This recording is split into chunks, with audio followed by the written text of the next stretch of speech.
This kid pissed everyone off when he suddenly got hit hard on the head with a massive book. Instinctively, he jumped up. Standing opposite Jasper was a face full of rage. Jasper Raymond said, "I know your weakness, Cao. But you actually dared to doze off in my class? You've got some nerve." Vassal had been drooling while asleep and just got smacked on the head. Vassal looked completely stunned because standing before him was Professor Hubert. The guy had been dead for ages. How the hell is he here? Confused, Vassal glanced around and saw faces he hadn't seen in forever. Then he looked down at himself. He was stunned to realize the terrifying truth. He had traveled back to the past. Time felt frozen. Russell. He couldn't believe he'd actually time-traveled. Professor Hubert saw all the emotions playing on his face but had no clue what was going through his head. He just sighed in frustration. "Your behavior today isn't like you at all. Still, you're kicked out." So just like that, after time traveling, Russell got booted out of class. He never imagined he'd time travel, and he wasn't sure if this counted as magic or what. He recalled the last moment of his previous life. That strange voice said when his other eyes opened, he'd become the foundation of a new legend. So prove you're worthy for the future of the new legend. I'll give you another chance. Vassal didn't know who that voice belonged to, but he was sure that power sent him back to the past. Looking down at his left hand, he noticed his dragon eye ring had vanished. That ring was a gift from his mom. Could it be she manifested to help him? While Vassal was lost in thought, Professor Hubert opened the door and stepped out.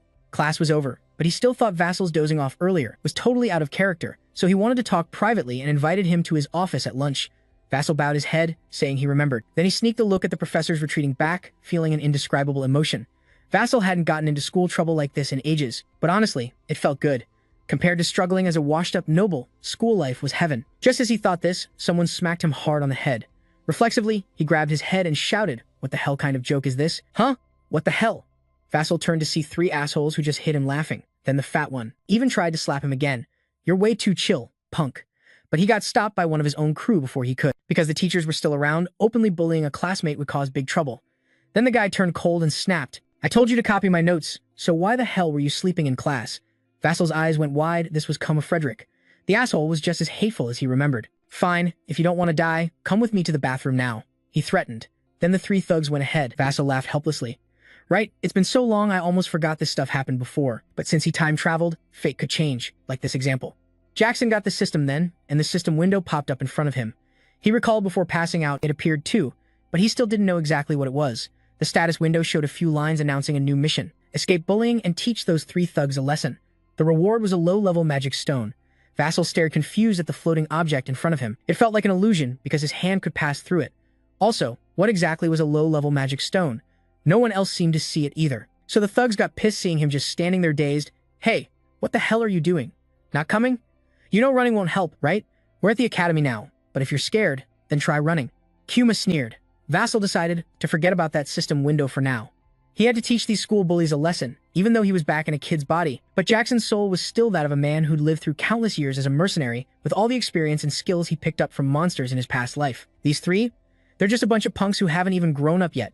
When Jackson stepped into the bathroom, all three were waiting for him. Their eyes lit up, staring at him like he was a toy, ready to jump him any second. Finally decided to show up. "Huh. You little worm." Coma took a drag from his pipe and asked, but he didn't expect Jackson to snap back immediately. "Of course I did, you damn leaf." The three froze at Jackson's words. They were shocked, maybe still half asleep, or just plain dumbfounded. That's why they dared to be cocky with me. The chubby white-haired guy struck first. He seemed like a loyal underling of that witch. But when he lunged at Jasper dodged with unbelievable speed and countered with a slick punch straight to his gut, making him see stars and fall backward. The trashy underling screamed. But he was even worse off. Jackson beat him before he could even react. Plus, this time you punched him right in the face. Now only the ghost girl and Jackson can still stand, but he's not scared. He's mocking you. Can't use magic, so you learned some cheap martial arts moves? No surprise from a dying clan. We can't use magic at the academy, but you don't seem to know I can use a few small artifacts, do you? Then the ghost girl throws away the cigarette in her hand and straps some gear onto her right hand. Next, he charges at Jackson aggressively. You'd think his artifact was badass, but Coma's punch still gets stopped by you. Jackson's clearly way smaller than him, but now your hand grabs his and even twists it backward. The pain freezes this asshole, and he can't move or pull away. Coma Frederick, your own brothers have taken your spot on the rankings. Even your clan has given up on a dumbass like you. When facing strong foes, you run like a coward, but when it's weak opponents, you bully them without hesitation. A trash punk like you dares to bring up my clan? The ghost girl collapses, partly from pain and partly overwhelmed. Hard to believe the trouble scared him this bad. Panic clearly flashes across his face when he sees Jasper's other hand clenched into a fist. "Wait, Jasper, listen to me." She tried to bargain, struggled, but couldn't stop Jasper's move. In the end, All three punks who always looked down on and bullied him were flattened on the floor. Before leaving the bathroom, Jackson made sure to warn them to watch their backs and behave right if they wanted to keep living. But after leaving, Jasper quietly found a corner to slump down. It seemed his body had just pushed too hard for a teenager. At that moment, the system window popped up again, announcing Jasper had completed the mission and earned a low-level magic stone. A magic stone sprouted from it, landing in his palm. The system window also emphasized that this item could be consumed. The troublesome kid eyed the stone suspiciously. "The system wants me to eat this magic stone?" Vassal looked it over carefully. "Even the forest people don't eat stones. Why should I?" But seeing that system window floating there, doing nothing else, this weird thing showing up just for him had to be fate. So the system must be some kind of destiny's guide. So, after some hesitation, Vassal still puts the stone in his mouth. The system window text changes instantly, now announcing Jackson has successfully absorbed a low-tier magic stone. Right after, his body reacts. A burning heat spreads through him, and Jackson can feel his heart pounding. The system also notifies that he gained mana from the magic stone, causing the mana in his magic circle to rise. No need for a system message for this, he can feel it too. Never before has mana been spilling out like this. The magic circle around his heart keeps absorbing it. After about a minute, the chaos finally settles. Vassal seems to glimpse a ray of hope from this. Looks like if I keep following the system's instructions, I might break through this narrow mana flow curse. Then my family's fall, getting kicked out of academy, or becoming a third-rate mercenary mage, he could totally change that miserable fate. Thinking this, Vassal felt fired up and got up to head straight to Professor Hubert's office. He was already sitting on the sofa, tea brewed, waiting for him. As soon as Vassal sat down, the professor spoke right away. "Vassal, you're acting different today. Are you having some trouble? I heard other students have been bullying you." At first, Vassal seemed tense, but after Professor Hubert said that feeling disappeared. In his past life, the professor always helped him, and it seemed this time was no different either. Vassal had always regretted not saying this sooner. "Don't worry, sir. Thank you so much. Of course, as a professor, I have to look after my students. If not, that'd be bad, but you'll still get punished for dozing off in my class." Hubert sighed in relief seeing he was okay, but the punishment for Jasper was writing a report analyzing pages 62 to 74 of the Advanced Elemental Research. This section even seniors struggled with, so Professor Hubert warned him beforehand that it wouldn't be easy. When he pushed the Advanced Elemental Research book toward Jaxo, the system window popped up again. It automatically turned the professor's request into a new mission, with rewards based on the report's completeness and the professor's satisfaction. Specifically, a low-grade magic stone and an unrevealed item. Seeing Jasper's confused face, Professor Hubert thought his punishment was too harsh and flashed a sly smile. "What's wrong? Too tough? No, sir, thank you." Vassal answered immediately, then grabbed the Advanced Elemental Research book and headed back to his dorm. Honestly, this assignment wasn't hard for him, because in his past life, limited mana flow forced him to dive into theory to compensate. Even as a mercenary, he never stopped learning, and that knowledge was still firmly in his head. But this life opened a new path, and something just as important as theory was mana flow training. Mana flow is the stream of mana circulating through the body. It's absorbed through breathing, flows along the mana lines, and gathers in the heart. From there, mages release mana to cast spells. In other words, the stronger the mana flow, the more mana you can absorb and the faster you can release it. But like I said, Vassal was born with an extremely narrow and weak mana flow. That made combat super tough and left him living a trash life in his past. Even now, reborn, he couldn't forget that, and honestly wondered if going back was fate's mercy or just dumb luck. Whatever the reason, Vassal was determined to seize this chance to change his fate. Then, relying on memories from his past life, he found a mysterious historical relic, hiding 2 magic books about abundant mana flow in mages. Abundant flow helps train the body and expands the mana currents. Meanwhile, the mage's body replaces muscle fibers and transforms them into part of the mana flow. In other words, the stronger the body, the more stable the mana flow. In his past life, he found these 2 books as an adult, so no matter how hard he trained, there wasn't much change. But this time, since his body was that of a growing teen, the results would definitely be way better. That's why Vassal started an insane training routine. Every day he pushed himself until sunset or until he was completely drained.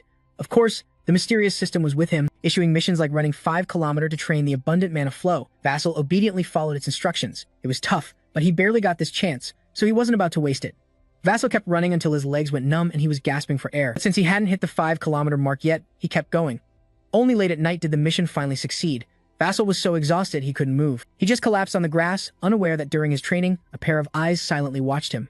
This mysterious figure also smiled mockingly. "What a waste of effort, Russell Raymond." A few days later, Russell turned in his report to Professor Hubert, who was stunned. "When you can draw such deep conclusions just from the academic materials given, you definitely prepared this report yourself, right?" Hubert was even a bit doubtful. "Yes, I can swear on my mana to guarantee it," Russell replied confidently. His attitude was full of self-assurance, and when Jack so openly mentioned that oath, Professor Hubert finally felt reassured about the report's authenticity. He was very satisfied with it. Because of that, Jaxo's reward was pretty generous. Specifically, besides the low-level magic stone, Jaxo also got a support gem of the same size plus knowledge about monster summoning arts. Thanks to that knowledge, he gained effects that boosted his mana, reduce mana consumption, and shorten spellcasting time. Jack-So was thrilled, because that meant the deeper his knowledge, the stronger he'd become, right? Thinking about this, an idea suddenly struck Jack-So's mind. He took the chance to meet Professor Hubert privately to ask for a favor, to use the department's library. Can we ask why? The student library already has enough books for your needs, Hubert asked cautiously, but Jack-So said he'd already read all the books there. That answer stunned Professor Hubert, but even if it was true, using the department's library was another matter. Professor Hubert had to consider whether Jack-So qualified for this privilege, so he immediately assigned him 10 reports, which were of course digitized into system quests. Jack-So was a bit overwhelmed by the workload the professor gave, but it totally fit Hubert's style. After all, he's known to be strict, and the deeper you understand theory, the stronger your magic gets. So this challenge was no match for Jack-So. He had to finish them, to gain advanced knowledge from the professor's library at all costs. Plus, the reward for completing tasks was magic stones that improved mana flow, so Jack-So had even more reason to push himself. He trained 2 ancient spells hard, feeling mana surge through his body while seriously working on the reports Hubert assigned, but living peacefully was tough because the next day, someone came to give Jack-So a hard time. Vassal Raymond said, "Heard you're carrying cursed mana, but you look like a training freak. My friends already suffered big because of you." Vassal recognized this guy, Anton Frederick. Jack-So could guess why Anton showed up. "So, what? You guys here for revenge?" Anton laughed out loud at that. "Revenge on you? Get real. Who'd waste time on a useless punk like you? Just crushing you underfoot is enough. See you in class. Seems like everyone named Frederick's got an attitude." Anton didn't want to beat Jack. "So senseless right here," he said, "there's no audience." Instead, this asshole wanted to humiliate him in front of a crowd, and Jack so quickly figured out the class he mentioned was the combat magic class, where students are graded based on sparring matches, and where Jack-So was most looked down on and bullied in his past life. For a moment, Jack-So forgot those painful memories, but Anton reminded him to remember. Only this time, he'd changed, and was ready for that challenge. Right then, the system window popped up a new quest.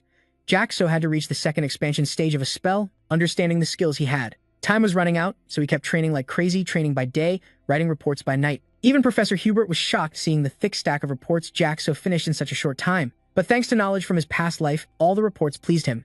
Seeing the task completion notifications and rewards keep popping up, Jack-So felt extremely happy. Now he had 10 low-level magic stones, but Vassal was a bit wary. Last time, he struggled just absorbing 1, so could his mana flow handle all these stones? Vassal feared his body might explode, but after some thought, he felt he should still trust the results of his grueling training, so he swallowed all 10 stones in one go. The reaction was instant, and it was nothing like before. Jack-So felt like his body was thrown into a furnace, burning hot from the inside out, like it wanted to turn his flesh to ash. But Jack-So didn't lose his mind because he knew what he had to do quickly, create a new mana flow. Vassal fought through the pain to locate the next mana flow, twisting it to form a new spell circle. He threw all his strength into it, because if he failed, his heart probably wouldn't hold up. It was a deadly gamble, but this life, Vassal was determined not to play it safe. The reward for risking his life was a second mana circle. As Jasper's body stabilized, his strength was completely drained. He collapsed onto the floor, too exhausted to check the system notification. But after finishing this mission, Jasper gained a ton of knowledge about magic and its attributes, and the power of those spells was boosted. At dawn, Vassal dragged his tired body to meet Professor Hubert to submit his final report. He completed all the exercises, making the professor very pleased. But this strict teacher still had one last question. Out of the 4 structures that make up magic, which one is the most important? Hubert said this question was even more basic than the previous tasks, because it's a question grounded in reality. But Jasper suddenly froze, and Professor Hubert felt he had stumped him, since it was a question he himself had only recently found the answer to. So, the professor planned to swap it for another question. But then Jasper confidently spoke up. "The most important thing is the spirit image." This time, Professor Hubert paused for a few seconds. Why would a student think that? Russell calmly but confidently explained his answer. To him, magic is what brings the impossible to life by using mana. The world classifies this process into 4 levels: synchronization, where you learn the laws of natural phenomena; spirit image, where you mentally reconstruct what you've learned, building formulas to create visual projections; and finally, manifestation, where magic is realized through those formulas. And understanding, constructing, and manifesting can all be learned through effort and practice. But spirit image isn't something you reach just by trying. Breaking your limits to reach free imagination, that courage determines your level of spirit image. For example, Vassal can use magic to create a small flame, but if he imagines that flame as an arrow, it becomes a second spell, a fire missile. Next, if he imagines something else, that flame can transform into something totally different. In other words, if his imagination isn't limited, he can even create things that don't exist in this world, pure fantasy. Like a dragon, like a shadow, where sunlight falls, or hot ice. Everything starts with understanding the world but ends with breaking its rules. For Jackson, that's the essence of magic. He spoke at length without hesitation, his confident style even more astonishing Professor Hubert. Just as he thought, the student library was way too small a world for Jackson, and as a professor, how could he crush such young talent by trapping him in that tiny world? The mission to gain access to the professor's first-floor library was complete. Russell earned Professor Hubert's recognition and 2 low-level magic stones. That was a well-deserved reward for his relentless effort over the past few days. Right after getting permission from the professor, Vassal hurried to the department library. Even though he'd only reached the first floor, the vast space and volume of books here overwhelmed him. It was completely different from the student library. Vassal quickly found practical books relevant to him, like 3-dimensional ballistic magic and advanced herbal magic. Of course, Vassal didn't skip reviewing the basic theories of magic repeatedly, since that's the foundation of a powerful mage. And because he was so absorbed in the knowledge in that book, Jackson didn't notice someone sneaking up behind him. It wasn't until that voice called out that he freaked out. He spun around. "Oh, you're reading a pretty interesting book." Vassal jumped, but no one was behind him. "Over here, kid." The owner of that voice was already behind him and moved so fast no eye could catch her. Now, she calmly appeared right in front of him. Vassal turned to see a mature woman with an incredibly elegant and confident aura. She was Snow White Daria. Jasper immediately stood and bowed respectfully. "Honored to meet the Fire Tower's master, I'm Jasper Raymond."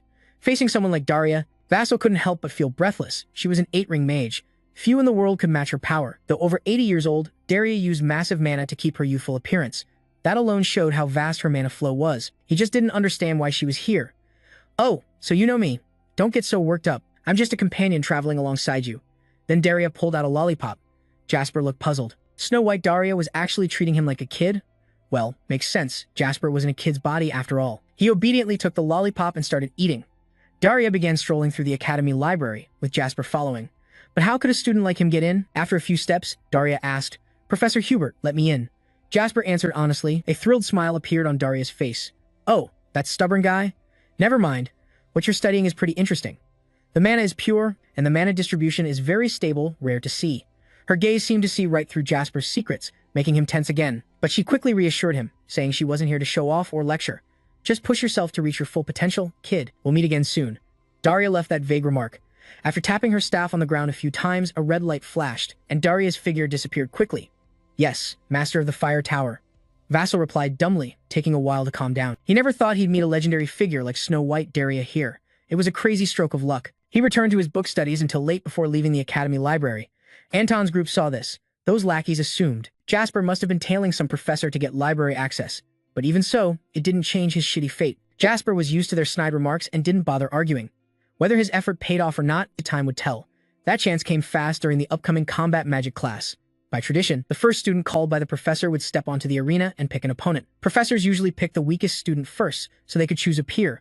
In his past life, Vassal was always called first, but he still got crushed in that class. His classmates bet Jasper would get called again. And the weakest mages in class started begging him to pick them as opponents to boost their scores. Clearly, even the weakest students looked down on him, seeing him only as a stepping stone to improve their own grades. But this time, something unbelievable happened. Everyone expected Jasper Raymond to be called first, but the professor called Anton Frederick instead. Everyone was stunned. Only Anton and the professor knew what was up. After all, the guy got plenty of favors from the Frederick Guild.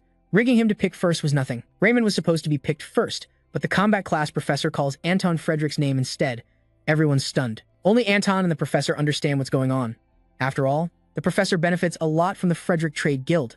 Setting Anton to pick first? No big deal. Russell isn't surprised at all. Since Anton asked to meet him in class, Russell guessed he'd use any trick to humiliate him in front of everyone. Just as Russell expected, Anton stands in the arena, eyes locked on him, shouting loud, "What are you sitting there for? Get down here." Russell heads down. Meanwhile, Daria went to Hubert's office to meet him. Their conversation reveals Hubert is actually Daria's student. After the greetings, she brings up Jasper directly. "So you gave a kid named Jasper a professor's library access card?" Hearing his old teacher ask that, Hubert tensed up. "Yeah, he screwed up. Why not? It's just been a while since I've seen something this rare." She's right. Hubert sighed deeply. Jasper's mana flow is narrow, causing an abnormal condition. Even on the 6th realm, no one can fix him. Judging by Hubert's expression, it's clear how much he regrets losing Jasper's talent. But Daria just laughed and called him an idiot, because Jasper already healed himself.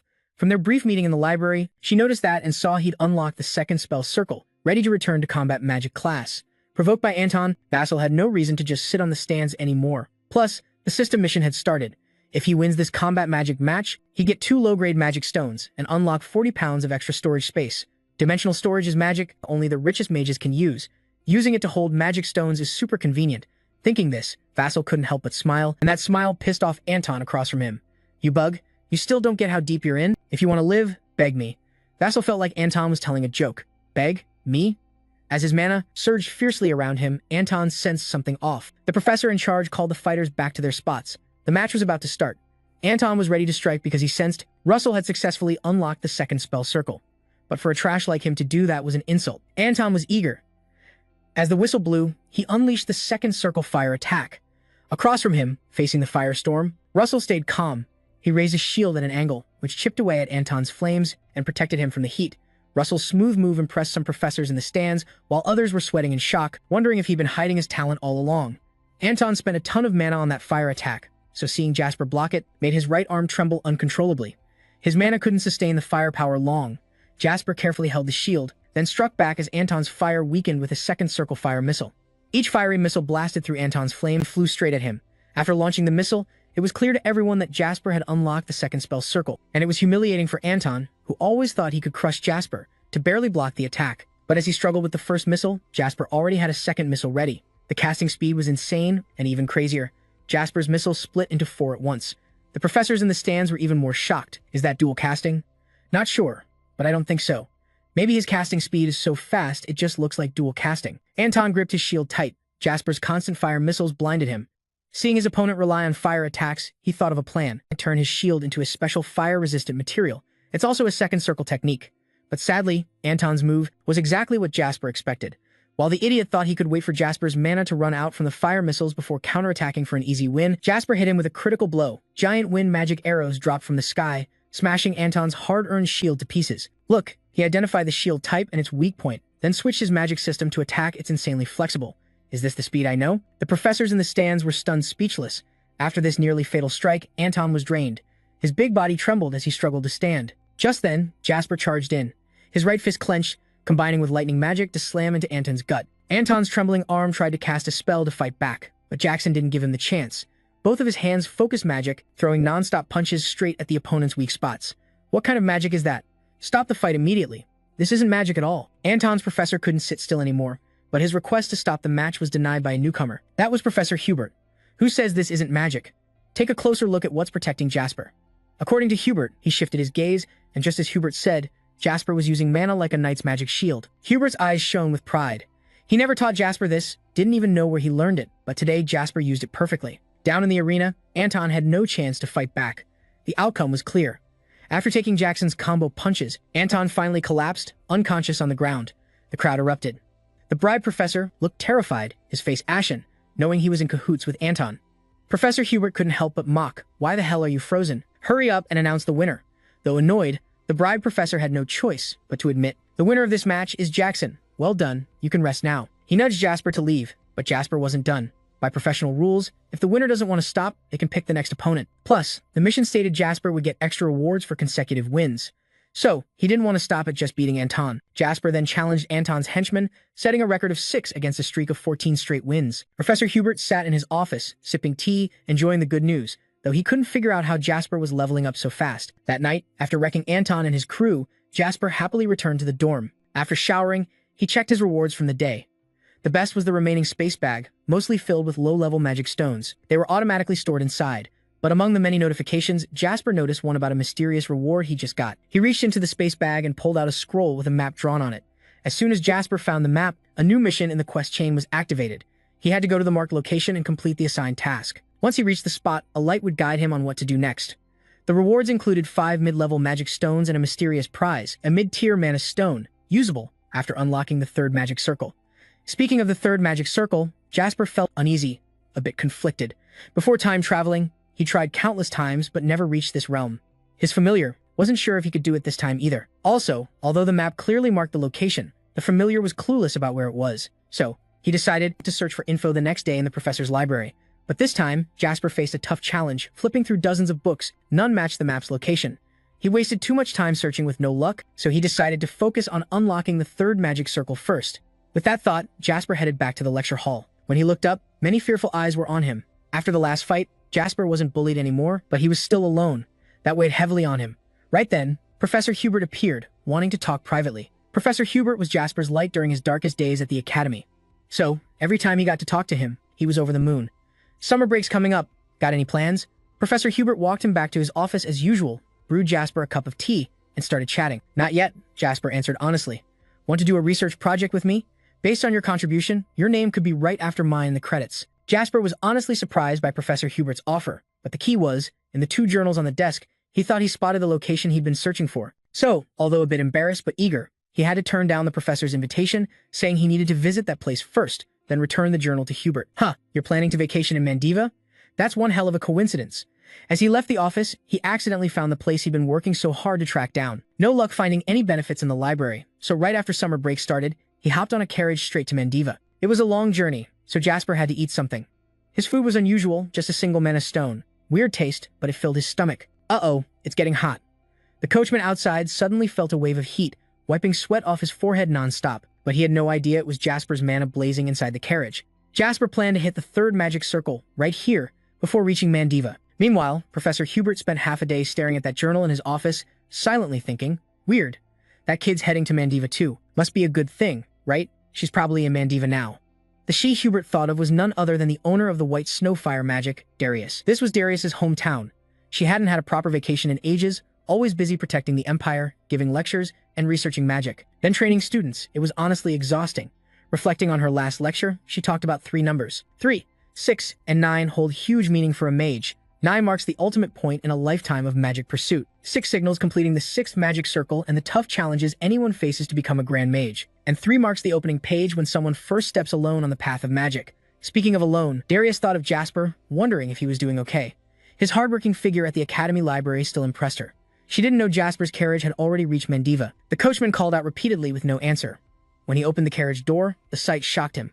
Pushing himself too hard to open the 3rd magic circle, Jasper exhausted himself and passed out from stabilizing his wild mana. After the coachman got him into town, the first thing Jasper did upon waking was eat like a battleship to regain strength. It was scary thinking back, but he'd achieved his goal, opening the 3rd magic circle. Jasper never thought he'd break his limits just months after going back in time, but this was just the beginning. He wasn't about to get cocky yet. He promised himself to push even further. What he needed now was to complete the mission of finding the spot marked on that map. Only problem was Mandiva was huge. Even though he saw the marked locations on the map, Jasper had no clue where to start. Right then, he heard someone shout, Pompeii Volcano Tour, with the most professional guides and insane discounts just for today. Without thinking twice, Jasper immediately joined the tour. He was taken right up to Pompeii Volcano.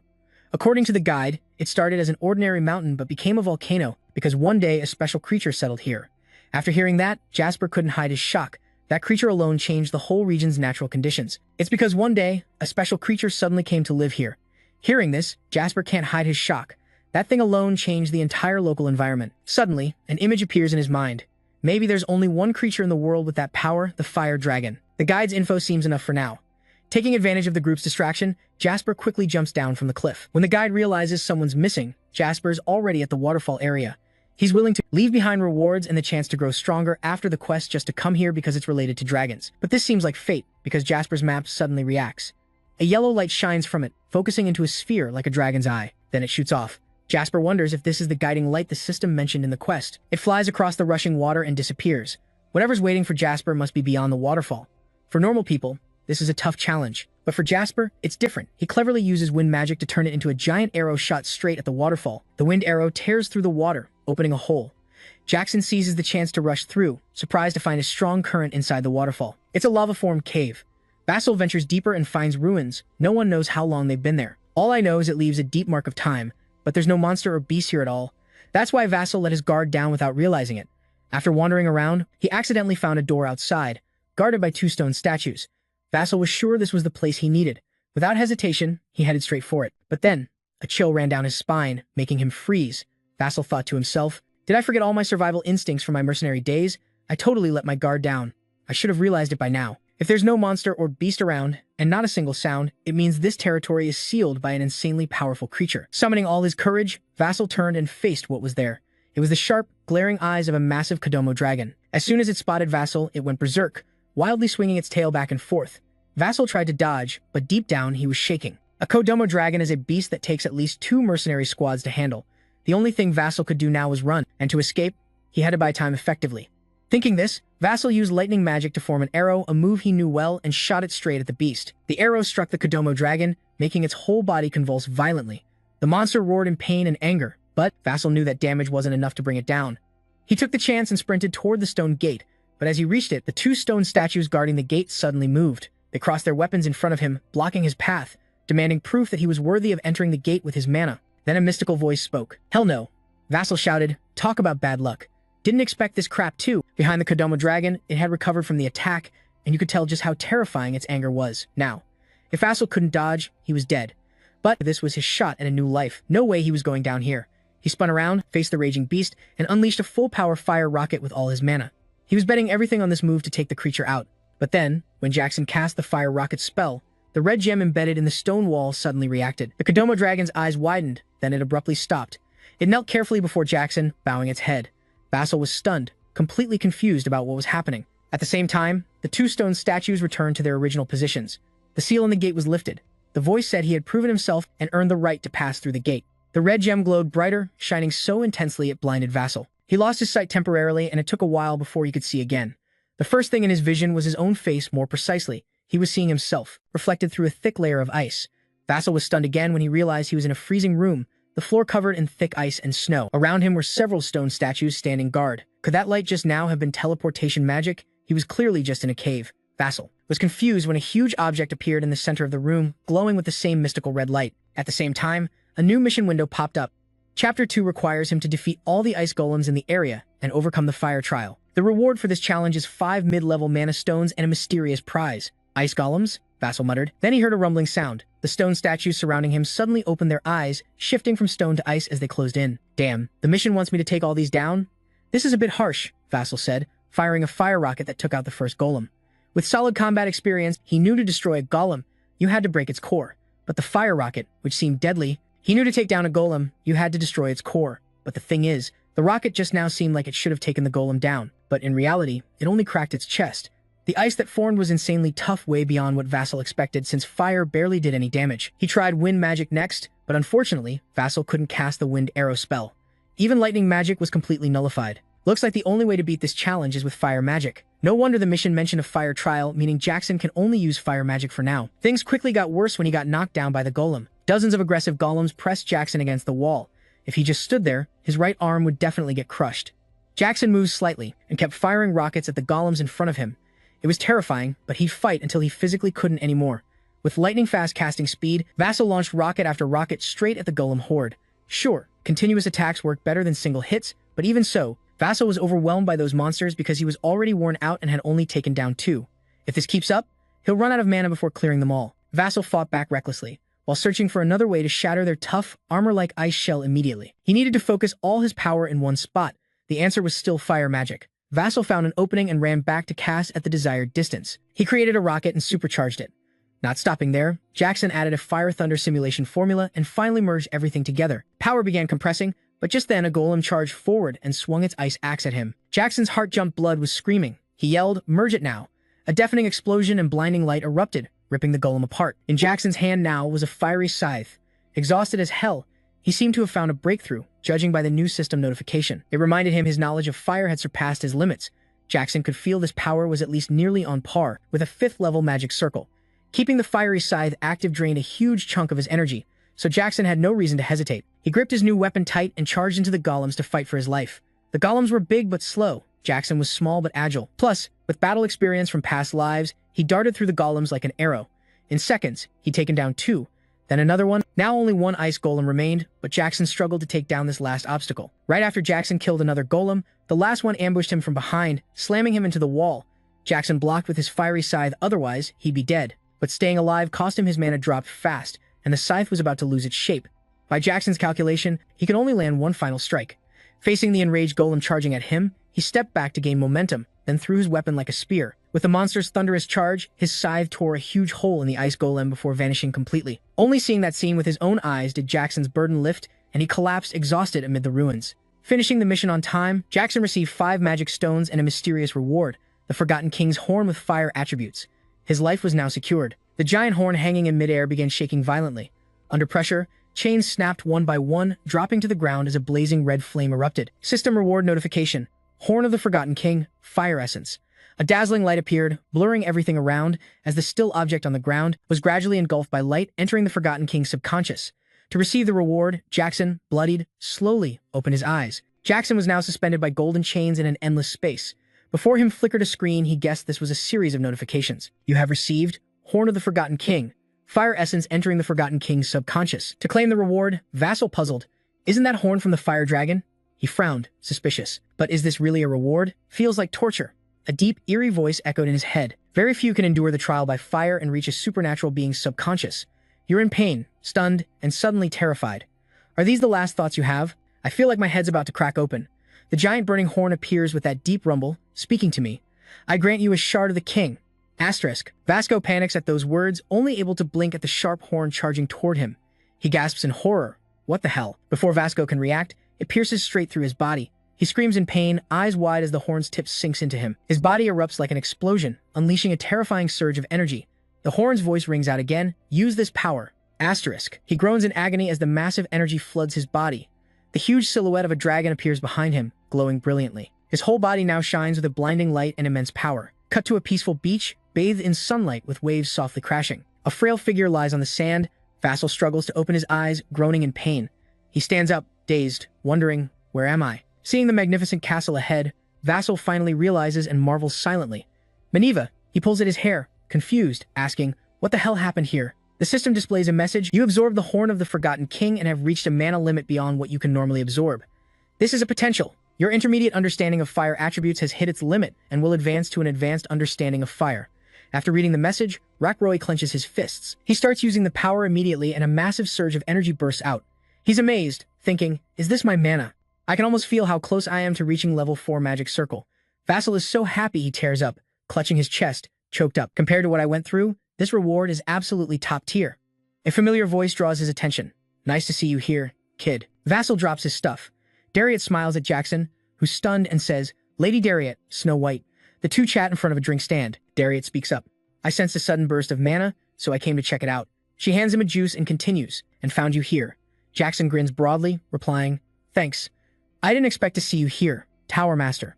Darius's eyes gleam as he silently assesses. The kid nearly reached level 4 magic circle in such a short time. She glances at him, impressed. His mana is even purer than most. This kid's basically a genius. Vassal sets the drink down and asks, so, what brought you to Manhwa? Tower Master Dariet looks at the beautiful scenery. She answers softly, not many know, but this is my hometown. He's surprised and asks back, your hometown? She calmly replies, yeah, that's why every summer I come back here. But what brought you here, kid? He looks at her thinking, it's too soon to tell her the truth. The kid scratches his head nervously, hesitating before confidently pounding his chest. I'm just here to learn more about the world. Darius laughs. Oh, got it. Deep down, she's quietly wondering if she should test this kid's abilities. Suddenly, she makes an offer. You don't mind helping me out a bit, do you? Darius snaps his fingers, flames erupting around Jasper, and a cloak materializes on him. Jasper stares at the cloak's emblem, amazed, thinking, this is the symbol of the Fire Tower. Dariet calmly answers the question he hasn't voiced. Don't worry, it's something you can handle. The system pops up with a mission reminder. Dariet Snow White's trial help her fight a pirate-run slave ship at Mandiva Port, and pass her trial to earn a mid-level mana stone. Vassal's shocked, thinking, pirates? Remembering his ongoing imprisonment, Darius explains, I guess you've noticed Endymion forbids slavery, but the current situation gives her a headache. That's why we don't allow slave ships to dock at our port. On the docks at night, workers are still hauling cargo. Darius's voice lowers, but unfortunately at the coastal cliff, an unknown ship fleet is approaching. She says seriously. A few tried to anchor near Mandiva, asterisk. The two sat in the small boat, paddling out to sea. Darius steered from the front, calmly saying, of course, I can handle this myself. She continued seriously, explaining, the plan's goal is to rescue the victims and seize the ship, so it needs a detailed strategy. Vassal in the back started explaining why he was here, so we need to bait an attack. Darius praised the kid for catching on quickly. He fell into deep thought. If the tower's master asked for help, hundreds of mages would rush over, even barefoot. By now, their small boat was close to the big slaver ship. Russell watched Darius use his power, silently thinking. Since she specially asked for help, the sudden fog rolling into block night vision makes sense. Now Russell was sure of his guess. Then this has to be a test. The small boat closed in on the target. Darius called out to Russell. She turned and warned. What's about to happen might be a bit much for you. He looked confused hearing Darius's advice, but the path of a guard is never smooth or safe. She calmly added, this is just another fate for one of our mages. Darius stepped onto the boat's edge, then leapt up, turning to say, I'll draw their attention while you go rescue the people. Right after, Darius vanished from sight. Vassal was lost in thought, recalling her words. The path of a guard. Darius hovered in the air, eyes scanning the foggy scene. After assessing the situation, she smiled and said, all right, the fight stays right here. Darius's eyes glowed and a massive surge of power erupted, filling the sky. She shouted, go, kid. Her voice echoed through the night. She was attacking, and the crew rushed to ready their crossbows. The huge energy field filled the sky. Hurry up! The pirates gripped their weapons tense. The captain raised his sword and ordered a volley. Arrows rained up from below, straight at Darius. She just sneered, like watching clowns. One pirate yelled in horror, "Damn it, they can't reach her." Furious, Darius summoned a low-burning flame, shouting, "You assholes hiding in my territory?" She gently blew the fire from her hand, and sparks began falling onto the pirates' boat. They panicked watching the situation unfold. Darius said again, "Let's see if your guts match your balls." Seeing the flames spread across the boat, they screamed, "What?" One tried to stomp out the fire, angrily yelling, "What the hell did you do?" Before he could put his foot down, the fire seemed to think for itself and flared up, engulfing the pirate's foot. He screamed in agony, "Why the hell is it burning like this?" The flames gathered and took shape. It scanned the area, facing the pirates on the boat. They flickered like torches, lighting up the whole ship. A hand reached up from the sea, grabbing the boat's edge. Vassal nimbly jumped aboard, then a shout caught his attention. "Move fast." Vassal looked up at the chaos, silently amazed. It was the Hell Dwarf facing off with a pirate. He thought Darius's magic covered the whole area. The pirate angrily swung an axe at the Hell Dwarf. Quickly, it regained its original form. Vassal marveled. It really existed in human form. Its scythe decisively sliced the pirate's leg. With his agonized screams, the pirate was burned alive in an instant. Vassal watched in horror, shocked. What just happened? In the blink of an eye, the other pirates cried out in fear. It changed into that form. He regained his composure and turned to look at the ship's hold door. No time to panic now. Vassal opened the hatch, cautiously scanning around as he stepped inside, thinking about rescuing those controlled by Darius. The basement was dim and eerie, the creaking iron frame sending chills down the spine. The pirate guard heard the noisy footsteps above deck. He frowned, wondering what was going on. "So that's it." The captured prisoners cheered happily. "The Navy's here. We're saved." The pirate guard slammed his sword against the bars, the clanging sound harsh to the ears. Like a demon, he threatened the trembling prisoners. "No matter what, you assholes aren't getting out of here." The pirate snarled, ignoring what was behind him. Suddenly, a hand gripped the back of his neck tightly. Vassal growled, "Drag him out now." A bolt of lightning surged, paralyzing the pirate. He was scorched black by Vassal's electric magic. Smoke rose from his body. Vassal threw him to the ground, exhaling in relief that no one else was upstairs. A captive scrambled up, clutching the bars, asking, You came to save us?" Drawn by the voice, Vassal glanced at Russell, nodded firmly, and smiled reassuringly. "Yeah, but we gotta wait till the pirates leave first. It's safer here now." Hearing that, the person dropped to their knees, bowing deeply. "Thank the gods. Your prayers have been heard." Vassal scanned around silently, wondering how many more were trapped in this tiny place. Trouble flickered across his eyes. He spotted a kid curled up in a corner and blurted out, "They even sell kids as slaves?" Vasco clenched his teeth in anger, cursing those bastards. Suddenly, a group of pirates burst in, shouting, "Who's there?" They froze when they saw Vassal, eyes locking on the burnt guard, lying motionless on the floor. The pirates exclaimed in shock, "What? Him?" The leader swung his sword angrily. "Grab that bastard," they charged fiercely. Who? They rushed toward Vassal. He frowned in irritation, raising his hand to cast a serious spell. "I'm the one catching you assholes." Chains crackled with lightning as bolts zipped through the pirates. Shocked by the electric charge, they dropped like flies. Jasper calmly stepped forward. One barely conscious pirate gasped. "You're a mage, still cocky," he sneered. "If the commander shows up then," before he could finish, Jasper coldly signaled to drag him away. He continued deeper into the room. Vassal stopped before a dark cell, puzzled. "This the prison?" Then a voice called out, "Are you the mage from the fire tower?" Vassal conjured a glowing orb to see clearly the people behind the bars. He was shocked to see an elf. The elf stood up and asked again, "So you're really the fire tower mage?" Vassal noticed the flower on his cloak and suddenly realized, apparently, it was because they recognized that symbol. Vassal calmly replied, "No, I'm not a member of the fire tower." A cold voice cut him off. "Whoever you are," the cold voice ordered, "open this door. Move." Vassal forced a smile, silently thinking, "I want to open the door for them, but damn, that guy sounds annoying." Looking at Dam's arrogant face, he felt fed up. In this situation and still acting like that makes me want to walk away. A commanding voice rang out. "Stop." Ilo, sitting inside, called out sternly, "Watch your behavior." He looked over at her sitting seriously. He asked suspiciously, "Ilo?" The nearby elves helped her stand. Ilo calmly explained, "He's not an ordinary person." She stepped in front of him. Seeing Jasper's confusion, she continued, "He possesses a mana pure as a lightning bolt at dawn." Ilo smiled softly, affirming, "I can sense the spiritual scent coming from him." She stared thoughtfully. Ilo asked curiously, "Not an ordinary person?" She paused, then said, "I can smell the spirit scent inside him." Vassal blinked, thinking, "Spirit scent?" Another elf gasped in shock. "No way. Is that human radiating spirit energy or something?" He instinctively raised his arm to sniff, wondering what he smelled like. A voice called out, snapping Jackson from his thoughts. The fire tower's mage stepped forward awkwardly, silently watching him. Then he suddenly bowed his head and begged, "Jackson, please save us from here." All the elves inside bowed together and shouted, "We beg you." Vassal was stunned by this unbelievable scene, muttering, elves known for their pride changing just because of one word from her. He watched Elo's calm posture as she bowed, thinking, could she be a high-level elf or even higher? Meanwhile, Vasco used magic to melt the lock. Elo spoke up to defend, calmly asking him, "Have you defeated all the pirates and their boss?" Vasco looked confused and asked, "Boss?" Then a figure appeared, eyeing the pirates Jackson had already beaten. Elo said seriously, "They're still strong." Captain scanned the ship's hull looking for a target. She confirmed, "Even stronger than seasoned magic warriors." The next prison door opened, revealing pirates sprawled on the floor. Captain smiled wickedly, clearly enjoying it. On the ship's deck, John Click casually watched the chaos of fire people fighting, with curses and screams echoing, "Damn it." He leaned on the helm, muttering, "Fire battle, huh, pretty cool." John Click reached behind and pulled out his massive blade. Then he leapt up, vanishing from his spot. Like a death god, John Click appeared, slashing down two fire-held dwarves, who quickly disappeared. He growled, annoyed, "You guys still struggling with moves like these?" The pirates cheered loudly when they saw who arrived. The leader, cheers rose beneath the ship. The excited shouts reached Darius hovering above. "The leader's here. You're done for. We'll tear you to pieces." She looked down at the monkeys below, smirking, "Interesting." Immediately, Darius dove down to join the fray. Her feet landed firmly on the railing by the helm. John Click and the pirates turned to look up at Darius like she was a queen, leaning on her staff.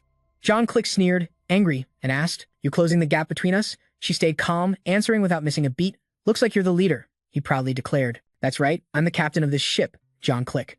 Darius sized him up, commenting, "I see how you use aura." John Click stayed silent, curious about her question. "You must have been an engineer? What are you doing here?" He laughed bitterly, clutching his face as he challenged. "Does being an engineer pay the bills and taxes?" John Click lifted his head proudly. The Click brothers made a fortune trading slaves. Darius frowned, asking, "Brothers?" He quietly powered up, taking advantage of her distraction to rush forward. Just then, a powerful slash came straight at Darius. At the same time, behind the prison, the back wall suddenly cracked from some disturbance. An urgent warning sounded. It helped him spot something wrong. Too dangerous. A second later, the wooden wall exploded, sending up thick dust clouds. Vasco nimbly dodged the attack but started coughing from the dust. He quickly erected a shield around himself and blurted out in panic, "What the hell is this?" Looking at the debris at his feet, he thought, "Hurt?" Keeper watched Jasper's moves with interest and said, "You blocked them?" He unleashed energy and drew his sword, stepping closer. Guessing he's probably a mage too, Jasper silently evaluated the power he radiated. Aura from his sword? Is he a knight? The system popped up a notification. Tough battle. First fight against a swordsman. Things are tough, but beat your opponent. Stage reward. Mid-level mana stone per person. Ilo stood behind, warning the guard, "Be careful." She eyed Captain's aura. A step forward explained, "He's the deputy leader on this ship." He exhaled disdainfully, "Even if you're a mage, you're just a snot-nosed kid." Then Keeper kicked a pirate lying on the floor, smugly mocking, "You didn't kill them, just kick them out?" He calmly spat out the unexpected words, "If you were winning, you should have finished them off." Keeper sneered, pointing his sword at Vasco. "I'll show you."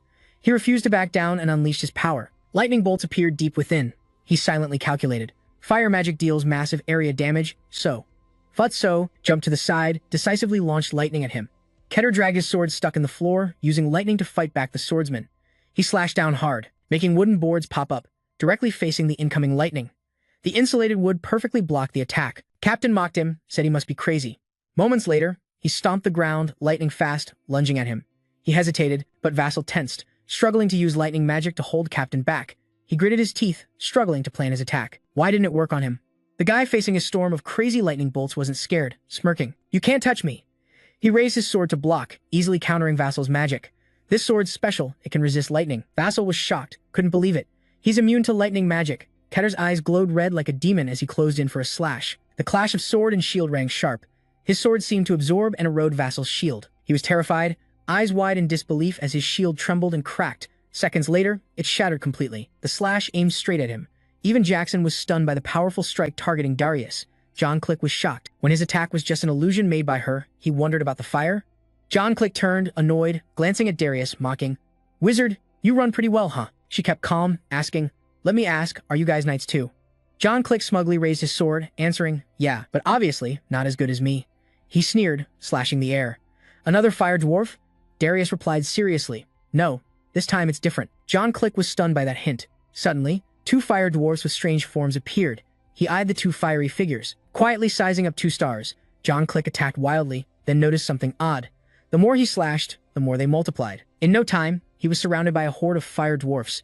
Darius looked down from above, smiling wickedly. The fire dwarfs swarmed, attacking so fast he couldn't react. John Click panicked, looking back at her, thinking in terror. No way, only then did he realize her true level. John Click exclaimed in shock, "Why is the fire wizard from the tower here?" Cut to below deck shield, fragments and blood splattered. Captain stared into empty space ahead. He turned to look at Jack, who had clearly moved to the side without him noticing. Captain's eyes widened in surprise, seeing Jack still standing after the attack. That was a critical hit, he thought in disbelief. Did he dodge that? He recalled the moment when Captain broke through his shield. He frowned suspiciously. He should have been sliced in half. He studied the energy around Jasper's body, he guessed. He's surrounding himself with defensive magic to enhance his body. Katia smiled wickedly, excited. Thought it was useless. Anyway, he's just a rat caught in a trap. Elo anxiously watched the fight, calling for guards. Jasper gasped, clutching his chest, tense. Night. He recalled memories thought buried, the face of Spanzoom haunting him. He met him in a past life. Vassal fearfully remembered that bloody scene. He slaughtered an innocent mercenary group just for bumping into him. Just as Vassal was about to fall, a savior appeared. Alan stood in front, shielding Jack, sword behind his back. Two powerful foes faced off. He remembered only a wizard could stop him. They clashed, nearly evenly matched. Vassal thought of Alan during the fight, quietly calculating. Alan's method was to return to reality. He summoned a new protective shield. Facing Captain's furious assault, Jasper quickly calculated. His shield and sword were strong, breaking through Vassal's defenses. Instantly, the shield shattered with a sharp crack. Surprisingly, beneath it was another shield. That was Jasper's plan with the shield. Captain was surprised, thinking, can it really block that? The moment he let his guard down, Russell quickly gathered energy in his palm. Ready to counterattack, he slammed a powerful blow into Captain's gut, leaving him no time to react. The hit sent him flying, kicking up a cloud of dust. Captain crashed hard into the wall, groaning in pain. Even the heavy-duty guard was badly hurt. Russell grabbed the iron bars to steady himself, feeling his body shake. Thinking he'd lost too much blood already, he then bent down and snapped the prison lock, freeing the imprisoned elves. Everyone, get out, he said. Ilo bowed gratefully, thanking him. The guard also thanked him, extending a hand and saying, if you're okay, come with me. Suddenly, a dark voice echoed, you little brat, captor. Out of nowhere. Rising after taking a direct hit from Jackson, everyone there was stunned. He was so angry his eyes were bloodshot, veins bulging on his head. You should have chopped my head off. Russell was shocked to see Captor still standing, wondering if he'd done everything right. Then he immediately raised his hand to shield himself as Ilo ordered from behind. Bring the prisoners upstairs, Dan protested. You want us to free those humans? Another elf chimed in agreement. You want to? Ilo cut through their complaints, siding with Jasper. Fine then. Guard Kepler stood, cracking his neck and sneering. Still got time to rescue slaves? Like lightning, he lunged forward, vanishing from his spot like a ruthless demon, crazed as he attacked the line. Jackson's guard excitedly warned Russell, look out for yourself first. Each sword strike easily shattered a layer of the shield. Just as the first layer broke, Captain guessed Russell's next move, denying Jasper any chance to fight back and kept attacking. He thought, I won't give him a single chance to counter. He smiled smugly watching Russell struggle in battle. Overwhelmed like this, Vassal could only resort to desperate magic. Shield, shield, shield, shield, shield. Seeing the elves trying to escape, he told himself he had to hold on. The elf group quickly grabbed the keys off the guard's corpse. They rushed to free those enslaved by the pirates. Vassal silently vowed, just a little more time, then everyone's out. Soon after, an announcement sounded. Unlock the emergency situation. Guard. Everyone's safe. Keeper remained confident in his abilities, mocking Russell's efforts. You think this will work? A calm voice said as a blazing red fire spread throughout the cell. Of course it will. He was stunned by the sudden turn, too slow to dodge. Vasco shifted stance, smiling calmly as he declared, now, I'll destroy you. The flames grew, spreading through the ship's hold. Captain tensed up, thinking, what the hell is this? Jasper's eyes sharpened like a hunting leopard. Sensing danger, he immediately stepped back, quietly calculating. The air around him shifted. His expression hardened. With an indescribable excitement, he thought maybe it was finally time to strike. Captain channeled his inner energy and aimed straight at Jackson. Recklessly charging, he confidently said, then I'll take you and your shield down together. Suddenly, Russell started casting magic, making Captain panic. Jackson summoned a blazing red spear. He aimed it fiercely at Captain, fearless and ready to fight. Fire flame spear. Keter frowned fiercely as he swung his sword forward to assess. Fire spear? Seeing Russell's fierce stance, he immediately doubted. No, this is something totally different, the spear. Their attacks clashed, creating a sharp noise and blinding light. Captain still wondered silently. At least it should be several levels stronger. Compared to the earlier magic he used, now on the deck, the odds tipped in John Click's favor. He cursed in frustration. Damn it. John Click watched the growing horde of fire-held dwarves closing in on him, frantically calculating a strategy. The more I kill, the more they come, but I can't wipe them all out. He frowned and stepped back, cursing under his breath. What the hell is my dumb brother doing? Watching Darius stand there calmly, John Click grew more frustrated, thinking, if he were here, I'd have caught that witch by now. The dwarves didn't give him a break, charging again. John Click blocked them all with a single slash. He told himself, just hold on a little longer. Suddenly, the wooden plank beneath him cracked, revealing flickering light. The boat shook violently, turning John Click's worry into full-blown panic. Seeing the light growing brighter beneath him, he grew even more suspicious about this twisted situation. A massive beam shot through the ship's hull, piercing straight up into the sky. It made the night vanish in an instant, shaking the sea's surface. John Click stood right at the heart of that colossal energy. He immediately screamed in pain, coughing up blood. He couldn't believe he'd been beaten and could only helplessly try to recover, yelling in rage. No fucking way. Darius was stunned by the sudden scene. Covering her mouth, she gasped, what the hell is going on? She heard the noise and turned to see Ilo and the elves rescuing the prisoners. She thought to herself, I messed up, then looked down at Jackson lying motionless in the ship's hold, blaming herself for leaving Jackson to handle everything amid the flickering flames. He lay there silently. The system flashed a message, mission complete, you've earned a reward, a mid-level mana stone. Below the ship, the pirates angrily climbed onto the small boats, shouting, the boss is down. The defense crew gathered, listening to the chaos. Darius just laughed mockingly, then calmly raised his staff. She used magic to command the Inferno dwarves to scatter, saying, we better think this through. Darius slammed his staff down on the deck, making a loud noise like a warning horn. The dwarves hesitated briefly, then jumped into the sea to attack the pirates' small boats. The big ship started moving, leaving behind the blinding light of the just-finished battle. Ilo was using healing power on himself, holding his battered body, struggling to get up. He asked, what happened? She gently warned, don't move. The warm magic from his savior still radiated. Ilo said, my mana hasn't recovered yet, so healing will be slow. Darius saw Jasper wake up nearby and couldn't help but praise him. Good job, you took down 2 knights on your own. Jasper looked confused, saying, huh, I thought I only fought 1. She calmly explained, actually, it was 2. The 2 pirate leaders were tied to the mast, unconscious and silent. Ilo gratefully said, I owe you. She seriously admitted, seeing Jasper's confusion, it's a big debt, even if I can't repay it right now. But Ilo declared firmly, I, Ilo, a child of the Whitebark tribe, in the name of my ancestors, swear I'll repay you someday. He humbly replied, I'm just doing my duty as your guard, miss. Just as Ilo reached the climax, Darius suddenly cut in, saying, don't forget us from the Fire Magic Tower too. His voice rang out strong. Tower Master Dam and his crew appeared, reporting seriously. We've checked on all the prisoners. She replied with satisfaction. Good. Darius turned to Ilo with praise. Your subordinates are impressive. Vassal suddenly thought they were acting completely different than before. He looked at her mischievously and asked, Miss Ilo, what did you mean back in the ship's hold? Ilo calmly answered, you're asking about Darius. She suddenly turned when she heard her own question. When I mentioned the souls on the vast sea, the ship was still moving forward where the sun was beginning to rise.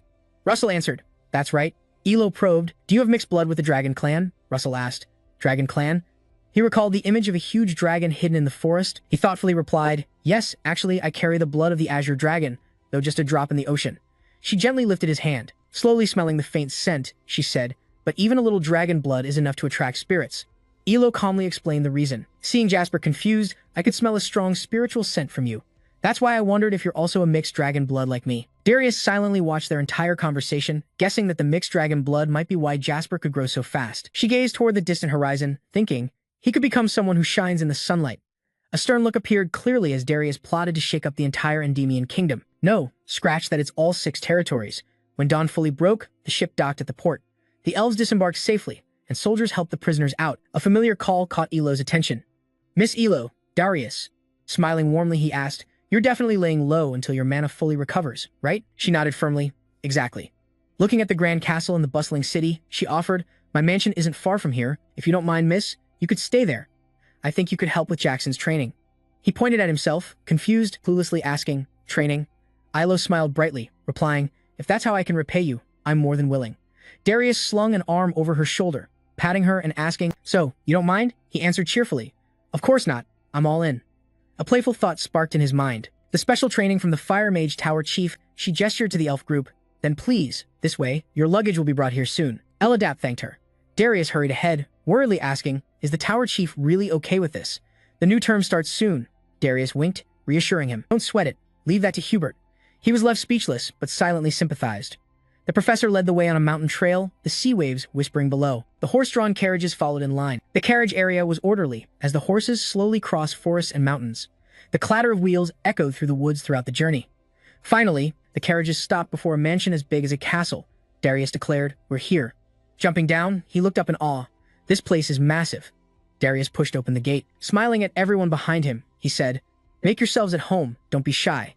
She led the group, walking through a garden bursting with colorful flowers. Ilo was drawn to the flowers. She expressed her gratitude. This place is gorgeous. Thank you, Tower Chief. Vassal, walking along, suddenly noticed something out of the corner of his eye. Looking toward a nearby fountain, he gasped, huh? Wait, this place. A memory stirred. Vassal was sure he'd been here before with his parents. He called out to Darius, Tower Chief, I have a question. She turned politely. What is it? Vassal stepped forward and quietly asked, this mansion wasn't originally yours, right? Darius teased. Sounds like you think I stole it or something. He laughed awkwardly. Ha ha, sorry, but she honestly shared. You're right. The previous owner was some trade guild. I bought it just a few years ago. Vassal looked at the fountain, memories and familiarity flooding back. Just as you thought, this place was one of your family's properties. Darius asked with concern, anything else you want to ask? Vassal smiled. No. He scanned the huge mansion. After his family fell, he'd heard it was sold cheap. As he was about to enter, Vassal couldn't help but say, never thought you'd come back here one day. A week later, a quick shadow entered the room. A gentle voice rang out, I'm here. Elo, the elf girl from the White Leaf tribe, appeared, respectfully saying, I heard you call me. The lady of the house sipped her tea calmly. Her eyes brightened, relieved. It seemed most of her mana had recovered.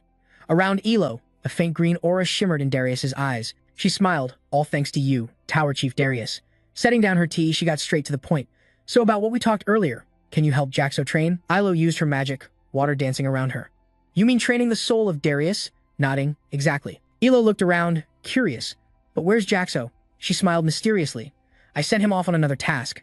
The river flowed through the mountain gorge, a desperate scream echoed. A figure fell freely into the water. Splash. Water sprayed into the air. Soon after, Vassal surfaced, taking a deep breath. He swam ashore, ran his fingers through his hair, frustrated. 7 losses again? Vassal recalled a previous talk with Darius. She asked, what did you learn from that fight with the pirate knights? What did you think you needed at that moment? The enemy had closed in. Luckily, he had his shield. He hesitated.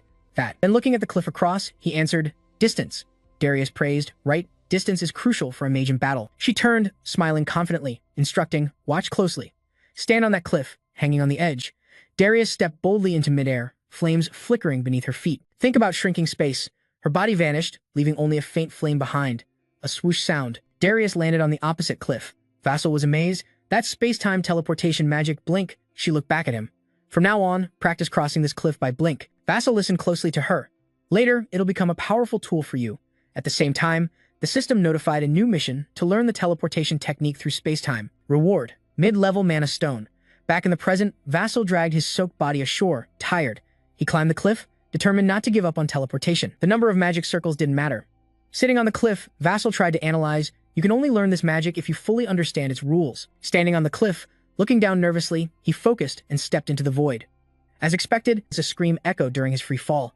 Time passed, dusk fell. Exhausted and drenched, he climbed the cliff again. Is this learning magic or training endurance? Vassal closed his eyes, searching for the flow of magical energy, focusing, thinking about closing the gap. This time, there was a fire magic vortex beneath his feet, like when Darius demonstrated. Vassal lifted his other leg from the cliff. Flames wrapped both legs, success seemed close. Just as he thought he could teleport to the other side, a call sounded behind Rattlesnake, and he stumbled, falling into the river. Darius was the culprit. She smiled apologetically at Rattlesnake's fall, and once again panic hit with the loss of gravity and screams. That night by the campfire, Darius ran his hand through his hair. From today, you'll learn about soul contracts. Vassal warmed by the fire, listening to her orders. Elo would help him. Ilo expressed gratitude. I'm glad to help you. He bowed appreciatively, thanking Ilo. Sitting by the fire, the elf girl began instructing, slowly close your eyes. Darius sat on a rock watching. Elo's soft voice echoed, imagining something related to fire. The fire crackled as she suggested, morning sun, noon light, or campfire, any will do. Suddenly, a strong flame ignited inside Jackson's body. The fire, Ilo was amazed. Incredible. A human with such pure mana inside. Then she closed her eyes. I'll enter your subconscious and guide you. Elo moved behind Jackson, placing her hand on his back. In the subconscious, the spirit form girl held his hand, leading him forward. Most people don't realize AI can also enter the soul's door, whether human, elf, or any existence. We're all born from nature. The purpose of all existence connects and opens doors. Sitting outside, observing. Darius was surprised, feeling a strong magical flow. Elo was curious what this flow in his heart was. A faint image appeared. AI killing AI. Is it hatred? Elo felt mental pain, clutching her head at the bloody vision. Then she gradually regained clarity, searching onward. Curious what this flow in his heart was. They stood before the soul gate, but what they had to cross was a rushing river. Ilo looked at Jasper beside her. Was that hatred? Then she quickly denied it. No, maybe it's outside. Jasper lost control of his mana, and an intense flame burst out. Darius was shocked, but too late to stop it. Things moved too fast. The one closest to trouble took the biggest hit. Elo couldn't escape immediately, so she unleashed her mana to resist. After who knows how long, Vassal slowly opened his eyes. He saw Darius worried beside him. She asked with concern, "You're awake?" Vassal tried to sit up, looking at the tower mistress, holding his aching head, remembering nothing. What happened? In a fuzzy voice, he asked. I felt like my mana exploded. At that moment, Ilo entered, and he tilted his head to look at Miss Ilo. He noticed her arm was bandaged. Ilo smiled, reassuring Jasper, my savior, it's okay. Vassal silently questioned everyone and himself, wondering if it was his fault, but didn't wait for an answer. He covered his face in guilt. I'm really, really sorry. That night, to clear his heavy mood, Vassal went out to the garden to watch the moon from his room. Darius watched him from the window and spoke. Miss Elo, you're back. What exactly happened?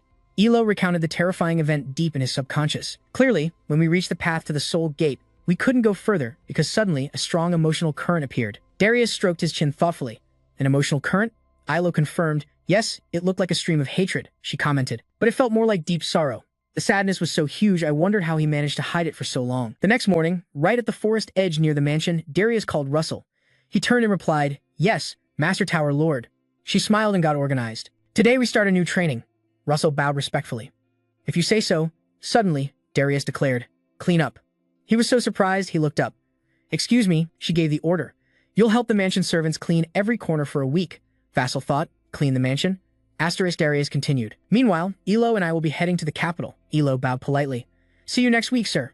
Russell shyly bowed back. Ah, yes. Take care, you too. Before leaving, Darius clarified, this isn't a punishment. So Russell obediently lowered his head. All right, I'll make a plan. You'll clean and practice your refraction skills during the rest of the time. But then her next words crushed his plan. Just so you know, you're forbidden from using magic this week. Russell was annoyed. As soon as Darius left, he started cleaning the mansion. First, he grabbed a mop, awkwardly eyeing the hallway like a clumsy teen. He gripped the handle and pushed hard forward. Determined, he thought, I'll train my body while cleaning. Vassal reminded himself he just can't use magic. But things quickly got out of hand. The floor was still wet. He pushed forward fast, leaving a wet trail behind. Then he slipped. Vassal fell backward, the mop flying up, unintentionally causing chaos. It knocked over a nearby vase with a loud crash as he landed on the floor. Vassal was fine, but the vase shattered. A servant came up from behind. Who mops that fast? Vassal looked up, hearing her say, Lady Darius really treasures that vase. He suddenly remembered the Tower Lord's instructions. Hey Vassal, about cleaning you, just follow the headmaid's orders. Asterisk. At that moment, headmaid Dia respectfully led a group of servants waiting to see Darius off. Dia was a middle-aged woman with a serious face, sharp eyes, and a strict vibe. And right now, she was the one speaking. Looking at the broken vase, Russell snapped back. I'm sorry. Rhea put on gloves and said coldly, I know you can't use magic for a week. She handed Russell a cloth. From now on, clean according to my instructions. Thus began Jasper's experience as a trainee servant. When he picked up the vase to clean its base, Zia watched from behind, telling him he had to support the bottom with his hand. When he mopped the floor, she scolded him. Don't you think the back of the door needs cleaning too? Jasper paled. Sorry. Zia kept finding faults, but it looks like you can't even see the dirt on the floor. Then came a string of nitpicks, very annoying comments coming from the headmaid's position. After a full session of cleaning, he sat on the floor exhausted, sighed deeply, drenched in sweat, his eyes unfocused like this. His mind still buzzed with Rhea's stern words. He was really fed up with wiping the window curtains. He felt life held nothing left to cling to some kind of mental training, maybe. Before he could rest, she ordered him again sharply. It's lunchtime. Follow me. He sat frozen, too weak to move, forced to smile and curse under his breath. Haha, I'll eat later. Rhea turned her head, her voice cold, no room for protest. Come with me. Frozen on the spot, he muttered. All right. In the servant's kitchen, dishes were laid out on the table, loud chatter filling the room. Clearly, he glanced around, silently judging. There were really a lot of workers here. Suddenly, someone spoke up. What's your name? An old man with silver hair, looking kind, asked. He replied politely, I'm Vassal Raymond. The man was a bit surprised hearing his surname was Raymond. Lasso stiffened, nervous inside. Did this guy know him? But then he unexpectedly praised him for being handsome. Black hair and red eyes too. The maid sitting across clapped along. Yeah, you look badass. Suddenly, a muscular young man slapped his shoulder hard. You look pretty fit. Lend me some muscle. He jumped. Sure. The guy named Lucian laughed loud, slapped his back, then said, just kidding. Everyone burst out laughing again. Vassal hugged his shoulder, smiling on the outside but hurting inside, falling apart with tears. Just gotta survive 1 week. This must be training. Definitely training. One beautiful sunset afternoon, the orange light dyed the sky red. Vassal was carrying wood with some servants. Carrying wood is tough work. He was sweating, thinking about his magic. If he could use his sorcerer's body, he could finish it instantly. After the work, Rascal and the others sat down by the wooden table near the stream. Everyone chatted excitedly. Here, take this. You all did great. They grabbed big mugs of beer, clinking them with excitement. Cheers. Lu Xuan glanced at Rascal, gulping down his beer. He didn't hesitate to smack him, squeezing him hard enough to startle Rascal, who spit out some of his beer. Vassal wasn't happy and confronted him. Huh? Why'd you hit me? Lucian gave him a warning glance. You're still a student. Drinking beer will only make you sick. Then he suddenly remembered. Oh damn, you forgot you're still a student. Thought you were still a mercenary. The old servant chuckled. It's fine, it's fine. He poured some beer from his own mug for him. You gotta learn to drink slowly. Look at that warm sunset. Sitting here with a view like this, not drinking would be a sin. The sun slowly set behind the mountain, warm light spreading over the forest. wrapping them in a thin golden blanket. Suddenly, a voice behind made Jack, "So, turn around." Another sin, Rhea brought a basket of food. You can't drink beer without snacks. As she laid out the food, the silver-haired old man smiled. "All right, welcome the new member." Rhea looked at him deeply. He gradually blended in with Lucian's group. She stayed silent, unreadable. Lucian put his arm around Jasper's shoulder, laughing happily. The following days went as usual. Rhea supervised Jasper cleaning floors. At mealtime, he happily mingled with Lucian's group. At night, Rascal sometimes rested beside the fountain. In the morning, he helped the maids tend the garden flowers. Even just eating bread or keeping a ledger brought him joy, no complaints.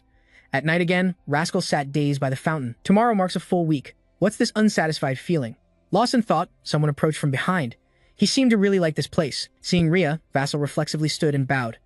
"Ah, hello."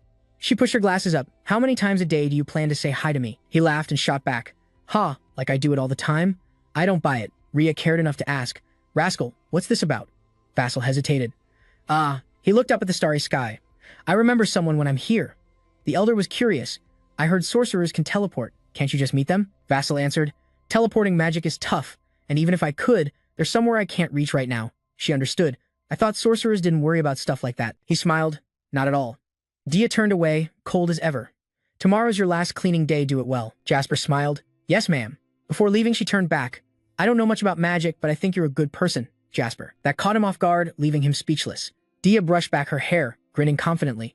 "Even if you don't become a great sorcerer, you can still be a great servant under me." Hearing that gave Vassal a headache. "Got it. I'll remember." Finally waiting for Darius and Ilo to return to the mansion. "You're back, Tower Master." Vassal went to the gate to welcome them. The Tower Master asked, "You doing okay?" Ilo also asked with concern, "How are you?" Vassal smiled excitedly at them. "I'm great." Darius called Vassal over. "Come with me for a bit." They walked through the blooming garden. Darius spoke first. "You worked hard this week." Vassal replied, "Not really." She shared that finding medicine to restore Ilo's mana took quite some time. "Elf mana is very unique." Darius stopped. "And I need to check something in the storage cellar." Vassal sighed. "You're really busy." She suddenly turned and changed the subject. "This place used to belong to the Veman family." Vasco stayed silent, head bowed. Continuing, Darius said, "There's a raging torrent inside your heart. That's why you can't reach Vasco's soul."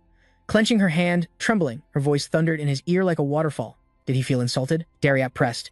"Is it anger or sadness?" Russell looked down, calmly answered, "Both." She continued, "It reminds me of the first time I met you." A memory surfaced. He'd fought alone to learn magic, but looking back, he was just a lonely lord trying to rebuild his family. Darius looked toward the mansion. "If the mansion's that big, I'll take this place." Vasco was startled. "Huh? What do you mean?" She said coldly, "I'm not giving it to you for free, Darius. I'm giving you hope. Become the Fire Tower's battle mage and a warrior protecting this land."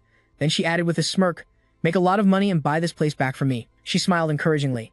"You get it, young man Vasco?" He was a bit stunned, quietly repeating, "Young man?"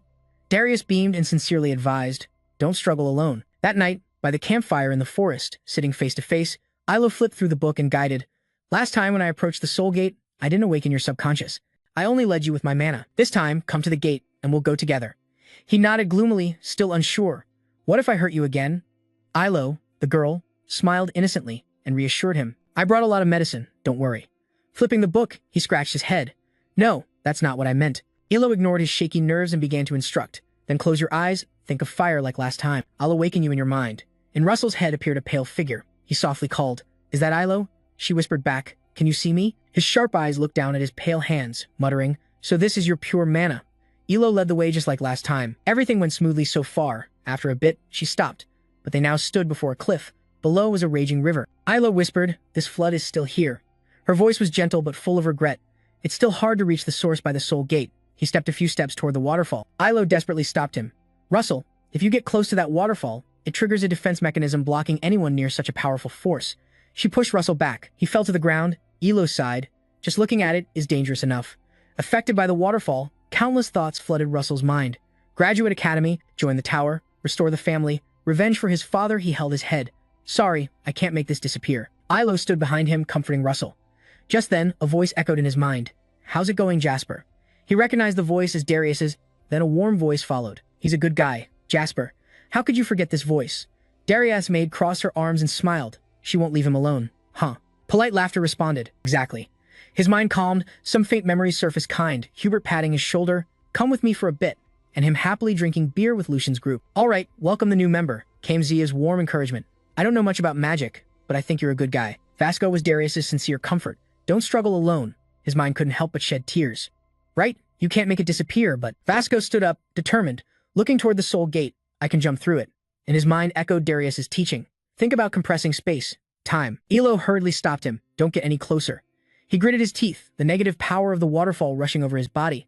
Using his spiritual energy, I'm fine. Jasper stepped off the cliff, flames blazing at his feet, firm inside. Even if I fall, I'm not alone. Elo stared at the figure before her. Sparks flew in the air as Jasper's body turned into a faint flame, disappearing from the cliff. A blink, his feet still burning fiercely. Fire magic swirled around. He reached the other side. Seeing Jasper standing before the soul gate, Elo cheered. Benefactor, you did it. The system promptly announced, you have completed the mission. You've earned a mid-level mana stone. Staring at the dazzling golden soul gate, Vasco was stunned. You crossed it. Now what? Ilo spoke, unseen by him, making him jump a bit. Step into the light gate ahead of you. Vasco confirmed, Miss Ilo. The elf girl smiled and explained, surprised? We can still communicate thanks to our mana link. Just then the system announced the mission. Bond with a spirit, summon a spirit as guided by Elphalo's soul, and create a pact with that spirit. Reward is a mid-level mana stone. Ilo instructed, put your hand into the gate. Vassal obeyed but nervously asked what would happen. His soul form silently reached forward. Ilo whispered in his ear, now it depends on the spirit's decision. Jasper's soul plunged into darkness, surrounded by watching eyes. You still hear Elo's voice saying, no one knows what kind of spirit will show up. Those eyes blinked and then vanished. Maybe you won't be chosen. Elo stood beside you, praying, so just hold out your hand and wait outside. Darius seriously watched nearby. Sasu lingered close, still hearing Elo's voice. That's all I can do. No one knows how long your soul form had been waiting. Sasu thought, if it's too hard, it's fine if no spirit comes. Your arm felt like it was about to give out, but you wouldn't lower it. You wouldn't get down just because of that. A powerful magic circle appeared. A giant red dragon wrapped around Jasper's soul form. You're grateful for every moment that brought you here. The dragon bowed respectfully, touched your hand. A soul contract was sealed right then. Moments later, Vassal struggled to open his eyes. You found a tiny red dragon lying in your palm. Surprised, you watched the little dragon's big shiny eyes cling to your shirt. Is this a spirit? Ilo cried tears of joy. Benefactor, congrats. Darius laughed loudly, reminding, we've got more than one thing to celebrate. Hearing that, Vassal checked his body. On his chest was a spinning magic circle, the fourth one.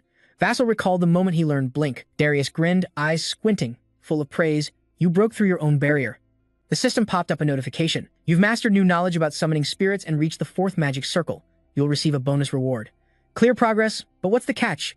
Curious. Bonus reward?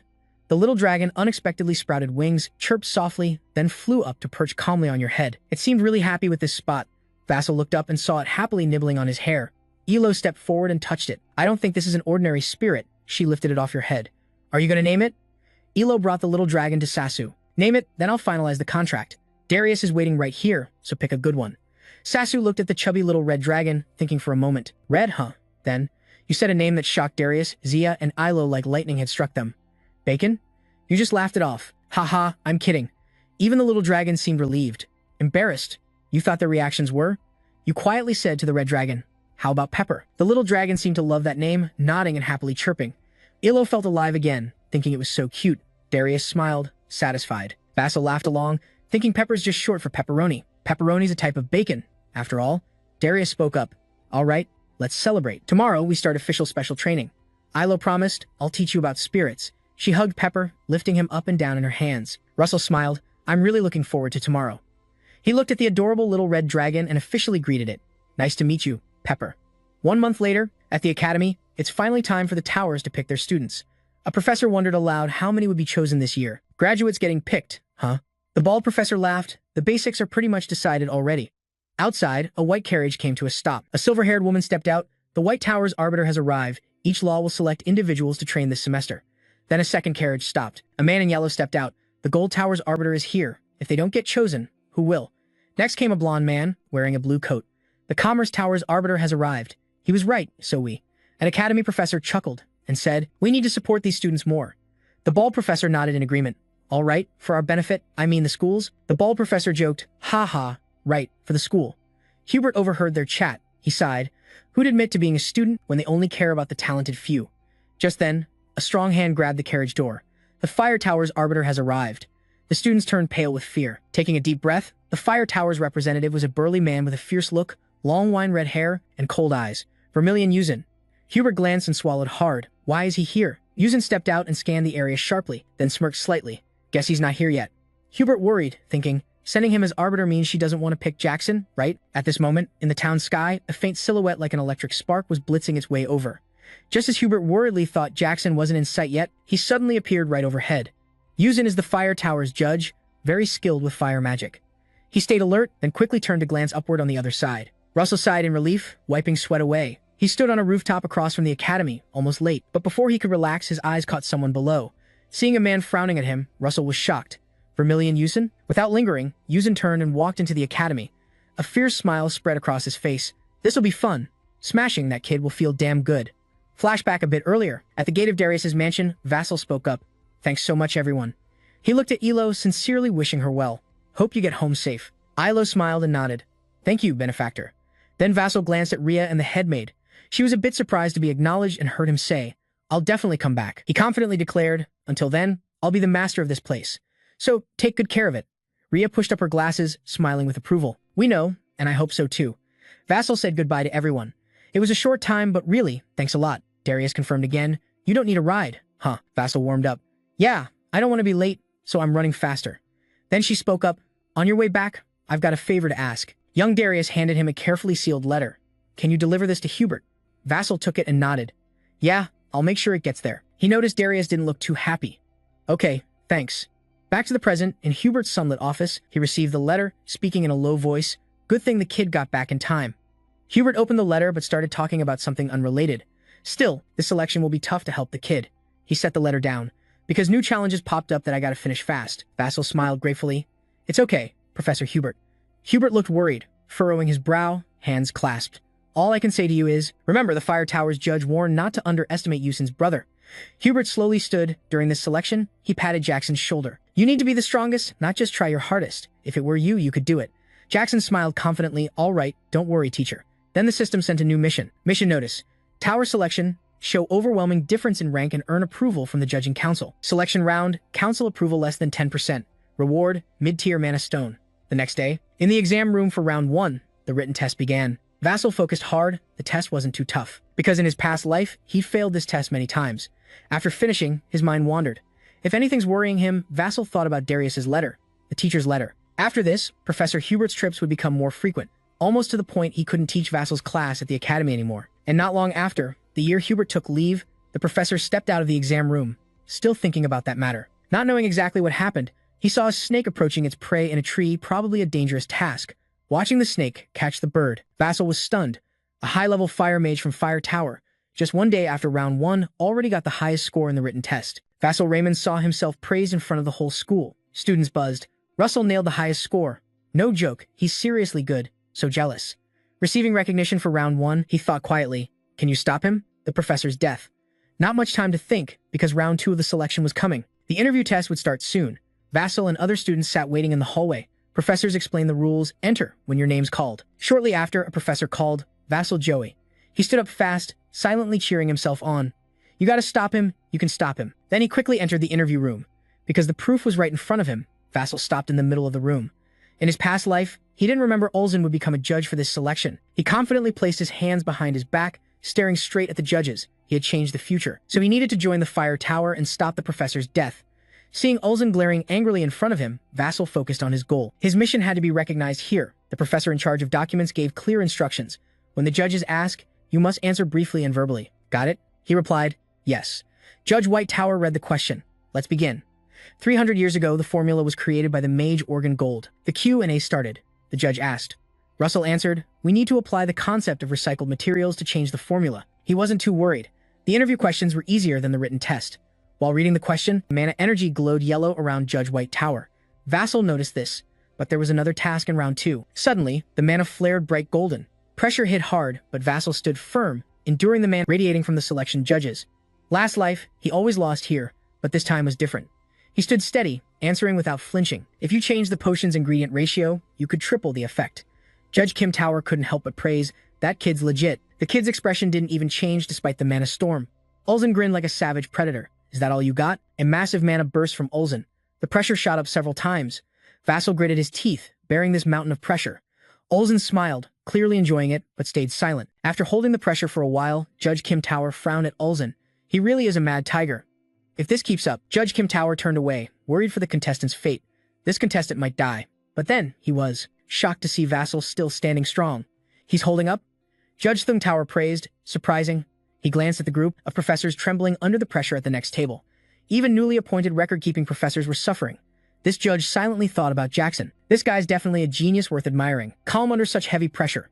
Obviously, he was recognized by the judges. The system reminded recognition from selection judges 1 on 12, on 13, on 14, on 15, on 16, on 17, on 18, on 19, on 10. Ulzen got interested.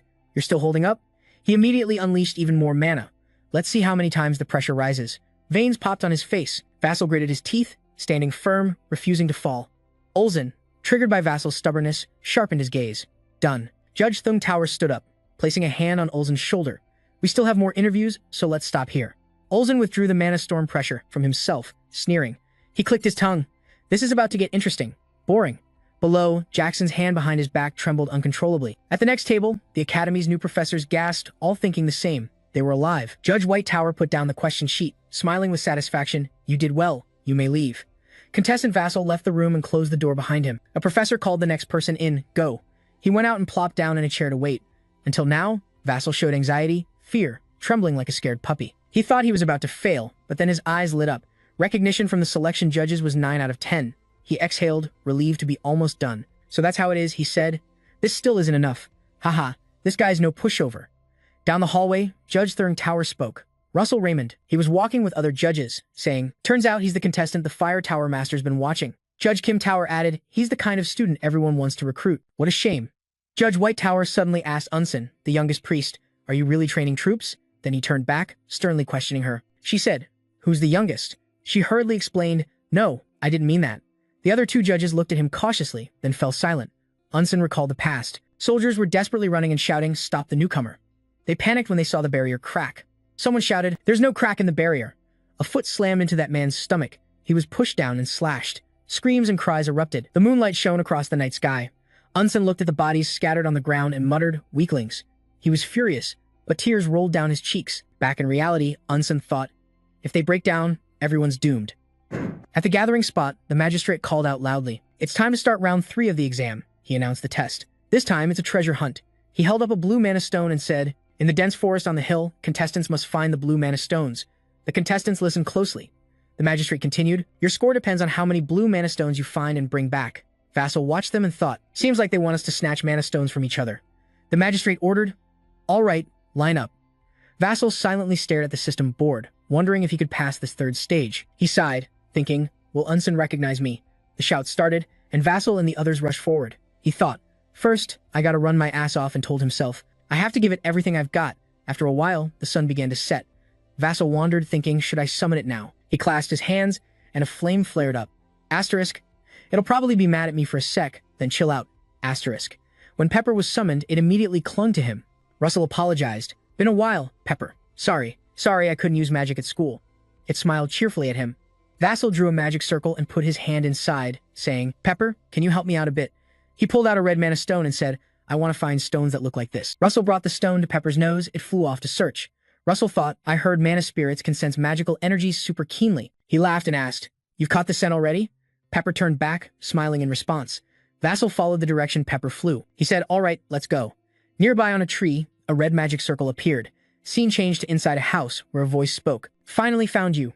Hubot grabbed a man's collar, hoisted him up, and snarled, Mage, where's the guy you made that deal with? The man trembled. I don't know. I only sold him some alchemy materials. That's all I know. Hubert pressed, what about the alchemy formula? The man growled. Don't you know that's heretical ritual? He got an itch hearing that. Hubert slammed the man against the wall. Hubot said coldly, helping cultists is treason, he emphasized. I'll ask again, where's that mage now? The man panicked. I really don't know. He added, all I heard is he sneaked off with a woman. That woman brought her disciple, and he's supposed to identify that disciple. Hearing this, Hubert recalled Jackson and hurried away, his heart pounding. If the cultists want to fight her, it's not just her alone. Asterisk, he thought further. Asterisk, Jackson's in danger too. Asterisk, no way. Hubert ran fast, his body crackling with sparks. He realized everyone in this exam was at risk. In the night forest, a contestant muttered in frustration. Damn it, what the hell is a mana stone? He thought. I can't use light magic or my position will be exposed. Suddenly, he heard a strange noise and saw a shadowy figure ahead. He wondered, what the hell's that? He immediately used a wind arrow, moved closer, and said, you gave me a scare. He wondered if it was another contestant. Looking around, he thought, is he dead yet? This was a competition after all. Just as he was about to leave, he hesitated, then turned back to think. That guy might have a mana stone, so what? He stepped closer, but saw nothing. While he stared blankly, a shadow suddenly appeared behind him. Still clueless, he muttered, where did he go? Suddenly panicked, he spun around as a 7-note scream echoed through the forest. Meanwhile, Vassal kept searching for mana stones. He stepped forward, thinking, this must be the center of the forest now. Ahead was a black bag filled with blue mana stones. Pepper was next to it. Vassal exclaimed, found it. He sensed something odd and started to think, but why is all the mana stone gathered in just one spot? Vassal gently strokes Pepper, thinking to himself, that's it, you did great, Pepper.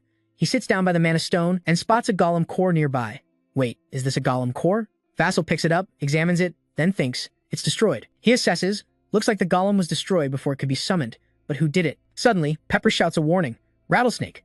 Vassal quickly turns around and sees something moving in the bushes, heading straight for him. Rattlesnake stares in shock as sharp earth spikes erupt from the ground. He quickly flips to dodge the attack. Sliding back, suddenly glowing bubbles rise up.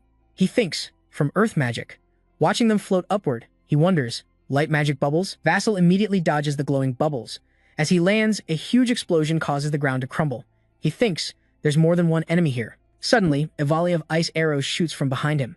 Luckily, Pepper reacts fast, spitting fire to melt the arrows. Vassal praises, nice one, Pepper.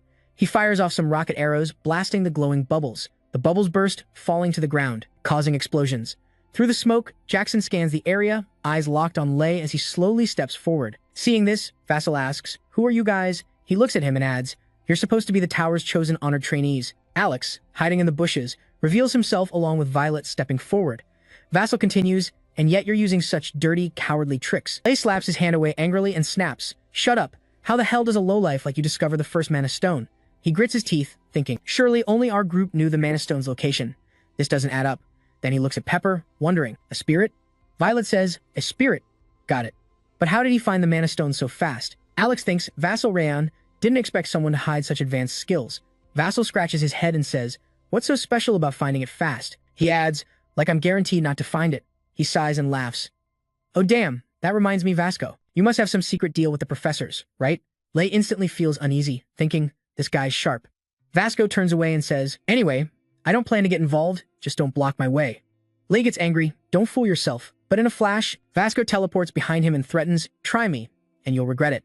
Violet panics seeing this, Alex is stunned, thinking, blink teleport? Suddenly, Pepper growls. Russell calls out, Pepper? He turns toward the forest, watching carefully, sensing movement from within. Vassal asks, Lei, did the professors help you guys? Did they say anything about destroying the golem hack? Lei replies, no way. Alex and Violet step forward together. We also find this weird. Vassal instantly gets alert, turning around seriously. Something's coming. Suddenly, birds all fly away from the forest, which begins to shake violently. Zombies charge out in waves. Vasco is shocked. Zombies? Violet panics. How could there be zombies in the testing area? Alex adds, no way. Lei's just as freaked and blurts. What the hell? He thinks. Gotta get out fast. He turns around, but what he sees shocks him. The four are surrounded by zombies. Desperate, he says. There's no way out now. Pepper flies up, instantly raising a wall of fire around the four. Lei glances anxiously, thinking, a wall of fire? That's a 4th level magic move. He turns to give orders. From now on, each of you take a different direction and handle any zombie that breaks through the firewall that way. The others look confused. Vassal shouts, got it? They panic and shout back, got it? Lei fears, thinking, can't believe I almost picked a fight with a guy like him. If this turns into a real fight, the damage will be huge. Vassal watches the burning zombies and thinks, firewall's just a temporary tactic. The zombies keep charging the flames. He watches and thinks they need to find the mages controlling these zombies. We have to find a way out. A zombie lunges through the firewall. One side of its face was burned off. Vassal looked at it and thought, a zombie. He pondered about those heretics hunting forbidden magic and the blasphemous entities they summoned. He frowned, deep in thought. In the past, the Tower Master had subdued those heretics. So, are these guys leftovers from that incident? Why are they here? What's their plan? Vassal suddenly jolted and wondered, could they be hunting me?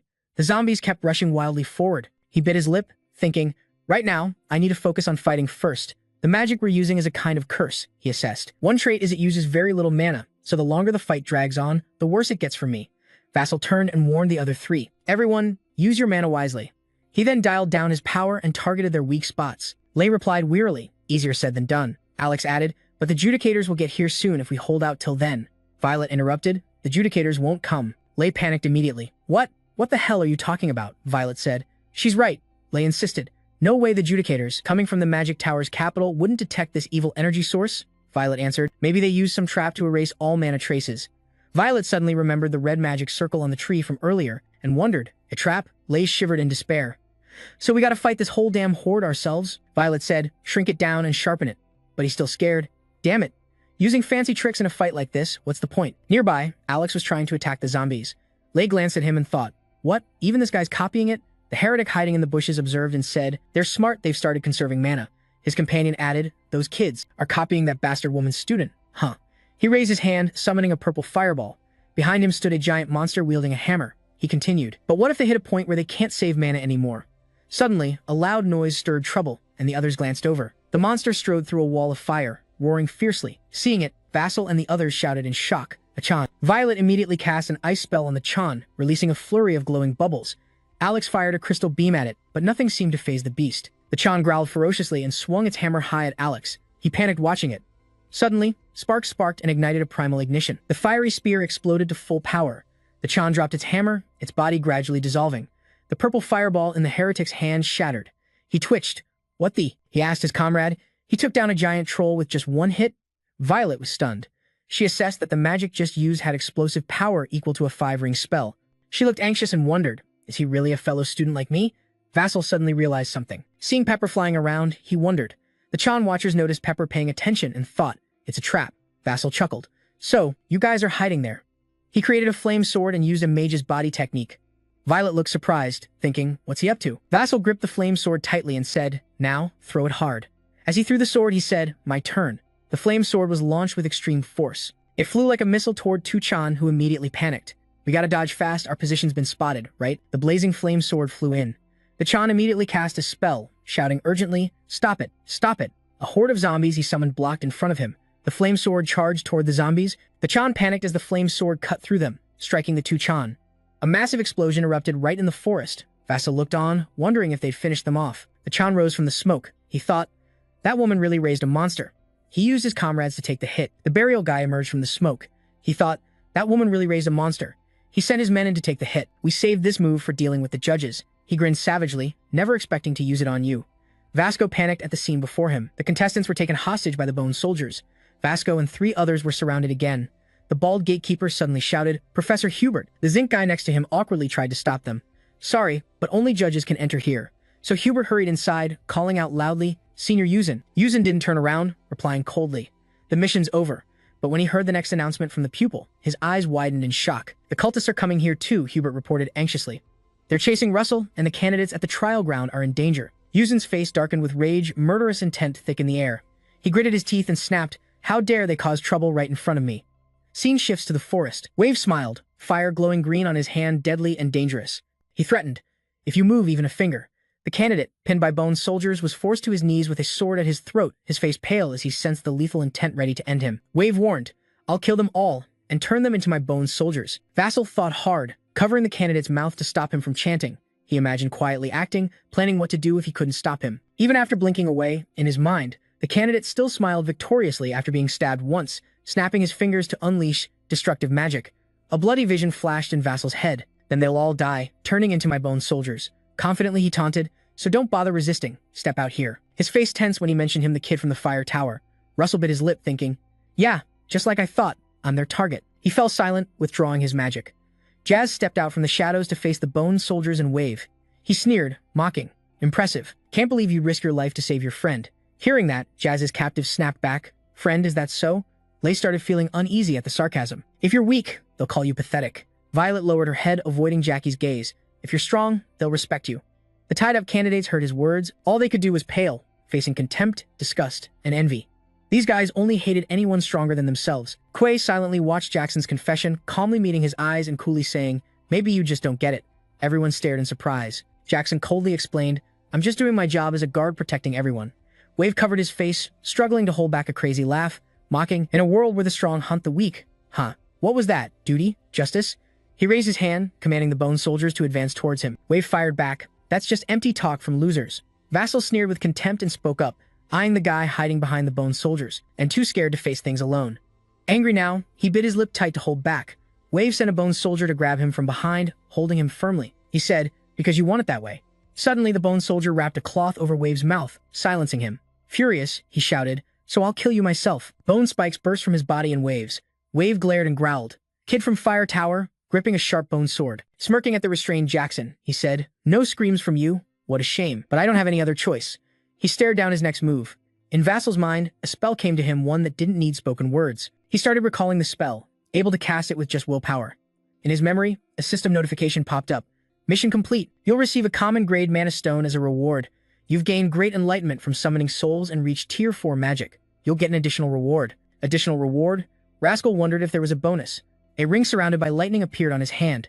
Curious, he thought, a ring. This must be the magic artifact. Cloud Ring. It can turn into a thundercloud when needed. The ring's power will grow with its user's strength. Suddenly, thunder cracked in the sky, echoing through the dark forest. Kay excitedly said, "Your death will mark the start of our revenge." Just as he finished, lightning streaked across the sky, scaring him. Sparks flickered over Rascal's body. Quay looked up at the sky in shock. He blurted out, "The sky." Right then, he used his magic with a command echoing in his mind, "Crush them." Thunder hooves. A blinding light flashed across the sky, lighting up the whole area. Powerful bolts of lightning struck down, creating terrifying pressure.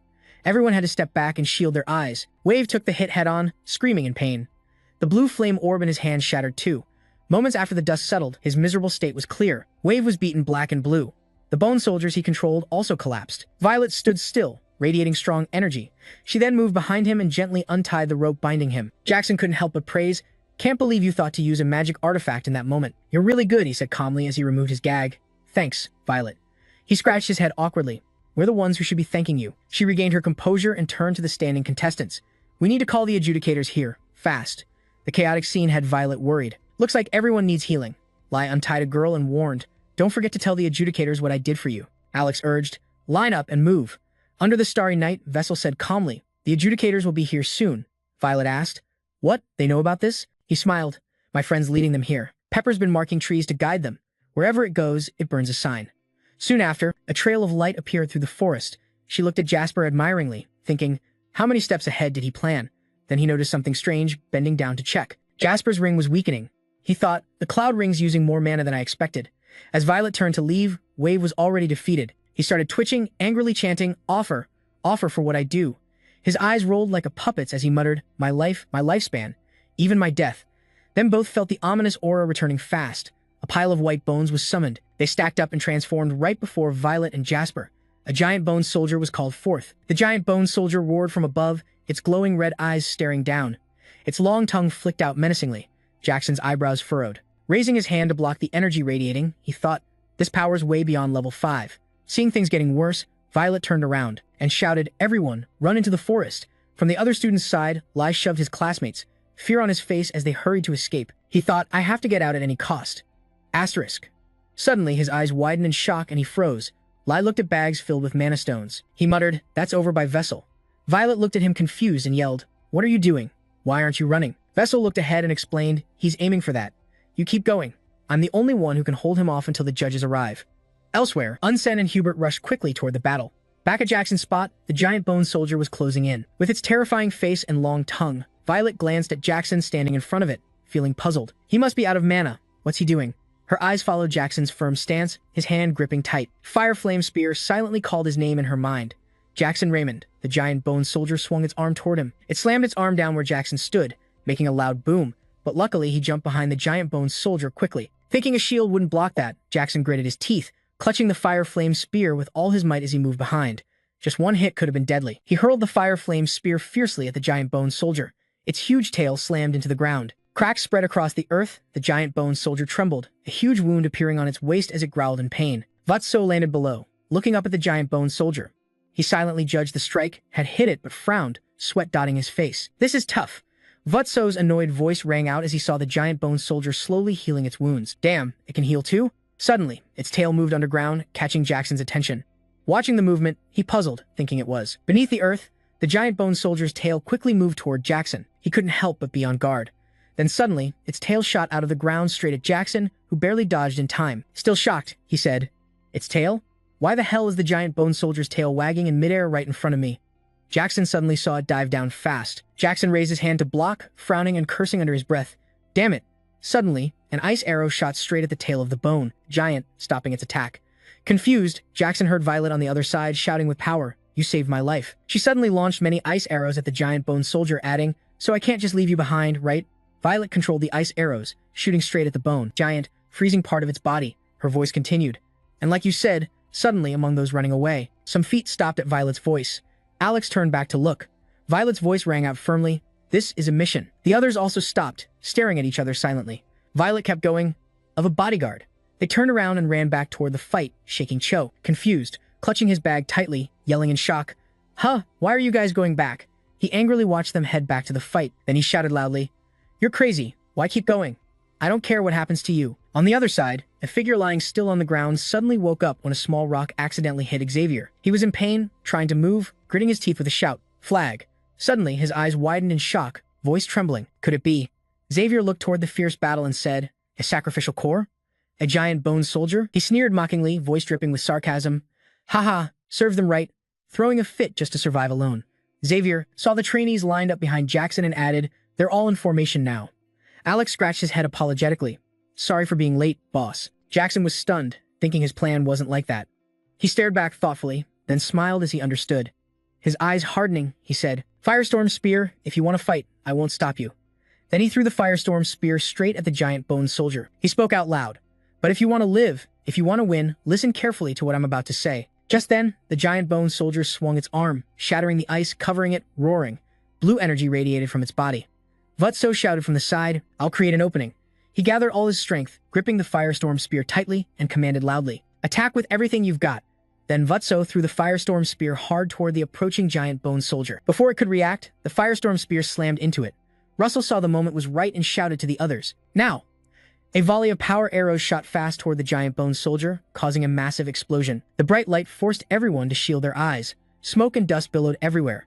The giant bone soldier let out a painful roar. Vutso saw it slowly healing itself and cursed, Damn it. Angry, he gritted his teeth, clutching his trembling hand, muttering, One more time. Vassal struggled to move his hand, focusing his mana, determined to use the Firestorm Spear again. He thought to himself, everyone risks staying behind to face danger. Meanwhile, on the other side, Ulzen and Hubert rushed toward the battle. Vassal reminded himself that for the bodyguard mission, they were still trying to reach the fight quickly. Back at the battle, Jackson watched the trainees still trying to take down the giant bone soldier. He reminded himself, and for his own sake, the flames around him gradually flared up, engulfing his body. He thought, so I have to push even further. A horn sprouted on Jackson's forehead, his eyes shifting, the red irises turning yellow. Determined, he had to protect them. Flames surrounded his whole body as he clenched his teeth, gripping the fire spear tightly. He gave it his all, shouting with all his might, his body blazing as he swung the spear toward the giant bone soldier. He opened his eyes, sensing the moment. With a swift move, he threw the fire spear fiercely and decisively. The others saw this, joined in unison, unleashing their power to attack. A massive force enveloped the speeding fire spear. It charged toward the giant bone soldier, causing it to scream in terror. The spear pierced through it, and the entire giant bone soldier shattered. Ulzen rushed to the battlefield and saw the contestants fighting a giant skeleton monster. What the hell? Ulzen clenched his teeth, displeased. What the hell are those weaklings trying to do? They should have run. Vermilion Ulzen believed weakness was the real flaw. If even one fell, they'd all collapse. He watched for a while without stepping in, until a spark flickered in the distance. That spark was powerful, shattering Ulzen's focus. The fire spear blazed stronger than ever, lighting up the forest, blindingly bright. But that day, Ulzen realized the fire spear had smashed the giant skeleton's skull with raw power. Exhausted, Jackson panted heavily, and Ulzen realized it was because they were weak that if even one stood behind Jackson, the others would fight alongside him. Together, they'd rise. A massive explosion erupted, flames engulfing the sky. As the smoke cleared, the giant skeleton collapsed. Inside was the face of the surviving heretic. He glared angrily, his eyes glowing with eerie green magic. But that wasn't the end. His magic gradually reassembled the shattered skeleton's body. This wasn't over yet. Unaware of the danger ahead, a foot stepped forward to gain momentum. Ulzen gathered magic into his fist. A colossal power surged into his palm, too hot Wave. Now he truly felt the terrifying pressure threatening his life. Ulzen punched hard toward Wave, unleashing the magic in his hand to erase the evil. His power left the contestants stunned. When the smoke cleared, the huge cone-shaped area in front of Ulzen was flattened. Wave was definitely smashed to bits. A weak voice called from behind him. If you intended to come, Jackson's body was about to fall, you should have been here sooner. With that, he fainted. Behind him, a quick hand caught Hubert, suddenly appearing, holding him and praising, Well done. Even the strict Ulzen cracked a rare, satisfied smile. Right then, the system announced the judge's approval rating. 10 out of 10. You've completed the mission. You've earned a mid-level Mana Stone reward. When he opened his eyes, he saw the ceiling light above. A voice asked nearby, Han, you're finally awake. You still look a bit foggy, like you didn't get enough sleep. It was Vassal, who suddenly jolted awake. Other contestants, are you okay? Hubert reassured, thanks to him, they're all safe. He exhaled with relief. That's a huge relief. Professor Hubert adjusted his glasses. Everyone's saying the same. If Jasper hadn't been there, they'd all be dead. He shyly smiled modestly. I just had some help from them too. The professor smiled kindly. But aren't you curious about the contest results? Vassal finally realized, oh right, the selection contest. Hubert shared there were actually many issues. Since the heretics attacked the contest area, the mission became pointless. In this situation, teamwork mattered more than competition. So all the judges agreed that in this selection contest, the one who deserved the highest score was this guy, Russell. He was stunned, a wave of joy flooding in. He silently thought he'd gotten the top score in the tower's selection. Jackson bowed in thanks, feeling relieved he could finally graduate from the academy. Hubert continued talking about the heretics. An investigation had been launched to find who was behind everything. Soon, they traced the root of all the problems. Vassal said there was actually one more heretic left. The professor was startled. There wasn't just one of them. What? The other heretic ran off when things got dicey. Vassal fled, burning with revenge. I'll catch you and make you pay for this insult. The rookie at Fire Tower pushed the door open, carrying a bundle inside. Looks like I lost track of him. Russell cheerfully said, you're here, senior. Yuzin nodded slightly. Let me see how you're doing. Hubert feared Yuzin might pressure him, and Ben worried Russell needed rest, but Russell stopped him. The professor smiled brightly to reassure him. I'm fine. That evening, outside the training ground, Russell faced Yuzin. He looked more lively, his face no longer tense like usual when fighting heretics. You must be bored out of your mind, Yuzin said, explaining why he had to fight those weaklings. Russell said nothing in response. Yuzin clenched his fist and continued, I believe weakness is a flaw, and that thought never changed. That's when Vassal cut in. I agree with you. But Russell looked up and shared his own view. The weak exist, so the strong can become stronger and protect them, and the weak grow because the strong guard them. They'll also try to improve themselves. Vassal concluded, so no one gets left behind, and we move forward together. Hearing that, Yuzin frowned slightly, lost in thought. Then he smirked and said, Hey, I'm tossing you that bundle, open it. Vassal took it, suspicious. Open the bundle? It was a cloak printed with a red rose, just like the one Yuzin wore, the Fire Tower cloak. Yuzin nodded, smiling slyly. Don't get too excited. He warned that joining the Fire Tower meant one more test. Vassal asked, confused. But the recruitment contest already ended, right? Yuzin squinted and explained, it's more of an ancient tradition. He used magic to draw a circle on the ground. Yuzin laid out the rules. Try to force me out of this circle. Use any magic you want. Confidently, he waved his hand. If you get me out, you win. If you lose, you'll pay the price. Vassal looked at him, placing one hand behind his back, quietly gathering magic. Don't regret this later. He stretched his hand forward, like someone else had just done something behind his back. He grinned slyly. You said I could use anything. Fired up, red flames swirled around him. Any magic I want. Suddenly, the mansion shook violently, startling Hubert, who was walking down the hall. At that moment, Yuzin braced himself against the powerful shockwave. His feet pushed back, making him laugh. Covered in 5th-level magic armor, he never expected to be pushed back by a rookie. Yet, here he was getting pushed back. Just then, Hubert ran over shouting, Senior, what are you doing? He angrily scolded Yuzin. I didn't expect you to push Jasper this far, especially when his body hasn't fully recovered. Feeling a bit guilty caught red-handed, Yuzin awkwardly defended himself. This is an old Fire Tower tradition, but Hubert wasn't having it and said it sounded more like childish antics. Touching a sore spot, Yuzin snapped back. What's that supposed to mean? Childish? I do this to instill discipline before he lives with others. Of course, he wasn't backing down. If he still needs your discipline, then the Academy's pillars must all be rotten. He sighed helplessly, then turned to Jasper. Sorry, Jasper. I'll apologize for him. Jasper didn't care and just smiled. I'm fine. At that moment, Yuzin said, Since I made this trial, you're the first to pass it. I never thought anyone could beat my brutal test. That's you. Vassal, your magic surprised me using the origin artifact magic, besides the explosion earlier and more. The blast pushed me back, but what really shocked me was your ability to summon a spirit. At this point, I can only marvel. Honestly, I'm impressed. Hubert. After hearing that, I asked Russell in surprise. You can summon spirits? Jasper then introduced the little spirit in his hand. Yep, its name is Pepper. Both Yuzin and Hubert stared intently at Pepper, who let out an innocent little cry. The two elders sighed helplessly. That's kinda cute. The next day, on the stage, Jasper stood representing the graduates, loudly delivering his message. And finally, Jasper Joyce, my disciple, smiled warmly as he sent his sincere wishes, hoping the light of mana guides you all. As soon as he finished, applause burst out from below. The morning sun streamed through the trees. Hubert praised Jasper's speech. That graduation speech suits the top student. Jasper happily replied, Thank you, Professor. You're no longer a student. From now on, you can call me Senior. Following his lead, Jasper quickly changed his address. Yes, Senior. Then he asked Han, have you found a place to stay in the capital? Han honestly answered, I'm thinking about renting a small room on the city outskirts. Suddenly, Hubert offered, No need. Stay at my place.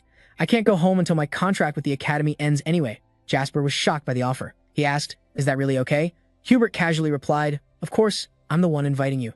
At that moment, Jasper remembered when Darius offered to buy a house for him. Surprisingly, he never used the luxury apartment he got from the Tower Lord. Plus, she reminded him that the market price around here is pretty steep. Thinking about that stirred an uneasy feeling inside him. Why does this feel so familiar? Later, in his room, Vassal was busy packing while Pepper helped out. Right then, a system notification popped up. Congrats on graduating from the academy. Special rewards are being sent. A high-grade mana stone. The message and the scroll in his hand made him exclaim, "This is." He unrolled the scroll and saw a map similar to before, plus a new mission notification. 1. Go to the marked location on the map and complete the related mission. Seeing the spot, he grinned confidently. No way I wouldn't recognize this place. According to what Jack So said, it's a forbidden island where ordinary people aren't allowed. Cullen Island. Easy to get there, hard to leave. It's crawling with magical beasts, a super dangerous spot. You need to be at least a level 6 mage to get there safely. Remembering this info, Vassal was curious about why this sudden mission popped up for him. He didn't understand the purpose. He recalled that day when the guy stabbed him and said something strange, unexpected. The horn of the Forgotten King is etched onto your body. That made him wonder, does it just want me to get stronger? Thinking back to that horn piercing his stomach, he asked himself, or is there another reason it's pushing me to get stronger? That horn granted him a power he never expected. With this power, back in reality, Vassal sat on his bed, telling himself he still didn't know much. He lifted Pepper and said, but I have to get stronger. After all, there's a lot I need to protect. Later, he rode a horse-drawn carriage, speeding down the road. A voice asked inside, is this your first time in the capital? He politely answered, no, I've been there before. Yuzin suddenly remembered something. All right, this kid's from the Goat clan. Almost forgot. Suddenly, Dutso asked, Senior, I have a question. Yuzin calmly replied, what's up? Vassal mentioned Hubert's earlier talk about a mission. He wanted to know if it involved those heretics. He asked, because if not, how could Hubert get so strong when those guys attacked? His sharpness made Yuzin chuckle and praise him. You're quick. Then he admitted honestly, yeah, Hubert's mission is to track the Heretic Council. But there's one thing he's unsure about. I'm not sure if council is the right word. These guys worship a severed head. Jackson perked up and eagerly said, I want to help with that mission too. Yuzin laughed and teased, what? You want to hunt heretics? Though joking on the surface, Yuzin was wary of Jackson. It was hard to tell if he was lying. To him, Jackson's eyes were honestly sincere. After a moment of thought, Yuzin loudly agreed. All right, a real man has to chase big dreams. I'll report this to the Tower Lord. Seeing that he agreed, Jackson happily blurted out, thank you, sir. Before he could enjoy the moment, the man added one word, but Yuzin laughed loudly and laid down a condition. Only if you learn my magic before heading to the capital. That condition made Jackson sigh in defeat. This guy really loves to gamble, huh? Then he quickly showed off the magic he was proud of, called Overheat. He said it was a one-shot kill spell, according to Yuzin's intro. Overheat is a one-hit kill skill, used by focusing mana, even if just for a moment. Worried Jasper might not get it, he gave a clear example. Think of it like using a slingshot, compressing mana, then firing. After saying that, he waved his hand to disperse the magical energy. Then he laughed and asked, can you do it? After a while, they stopped, and Jasper began training using Yuzin's method. He practiced day and night on the road, and it seemed he had mastered the skill. One fine day, near a cliff, a loud explosion echoed, and Jasper easily unleashed a shot that pierced the rock face. Yuzin was extremely pleased. You've truly exceeded my expectations. He was a bit stunned by Jasper's ability. Never thought he could fuse Overheat into his original magic. I've never met anyone that talented before. Now Jasper raised his trembling hand, complaining, my hand's still shaking too much. But Yuzin gently placed his hand on Jasper's shoulder and advised, you've got the hang of it now. Still, he noticed some flaws in how Jasper used the skill. Overheat needs mana focused at one moment, so be careful about getting countered after using it. Hearing this, Jasper had some objections. Then it's too risky to use this move against strong opponents. Yuzin already expected this and smiled, saying, not always. Remember, the best defense is a good offense. On the day they reached the capital, Yuzin's advice still echoed in Jackson's mind. You'll never know when someone stronger will show up. He also warned carefully, but the strong often underestimate the weak. The moment they lowered their guard, Alan was helping Melview down from the carriage. Please step down slowly. Meanwhile, he noticed a figure across from them. That figure was none other than Jasper. Jasper himself realized that this person was Yuzin's last reminder that moment had come. When that happened, the hidden tactics would decide the winner. Later, Jasper personally thanked Darius. Thank you, Tower Mistress. Thanks to you, I stand where I am today, Darius happily replied. Congrats on joining the Fire Tower. Suddenly, she remembered something. She looked at Melview and Alan and said, lucky you arrived just as the Commerce Tower's mistress was visiting. Their true identities were Alan Pett, Mage of the Commerce Tower Hemingway, and Melview, the mistress of the Commerce Tower. Then Melview spoke up. I've been wondering why you chose today to meet me. He glanced at Jackson, sighed, and said, so it's to brag about the student you took in late in life? Darius wasn't shy and proudly answered, of course. Plus, she bragged that even though this kid's young, he's a hero who defeated a heretic. At this, she showed her annoyance at Melview's arrogant attitude. Honestly, what's wrong with me bragging about my student? Hearing you say that pisses me off. Meanwhile, Jackson kept staring ahead. He recognized Melview's disciple. Alan Pett, who in a few years would become the youngest level 6 mage, a true prodigy. He recalled memories from before. In his past life, he had helped him a lot. Didn't expect we'd meet like this again. After a silence, Melview finally said, "For me, that's nothing to brag about." Now it was his turn to brag about his disciple. If you look objectively, Alan's skills are better. Seeing these two compete again, Yuzen sighed helplessly. Here they go again. Then the fight began. Darius fired up. "Oh, you forgot this student of mine is younger, huh?" Melview shot back. "I already factored that in before judging." Her mana flared up aggressively at him, and she laughed. "If you say you accounted for that, you're pretty damn smart." He didn't hold back either. "Come on, teach this kid a lesson. Make sure you're right before you challenge me. You scared to lose?" Seeing his master ready to clash, Alan quickly placed a hand on his shoulder to calm him down. He smiled and stepped in to mediate. "Our Tower Lord isn't usually like this, but every time he meets her, that childish side shows. That made me of you yell, 'What the hell?' While he stayed calm and said, 'You must be reminiscing about your youth, huh?' That only pissed me of you off more. 'What the fuck is this punk babbling about?' Then he leaned over and reminded the Tower Lord, 'You still gotta visit the palace today, right?' Mentioning that snapped him out of his anger. "Yeah, that's right." After calming his master, Alan stepped toward the trouble and spoke up. "Sorry if I'm being a bit rude." He held out his hand to shake on this first meeting. The junior knew he was apologizing for his master's temper. The kid quickly replied, "No problem," then suddenly hesitated. "But," he honestly admitted, "I'm a little disappointed." Calmly, he said, "I wanted to show you both my magic." That caught Yusan totally off guard, thinking, "Check out this kid." Mio View seemed to really like Jasper's attitude and laughed loudly. "Balls of steel." Then his tone dropped, and I wondered if he was about to unleash his power and asked, "Where the hell does that confidence come from?" Vassal wasn't scared of his magic at all. Instead, he was enjoying it. "Is this the usual mana of the tower, Lord of the Fire Tower? Feels like I'm drowning in a sea." His reaction pleased and amused the Tower Lord. Didn't expect something this impressive. At this age, Melville stood and called out to the Fire Tower Lord. He made an offer. "Let's make a bet." Darius got pretty interested. "A bet? Right now?" A wager was set between Jasper and Alan. 5 years if you're student. He laid out the stakes. "If you can catch up to my student's level, the prize is a priceless relic. I'll give you one of my mythical relics." That fired up Darius's competitive spirit. She gasped, "Oh," toward Jackson. As soon as he heard the prize, he was stunned. A mythical relic. According to the info, he learned mythical relics come from the legendary era artifacts that survive through forgotten times.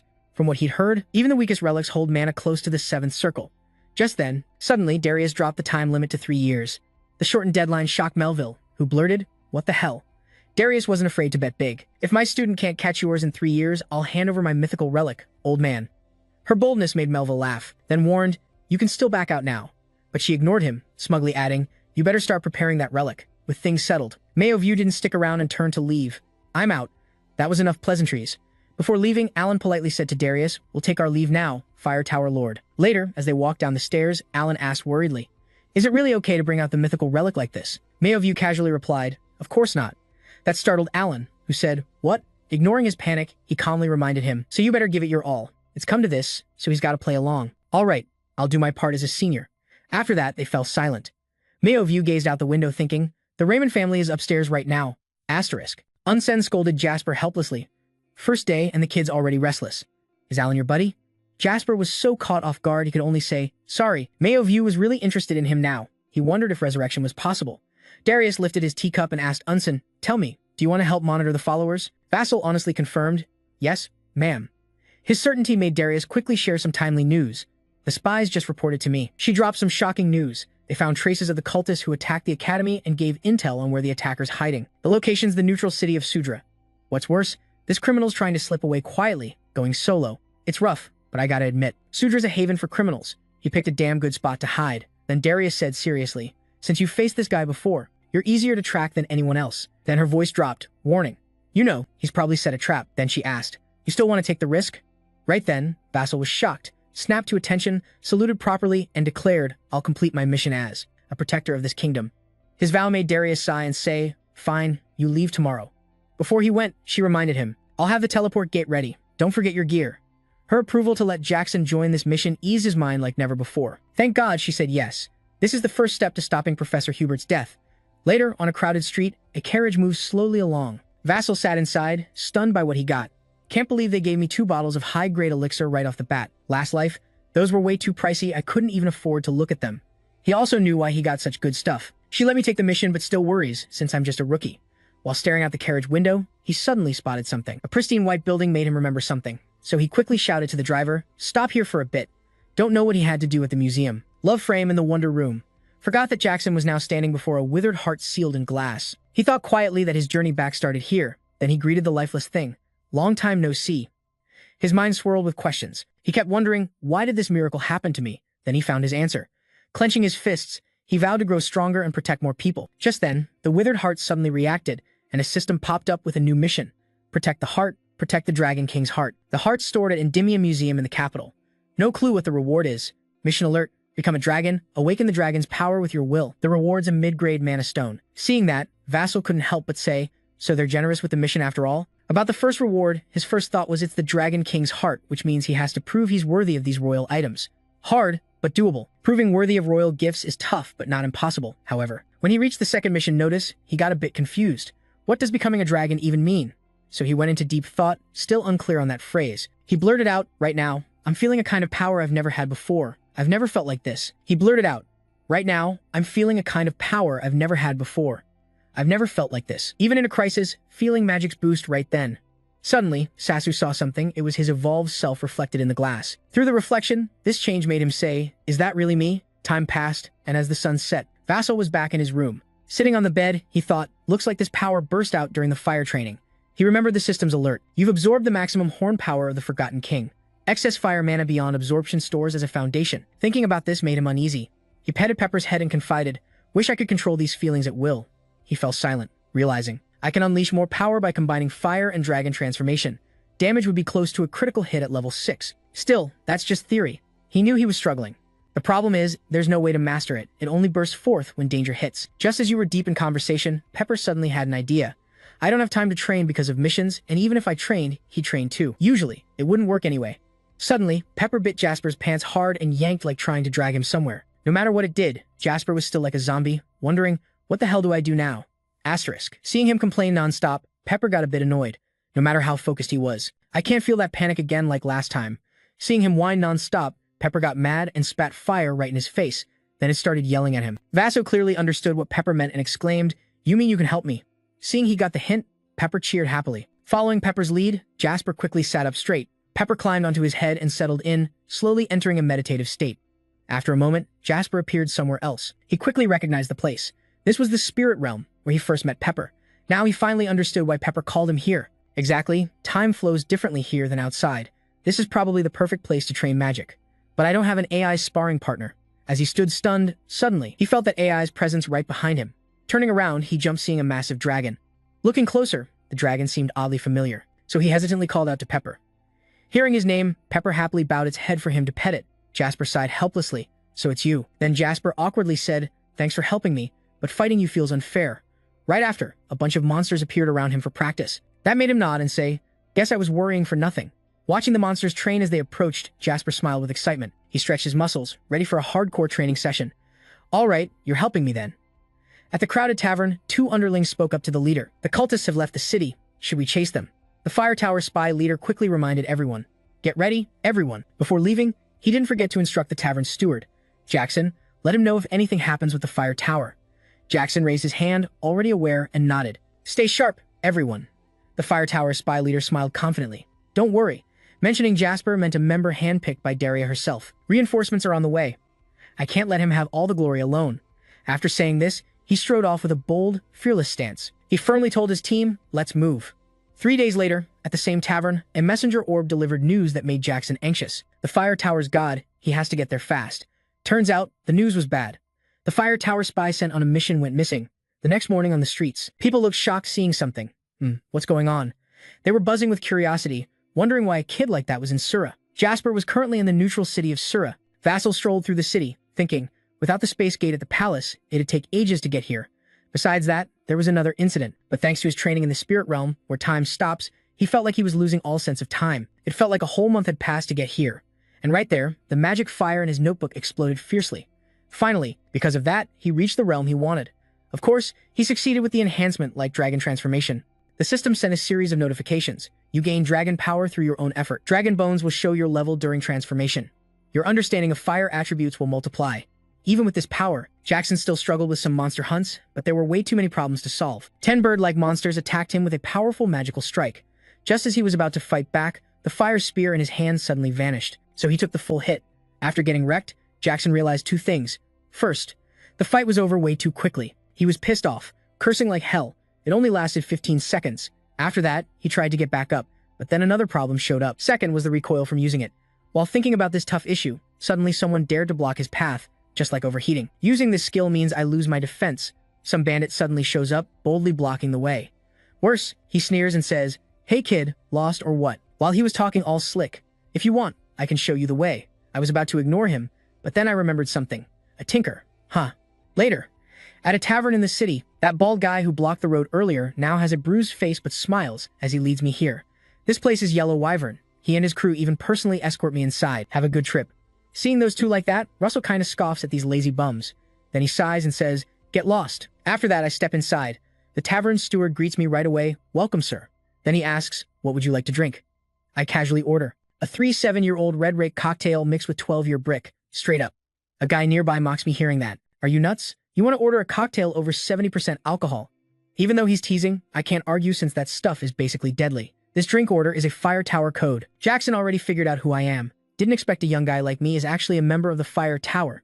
He sets the drink down, a bit flustered inside. "Aren't you too young for this?" But he plays along and says, "Here's your drink." Suddenly, a protective circle appears around me. Jackson explains, "It's soundproof magic. No one here can hear our conversation." He casually pours wine and introduces himself. "I'm Jackson, a Fire Tower mage sent undercover here. I work secretly as the manager at Yellow Wyvern." Out of courtesy, Jackson reveals his identity and says, "I'm Jackson. Raymond's from Fire Tower. Go somewhere else to talk." Later, in a quiet corner of the tavern, Jackson's voice sounds shocked. "So the Fire Tower spy went missing 3 days ago?" Jackson sadly nods. He also adds, "The last time we contacted him, he revealed his location. The scout team is heading to the Vassal Desert Ruins." Hearing this, I ask, "Did they get trapped there?" Jackson denies it, saying they're not reckless types who'd fall for a simple trap. Then he asks me directly, "Do you have a map to the desert ruins?" My question surprises him. "A map?" I quickly explain, I need to find and rescue them. But he sighs and says, "That's not a place you can go alone. The ruins where the team disappeared are close to the Empire's border and extremely dangerous." Jackson's attitude makes me realize he doesn't quite trust me. As he keeps talking, "Unless you wait for reinforcements." I immediately unleash a terrifying spiritual power to intimidate him. Then I ask in a low voice, "I can leave now, right?" My power truly scares. Jackson breaks into a sweat. I heard he recently reached the 4th magic tier, but now he knows he seriously underestimated me. This magic is at least 5th tier. Plus, I can control it smoothly at will. Then Jackson withdraws his power, coughs a few times, and says, "I guess I was a bit impulsive." Only then does he hand over the map. "I'll show you the way." His attitude makes me really satisfied. Meanwhile, inside an ancient fortress, a hooded subordinate with his face wrapped in bandages kneels respectfully and reports, "By your order, we left a trace of his master." Hearing that, the master smiles. Good. I can already smell the blood of those chasing him. The scorching sun beats down on the barren land. Vassal keeps pouring water into his mouth, complaining, "Should have trained more ice magic." He pours water over his head, frustrated by the damn hot weather here. Jasper looks at the crumbling ancient palace before him. Amazed, he says, "This place is way bigger than I thought." He quickly runs around, studying the terrain and surveying the whole palace. Once, Jasper quietly calculates that there are many paths leading inside. He starts planning his next move, wondering if his mission is just to track down the cultists. "Then we just need to destroy this ruin and force them to show up." Jasper stopped running, stood still, thinking for a moment, but they could capture spies inside. "I can't do that." Remembering the mission, Jasper said helplessly, "Basically, I have to go inside." He spoke seriously, annoyed. "They must have traps everywhere by now." Vassal focused his strength on his legs and said firmly. Then he easily jumped onto the shattered high stone pillars, planning to enter from above. So, hanging above, looking down, he smugly thought he'd enter in the most unexpected way. From the roof, he boldly dropped down. Just as he was about to hit the ground, a small whirlwind held him midair. Surprised, he wondered about the wind. He gently landed on a carpet in the middle of the room.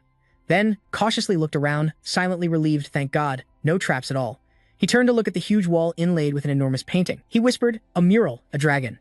Looking closely, you'd see a warrior fighting alongside the dragon. Amazed, he thought, and a black-haired warrior. He glanced to the opposite side, where the wall was broken, wondering who their opponent could be. A deep, strange sound echoed, sending chills down his spine. Amazed, Vassal looked around, thinking, here he is. From 2 doors, suddenly appeared an army of bone soldiers surrounding him. That deep sound rang out again. No way that academy guy is the one chasing me. The mindless bone soldiers moved chaotically under control. They advanced, each step clinking loudly. That guy excitedly said, "Since you came here yourself, I don't have to waste time hunting you down," facing them calmly despite the numbers. Hearing him speak gratefully, Savi smiled wickedly, proudly saying, "I should give you death." He replied, he confidently mocked loudly, "So you ran quite far, huh?" Angry, his eyes lit up as he powered up, gritting his teeth, cursing the arrogant brat. Xavier commanded the bone soldiers to charge wildly, yelling, "Die!" Vassal carefully observed the enemy, calculating silently. There were even elite soldier corpses from the battlefield. They were much stronger than last night. He stood in the shadows, looking out, sneering excitedly. Thinking this place would be your grave, he lightly stomped the ground. Immediately, a wall of red flames erupted, surrounding Jasper, blocking the bone soldiers. Savvy questioned, "That magic again?" He smirked confidently, answering, "Nope, I bet this time's different." Jasper raised his hand high, starting to cast a spell. He recalled his hard training, telling himself, "Lately, I haven't just been training dragon transformation, you know." Vassal focused energy around his body, strengthening his power, thinking, "I'll boost the existing firewall magic and add some guidance spells." He seriously poured all his strength into a wave of fire aimed at the bone soldier army. The firewall began to glow, and in seconds, it flared up fiercely like a massive torch.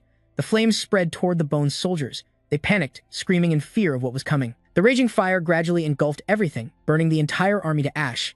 Facing Jasper's overwhelming power, Xavier watched from the shadows as the flames covered the area. Seeing the horrific scene, he widened his eyes in shock, shouting in panic, "My army won't fall this easily." At this moment, he found Xavier's location, storming forward like a killing god, yelling, "There you are." From behind a gate, Xavier realized his mistake in shock. He wondered, did he just realize the truth about my magic too late? Amid the flames, he used clairvoyance. Xavier turned, planning to escape. Damn it, running now is. His thought was cut off by Jasper's deathly sound. Too late. Before he knew it, Jasper had circled behind and appeared right in front of him. He raised a fist, laughing as if to flee, then swung down. Jasper shattered the barrier wall, sending dust everywhere. Xavier was punched flying to the middle of the room. He collapsed, coughing violently and spat out blood, cursing like hell. Gritting his teeth, blaming himself, "Is this all I can do?" Vassal calmly stepped closer to Xavier, standing tall before him, offering, "Surrender and we both get out of this mess." "What do you say, Xavier?" Still able to laugh coldly at Jasper's calmness, he struggled to speak. "I can't do this." He tried to stand up straight, his body trembling. He said, "This soul no longer belongs to me. That wasn't enough, I've even betrayed my own family." Savy screamed madly, "I've already abandoned everything that was mine." Suddenly, two figures dropped down from the ceiling. Alay and Beth landed from above, their eyes flashing with deadly intent. Casting magic straight at Dutso, he sensed the danger, stayed on high alert, and turned to face the two attackers' intent. A barrage of attacks, dust flying everywhere. Alay and Beth stood blocking the badly injured Xavier. She shouted excitedly, "Serves you right, tailgater. Take him down from above." With contemptuous eyes, she sneered, "You're just bait, right? And the opponent's just that punk kid? Pathetic." Beth didn't hold back, mocking bluntly, "With his wrecked state, looking like a dead rat suits you perfectly right now." Xavier shouted to grab their attention. Angry, he yelled, "He's our target, the disciple of the Flame Tower's master." Hearing this, Alay's eyes widened in shock. He lost his temper and gritted his teeth. "You mean that bastard Darius?" Just then, in the middle of the room, a light vortex stirred. Vassal broke through his defensive shield, face darkening as he growled, "You filthy bastards." Angry, he warned loudly, "Better not mention my master's name." The system displayed a mission alert to fight the cultists, capturing at least one of the three or killing them all. The reward? Mid-level mana stones. In this tense moment, Alay exclaimed. He folded his arms, smirking confidently. "Better if you die early." Beth put on a twisted smile, replying, "Really? But that bastard's disciple won't die so easily." Every word she said was the key to unlocking Jasso's fury. "I'll kill you, turn your corpse into a puppet, and make it dance in front of the Flame Tower." Alay started issuing commands with his power.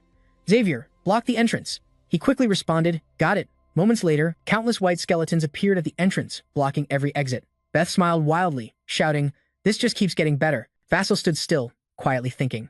Instead of hiding and summoning undead, they're going all out. Watching the energy from the two, he raised his guard, thinking they're totally different from any opponents I've faced.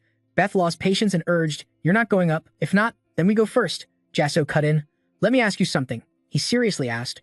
"What did you do to the scouts who came before me?" Alay questioned suspiciously. "Scouts?" Beth got furious and attacked, shouting, "Don't fool me just to buy time." Vassal calmly dodged the claws slashing at him, thinking, "These guys don't know about those scouts." Alay took advantage of an opening and joined the fight, whipping him fiercely. Vassal watched the whip coming at him but calmly let it fall. Just seconds before the strike landed, he quickly jumped aside to dodge. Or are they pretending not to know? Vassal's eyes hardened. Either way, I'll find out. Watching his moves, Beth went wild, demanding the bastard. "You planning to run?" Vassal started summoning magic, calling forth a blazing spear. Facing the cult team head-on, Vassal swung the spear down hard, unleashing his power, easily blocking her magic. Beth was shocked. "He blocked that?" A voice shouted, "That's the spear." Savy screamed in anger from behind, reminding, "That spear crushed the huge bone monster." She laughed maniacally, fired up. "This just keeps getting more interesting." Beth raised her hands, gathering magic. A powerful energy burst created a massive illusion. Two huge hands clasped tightly as she started chanting to summon her weapon. A dense aura spread with the appearance of demon claw spear tips. Her twisted, perverse face said, "Guess which one's sharper?" Vassal stayed calm, staring straight at her. Beth lost patience and charged with the spear. Her face twisted into a sick grin. Guess which one's sharper? Vassal stayed calm, locking eyes with her. Losing patience, Bet charged forward with her spear. Alay rushed to stop Bet. Don't act on your own. She ignored the warning, confidently saying, afraid of a kid like him? Pathetic. Vassal faced Bet seriously, showing zero fear. Their spear tips clashed, flashing, blinding light as two opposing forces collided. It created an invisible pressure. Moments later, Bet's spear tip shattered. Vassal's spear swiftly knocked off her arm. In those few seconds, everything that happened left Bet's mind frozen. Under the blazing sunlight from above, screams of pain echoed. She screamed, terrified, unable to believe her eyes. My arm. Then from afar, Alay swung a whip hard across Bet's neck, sending her to the other side. Blood splattered all over the rough face. Stunned, he swung the whip irritably and said, You dumbass, didn't I tell you not to act on your own? Alay gripped the whip and praised. My Flame Tower disciple is your enemy, but I gotta admit, he unleashed power even greater than Bet's. Vassal listened seriously as he said, So from this moment on, Alay summoned a powerful whirlwind forcing him back, speaking seriously. I'll do everything to tear you apart. Alay used Nightmare Tail magic, spinning to push back wave after wave of growing whirlwinds. The area kept expanding. Seeing the calm look on his face facing his attack, he sneered, No matter how good you are, it doesn't matter. Attacking from this side, can you even block it? In a moment, Alay wasn't paying attention. A silent flame ignited along his whip. He was startled, turning his head wide-eyed in shock. Vasco took advantage of the opening, appearing right in front of Alay with a smile. He muttered in surprise, Blink? Alay quickly grabbed his wrist. The hand about to strike him, the huge difference in power made his move feel like a grain of sand in the desert. He easily landed a critical punch to his gut. Alay cried out in pain. In the ancient-filled space, the sounds of continuous punches and kicks echoed. Savvy. Stunned, unable to speak, he watched Jack furiously punching Alay's face, amazed thinking, What the hell is going on? Xavier collapsed, kneeling in despair, unwillingly asking himself, We lost again? Sitting on the ground, clutching his head, trembling with fear. I'm dead for sure. No, I won't die peacefully. Xavier looked toward Bet's corpse, silently cursing those damn teammates. After bragging like he was some big shot, suddenly he noticed a red gem. Lying there alone next to her, his pupils dilated in shock as he said, That's an artifact. Alay, hit so hard he coughed up blood, collapsed to the ground. He looked up in rage, gritting his teeth. Stop messing around, just kill me. The other cut him off. Shut up, and grabbed Alay's head, radiating overwhelming pressure. And answer my question now, he asked seriously. Where are the spies? Alay spat blood disdainfully, his face full of defiance as he replied. You keep babbling about those damn spies. What the hell are you talking about, Vasco? Eyes narrowed, silently evaluating. Did he really not know? At that moment, Alay seized the opening, thinking Vasco wasn't guarding himself anymore. He summoned a small dagger, secretly planning a sneak attack. This is my chance. Suddenly, a tentacle shot out like lightning, wrapping tightly around Alay, making him choke a scream. Turning his head sharply toward the attacker, he was instantly horrified. Savvy held something deep red, wildly and respectfully raising it while repeating, Here, I offer this. Here, I offer my life, my lifespan, and my entire existence. He shouted in panic, a sacrificial charm. Even tightly gripped, Alay was terrified. Is this a giant hell monster? The tentacle dragged him away quickly, making Alay curse angrily. Damn it. Xavier screamed madly. The lives of others, their lifespans, and even their deaths. His eyes glowed with fierce intent, losing all reason as he yelled. I offer all that to you, Savvy. Letting the tentacles pull everything toward him, still respectfully shouting, Let me be part of your power. Destroy everything. Sharp white bones sprouted from his body, piercing through Alay instantly, then absorbed him. A roar echoed deeply. A massive silhouette appeared. The abomination's heir. It unleashed power from its body, screaming wildly. Vasco was overwhelmed by that power, forced to step back cautiously thinking, How does it have so much mana? The system notification popped up. The mission against the cultists changed. All cultists are dead. Eliminate the abomination. The reward is triple mid-level mana stones. Its purple eyes gradually focus. The abomination lowers its head and growls at its massive body. What? The abomination opens its disgusting mouth and shouts angrily. How dare you turn me into this mess? It angrily gathers energy in its palm. Then its arm instantly twists into a demon claw. The abomination yells in rage, You bastard! I'll tear you apart right here. Vasco stares in shock at the attack coming his way. He recalls Beth fighting him and wonders silently. Is that the girl's magic from earlier? A massive force shoots straight toward Vasco's position. He freezes, panic rising as the death figure draws closer. The moment the attack hits, a huge explosion destroys an entire ancient palace. Amid the rubble, violent shaking happens as if something's trying to break free. A pillar of fire bursts through the thick earth and stones. Vasco, holding his flaming spear, crawls out, breathing a sigh of relief. That damn bastard, good thing I got out just in time. Vasco lands safely and mutters, This idiot. Look at the pile of rubble stacked like a mountain, he complains. Can't believe he couldn't control his own power and ended up digging his own grave. The rubble shakes violently again. Russell's face darkens as he panics. Something powerful bursts out from the wreckage, roaring wildly. Russell falls down. Chains suddenly appear. It angrily lashes them toward Jackson, shouting, Die. The abomination's face is crazed, hyped up. I'll chew you up to the bone. An explosion sounds behind it. Jackson stays alert, watching through the thick smoke, wondering silently. Thick smoke and fire obscure everything. That small noise gives the abomination a clue to Jackson's location. It turns and says, "Oh, there you are." Behind it, curled tentacles form a solid shield. The abomination grins smugly. "Your attacks won't work on me." Vasco grits his teeth, trying to stay calm. He's right, the defense is insanely strong, like a deadly net in front of him. He quickly calculates and knows he needs a new plan. It swings the chains at him again, sneering, "No matter how hard you think, it's useless." So he puts all his strength into his legs and moves fast. He thinks, "Now I just need to dodge the abomination's attack and buy some time." Seeing him keep moving, it taunts. "Yeah, right. Keep running and shaking in terror before my overwhelming power." Vasco takes a breath, calms down, and randomly thinks. He raises his hand to cast a summoning spell, thinking, this is just the beginning. Vasco calls out, "Pepper." A small fire dragon appears. He softly asks, "Give me a hand, Pepper." Happy to help, Pepper lets out a cry as Vasco's hand bursts into flames. He's determined, "All right, let's start." Vasco waves his hand and the blazing fire shoots toward the abomination. It doesn't move, just watches the flame rushing at it. Another explosion rocks this barren scene. The abomination stands firm in defense. After taking Vasco's direct hit, it opens its eyes and mocks. "You idiot, you think that magic can hurt me?" Surprised by the empty surroundings, the abomination spits out, "Where the hell are you hiding?" Vasco smirks slyly and says, "Here, Pepper." Taking advantage of its distraction, he attacks from the side, catching the abomination off guard. The fierce flames quickly engulf it. He blinks and teleports above, scanning around. The abomination writhes, angrily cursing, "You damn fly." Dark clouds with lightning start to gather in the sky. Vasco looks down from above, calculating, now I've got its attention. He starts to freefall, seriously thinking the next move is. Then he summons the blazing spear, determined to pierce through with overwhelming power. Pepper is gently dodging the abomination's attacks. It suddenly realizes Vasco has made his move. Pepper quickly jumps out of range. The abomination's vision is blocked, unaware of what's coming, still screaming wildly. "Jassel Raymond, cut the crap, come out here." From above, Vasco charges confidently, spear aims straight at its head, replying, "You got it." The impact unleashes a terrifying blast of pressure. His body felt solid, stiff like he'd hit a steel plate. Abominable sneered with contempt, "That's useless." He quickly cut him off. "I know." Vassal summoned bolts of lightning that wrapped around his body, grinning proudly. "Now, this is the real attack." A massive mace shrouded in immense power appeared in the dark, cloudy sky. He left behind, the fiery spear still lodged in Abominable's head as a guide. He quickly leapt out of danger. Then the giant mace above swiftly swung down. The strike hammered the fiery spear deep into Abominable's skull, sending high-voltage electricity coursing through it. Another explosion erupted in the desolate desert forest. The pressure created a small whirlwind that kicked up a thick cloud of dust. A huge crater appeared. Vassal landed lightly not far away, panting as he looked at the wreckage and asked, "Is it over?"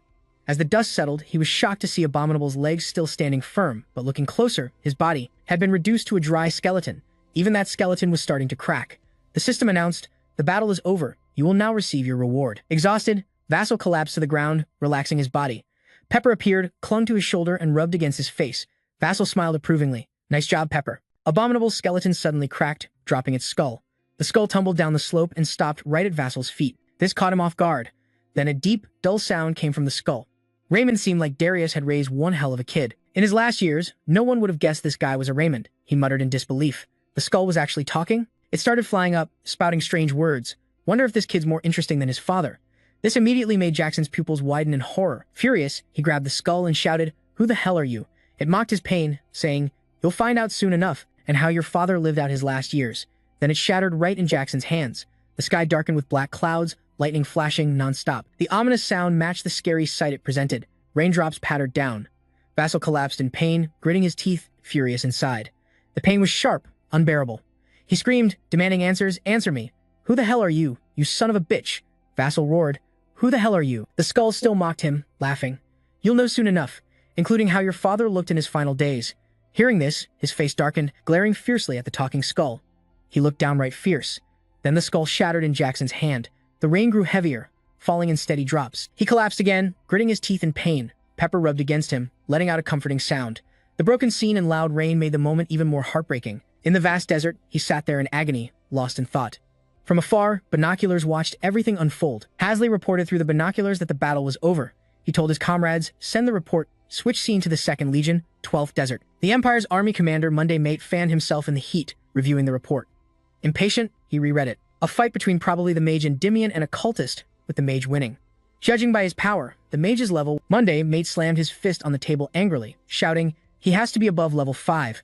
He exploded, yelling, "Hey, strategist Bonner, Startled, the reply came, "Yes, Commander." Monday, mate slammed his hand down, gripping the report tightly, demanding loudly, "How could such a strong mage get near us without you knowing?" He lowered his head awkwardly and answered, "Sorry, but there's no report on a high-level Endymion mage." Someone else tried to save face. "Maybe he's a new mage. Rumor has it, the Fire Tower has a new young member." Bonner gave a forced laugh and agreed, "If so, he probably just graduated. No need to worry. As long as they don't get close to us, no worries." This lame answer only worsened Monday Mate's mood. He stood up furious, cursing these fools without holding back. That new grad is already above level 5, meaning he might even stand up to Endymion someday. Monday mate sank back into his chair, rubbing his forehead with a sigh. The atmosphere in the meeting room fell silent. He buried his face in his hands, exhausted, muttering, "Damn it, I really don't want to." Monday Mate's eyes flashed with cunning as he said, "But there's no other choice but to call that crazy bastard." Cut to a place where the blazing sun seems ready to burn everything down. Vassal sits on the sand dune, guzzling water like mad. He raised his hand to wipe his face, his mind spinning. He couldn't stop thinking about it, haunted by the mystery of that skull. He wondered, did that cultist really kill my father? Vassal shakes his head, wanting to kick away this distraction, silently reminding himself, "Wait, gotta focus on the mission first. I need to find the scouts." He glances cautiously behind him, especially when a flicker of light flashes from afar, reflecting the sun and revealing someone's position. Russell raises his guard, thinking he's being followed. A group in white cloaks stands on a cliff, using binoculars to watch him. Russell figures they must be Empire scouts. He stands up, brushing sand off, calculating his next move. They haven't attacked, so their job's probably just surveillance. Suddenly, something grabs Russell's attention. Across the vast sea of sand, a faint figure appears in the distance. He wonders, is someone there? Suddenly, a blinding light flashes from where that person stands. Russell quickly uses his power to dodge a cut slashing across his face, blood spraying. A massive sword stroke appears, easily slicing through the tops of several sand dunes. Circling around the trouble's spot, he nimbly leaps aside and falls to the ground. Vassal looks up, stunned. System aura activated. Mission alert. A major event, you're facing an opponent of a level you've never seen before. Escape without getting hurt. Reward. Mid-level mana stone, rank 5. Escape condition. Panic hits him. No way, the figure moves closer. Vassal grows cautious. That guy's span-zoom footsteps slow. He rests his blade on his shoulder, tilting his head to size. Vassal up. Vassal wonders, is that Spanzoom? Spanzoom puts on a smirk, saying, "I've got my eyes on your neck." Eyeing the energy radiating from him, he narrows his eyes. "So, confirmed, you're definitely rank 5. Vassal grits his teeth, on guard. The Empire Assassin's killing aura from Spanzoom is thick, terrifying anyone nearby. He seriously recalls the student of Master Swordman M. Cry, but the best word for Spanzoom is guy. The bastard laughs twistedly, excited, "Gonna enjoy cutting you up." Vassal's face hardens as he sizes up the crazy assassin Spanzoom. The guy replies, pumped, "Oh, so you know me, Spanzoom." Gathering power in his blade, he calmly says, "Lucky you." Gritting his teeth in silence, nerves stretched thin like a snapped wire. The deathly aura on him pronounces, "Now you'll feel pain beyond words. You're about to endure the nightmare, the bloody memory of a maniac killer wearing death's cloak." The bloody red glow of Spanzoom's sword still burns in his mind. That blood-red aura, he remembers it clearly just from brushing against him on the road. The bastard brutally tortured and slaughtered a whole band of mercenaries. I almost got killed too, out of nowhere. Then, a figure dove down from above. That person jumped in between Jackson and Spanzoom. His gaze was sharp and deadly. But Spanzoom just smiled, savage and fearless. Their power clashed like the stakes were life or death. Then, everyone saw someone trapped inside a giant block of ice. Even a near-top mage struggled against him. Erlin Face, one step into the rank 5 mages, barely managed to defeat him. Every word spoken about Spanzoom was cautious. In short, he's an insanely powerful enemy. Those words were the final warning bell, breaking all patience. So then, let's get started. Spanzoom unleashed a powerful strike aimed at Phi Huate. Right after, an arm rose as if to block the attack. Vassal formed a shield to protect himself. But that shield seemed useless against Phi Huye's strike barreling through. One clean hit shattered the defense. Shock flashed in Vassal's eyes. He used his speed and agility to dodge the blow. A huge explosion followed. Luckily, he dodged just in time. Looks like Spanzoom treats those shields like child's play and smashed them fast. How the hell could he be strong enough to break 5 layers of shields? Vassal doubted. How did Erlin Face even beat him? As he pondered, Spanzoom. His eyes lit up like he was expecting something. Jasper's defense is there, but not strong enough. Multiple shield layers stacked? Nice move, but the magic concentration behind those shields is too low. Without hesitation, he swung his sword, unleashing a terrifying red glow. A strange term echoed, hitting a blind spot in Jasper's understanding. Concentration, huh? That X-shaped/charged straight at him. Jasper summoned his weapon to block Spanzoom's attack. Seeing this, the guy looked pretty surprised. Spanzoom's voice carried a faint laugh, revealing interest as he caught the secret hidden beneath that ordinary exterior. "What the hell's that?" He sounded like a hunter spotting an intriguing prey. Sarcastic and hungry, "You're hiding a lot of cool stuff, huh?" Vassal ignored him and readied his next counterattack. "Thanks for the compliment. every word still packed some serious power. Think you can block this? That brutal attack shot forward at insane speed. Spanzoom paused, puzzled. How was it still intact after being thrown? In response, he used the same move, but stronger and deadlier. 2 attacks, 2 forces clashing. He was hyped like this was rare, epic entertainment, and it was fighting a mage. Jackson had slipped behind Spanzoom without him noticing. Excited, he gripped his weapon tight and sliced down, sharp and decisive. But Jackson probably didn't expect Spanzoom to vanish the moment he swung down. Taunts flew out like sharp knives, stirring up a bitter insult. You know how to run like a rat too. Jackson's eyes widened in shock, unable to believe what he saw, blood splattering everywhere. The fight thrilled him like a release from long-standing boredom. How long had it been since he'd felt this alive? Jasper appeared before Spanzoom's eyes. That strike left its mark on him. The words sounded like concern but dripped with sarcasm.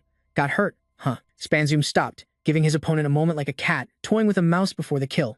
All right, I'll carry you. An aura cloaked his body, making the strike unable to break through. With that cold steel skin, he'd enhanced himself with aura. So why was Jackson's mind such a mess right now? His mage body just couldn't compare. Spanzoom smirked mockingly. Can't believe the wound I caused has already stopped bleeding. He sneered, implying even the mage guild was stubborn as hell. Other guys in the fire tower just as stubborn? Or is that their entry test? That hit a nerve with Jackson, making him flinch. The question thickened the air. Lasso probed curiously, who the hell are you? Instead of answering, Spanzoom cracked a mad smile. Recent memories flooded his mind. The guy I met a few days ago was just as stubborn. In Spanzoom's tail, you could still see the soldiers trembling. A scout team had gone missing. Hearing this, Jasper's face twisted ugly beyond words. But then, he heard something unbelievable. So you killed them? He just shrugged and smiled like it was nothing. Vaso clenched his fists, thoughts racing to track the scout team's location. After a brief fight, he planned to escape. But a system prompt popped in his mind. You've encountered an opponent of an unprecedented level. Escape without injury. Reward, mana stone. Mid-level X years. Escape condition. A surge of power exploded from his body, wild and strong. His whole being now burned bright like reborn. His mind tangled with choices. This ain't the time to think about the future. Spider-Man squinted like he spotted a new game starting. You hid your power when fighting me? His deep voice carried a deadly warning. Let's see if you can stay calm now. His gaze looked like it wanted to swallow the prey whole. Jackson had to endure the agony of being torn apart. At that moment, a ring-like object appeared on his hand, glowing with blue power. His crucial magic weapon still couldn't restart. The ring's pattern hadn't recharged. In the end, only one way left. Spanzoom raised his sword high, ready to strike down. He unleashed a relentless flurry of attacks, blood frenzy slash. Those strikes blasted toward Jackson with terrifying force. Facing that, Jackson didn't dodge but met it head-on. Each blow appeared before his eyes, deep radiance rising within him. A powerful dragon spirit appeared, carrying a blazing fireball. Spasm froze, seeing that the attacks didn't even faze Zazzle. He pierced through my attack. That fierce fireball tore through everything in its path. From inside the flames, Zazzle jumped out with eyes glowing fierce gold. Every second, he muttered in his mind. The weapon's ready. 14 seconds left. Vasco gripped his weapon tight. He clenched the blazing spear like a primal flame, the Inferno Spear. Aster's danger was creeping in, but Spasm didn't flinch. He smiled. Looks like Vassal's about to launch a jump attack. He raised his spear, ready to counter. This is dangerous. The fireball's raw power is insane. Flames surged in waves. Vassal landed hard, dust and smoke all around. Though still holding his weapon, the air shifted. Spasm suddenly appeared behind him. A chilling voice echoed, I don't care what tricks you're using. He swung his sword at Vassal but got blocked. Spasm's sharp instincts always made his foes wary, but I'm sure you've temporarily boosted your power. The countdown ticked loudly in his mind, every second passing, like drops of blood in a deadly fight.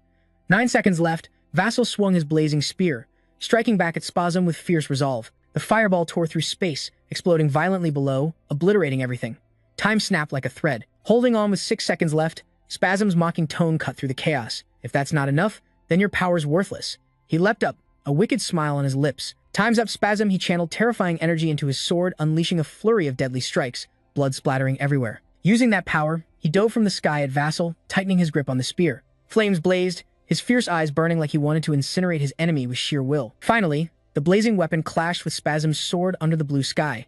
Two forces collided and merged. Ash and deadly energy swirled as each fought with their unique skill. Vassal's spear struck the ground, cracking the earth. Flames exploded fiercely, wiping everything in an instant. Blinding light filled the space. As the smoke cleared, the two figures appeared. Vassal was exhausted, kneeling on the ground. Only the brutal battlefield remained, with dying embers scattered around. Time slipped away, down to mere seconds. Spasm's voice rang out, dripping with sarcasm. Like giving his prey one last chance to struggle. You done yet? Jasper's eyes still burned bright, betting everything on this last moment. He unleashed his final strength. To Spasm's shock, the final magic formation revealed the 6th magic circle. Under Jasper's power, the ground ignited step by step, sending shockwaves rippling fiercely. Flames spread across the ground like a sea of fire, a figure standing tall against the blue sky. Spasm focused only on what was in front of him, then froze as the sea of flames erupted, swallowing everything whole. The blazing orange-red light tore through the sky, fire bubbles boiling beneath the crimson horizon, waves of fire surging, burning everything to ash in fierce rage.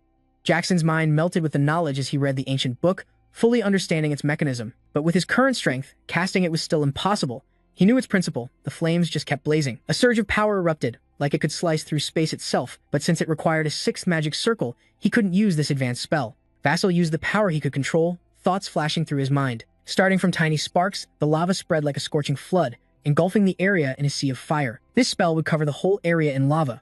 Suddenly, the fluttering sound of wings appeared. Pepper showed up to save Jasper from the fiery flood. Lava thanked Pepper just in time, choking up with frustration and panic while trying to pull him up. As dusk settled, Pepper dropped Jasper off not far away. Suddenly, footsteps appeared behind him. Vassal turned his head, coughing harshly. It was Spasm, still managing to escape the blazing lava flood. Vassal raised a fist threateningly, his voice cold and sharp. That was Spasm before, but now it was Vassal speaking. Got any last words? The guy hesitated briefly, then smirked mockingly. Funny, isn't it? Every word Spasm spoke aimed to mess with Jasper's head. They sent you to the battlefield under the guise of protecting the homeland, but they never told you how to escape. This place. His voice dripped with bitter sarcasm. You have to kill person after person. The path of a guardian is soaked in blood. Spasm spat out venom. Now I welcome you to walk that path. He looked up at him, smiling until the very end. Then he collapsed, completely defeated. Night was falling, and the troubled figure stood frozen before Spasm's fall. Suddenly, a notification popped up. Reward for the victor. Message. You completed the mission beyond requirements and will receive 8 mid-level mana stones. Elsewhere, in a room bathed in blue light, something was cloaked in shadows.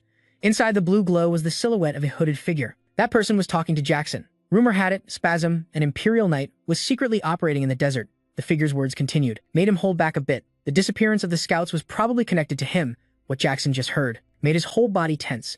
Damn it, if this is true, then the Fire Tower disciple is in danger too. Just as he worried for Jasper, the door slammed open. No matter how skilled he is, if he fights Spasm, The newcomer approached where the hooded figure was talking to Jackson. He placed a sword on the table in front of Jackson. The person talking to him earlier panicked on seeing it. Isn't that Spasm's sword? The sword bearer spoke. It's fine if you call it Red Rake or Brick. It turned out to be Jackson, who smiled warmly. Can I get a glass of water, please? Seeing Jackson return safely wiped away all worries. Sure, you can drink whatever you want. The scene shifted to Jackson standing beside a glowing jade blue orb. On the orb was the announcement from Jax, defeated Spasm. Sudra reported to the Fire Tower scouts. Warrior Jax Raymond completed the mission by killing the cultists and Spasm. Word spread about Camelot, the capital of Endymion Russell. Raymond, the last heir of the Raymond family, had fallen.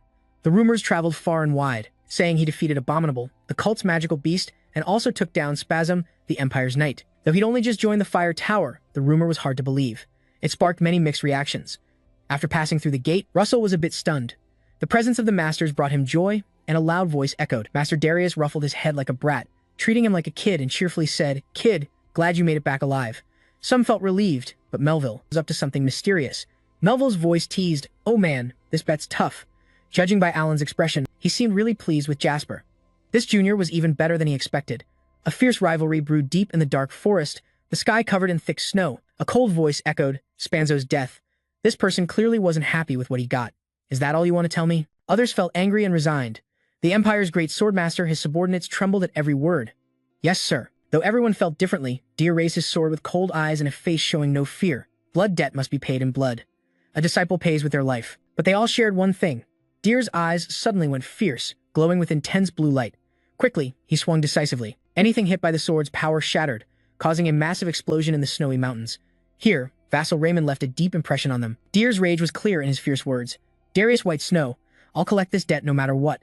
The carriage was ready. A voice said, So you mean Darius was serious about this? The cult's tied to your dad's death? Jasper's calm reply made Darius pause. Yeah, that's right. Then she told him some things he needed to know. Many records were lost in the war. Darius spoke of the war's destruction and tragedy. Figuring out exactly what happened back then was hard, or more like, finding the culprit wouldn't be easy. Still calm, he answered briefly. I know that very well. Before Jasper could say more, a warm hand grabbed his. But I'm sure of one thing right now. Sasuke showed Darius' kind face and sincerity. If we keep tracking the cult, we'll uncover the truth. You think so too, right? What made Jasper happiest now was her unity and not letting him feel alone. The Fire Tower and I will always stand by you. Thanks. Jasper's expression changed completely, feeling more at ease after Darius' comfort. The sound of horses signaled, We've arrived. As he stepped off the carriage, Darius gave Jasper a few more words. So I hope today you can put aside your worries and doubts. She led him to an ancient mansion, expanding his knowledge. Many noble ladies and high-ranking figures had gathered here. The Magical Tower Council, a union of over 20 tower owners across Endymion. Jasper and Darius entered this lavish party. 2 months ago, thanks to defeating Spandam, Jasper got to attend as his master's assistant. Though he was new to the tower, a guest introduced him. "Oh, so this is that talented disciple. Honored to meet you." Russell smiled warmly. "Thank you." Suddenly, the AI's voice rang out. "Long time no see, senior." Footsteps approached where Darius and Russell talked. "Catch you next time." Nicolo's arrival made Darius very happy. "It really has been a while, Kim Tower Lord." She introduced Jasper to his title. This was Niccolo Machiavelli, the organizer of today's Magical Tower Council. It was Jasper's first meeting and he was a bit nervous, but he showed respect by bowing. "Hello, Lord Niccolo." Though he looked a bit fierce, his personality was different. No need for formalities. "You took down that punk's disciple." Mentioning that AI made Jasper curious. "That punk?" Darius explained. "Cryhill, the Empire's great swordmaster. The Spandam you killed was his disciple." Niccolo had a long scar on his face, giving him a slightly twisted look. "Man, hearing that news felt so damn good." Transatso noticed something odd about Niccolo's eye. His eyes while talking, Melville's voice cut in. "Stop digging up old wounds and get ready for your presentation. Didn't you say there's important business today?" "Fire Tower Master, Metal Tower Master, you both doing well?" The newcomer surprised Darius. "Fire Tower Master." Darius started teasing Melville with a mocking tone. "Looks like you're jealous that my disciple's getting all the praise while you're left out." But Melville fired back at Darius. "She thinks I'm as petty as her?"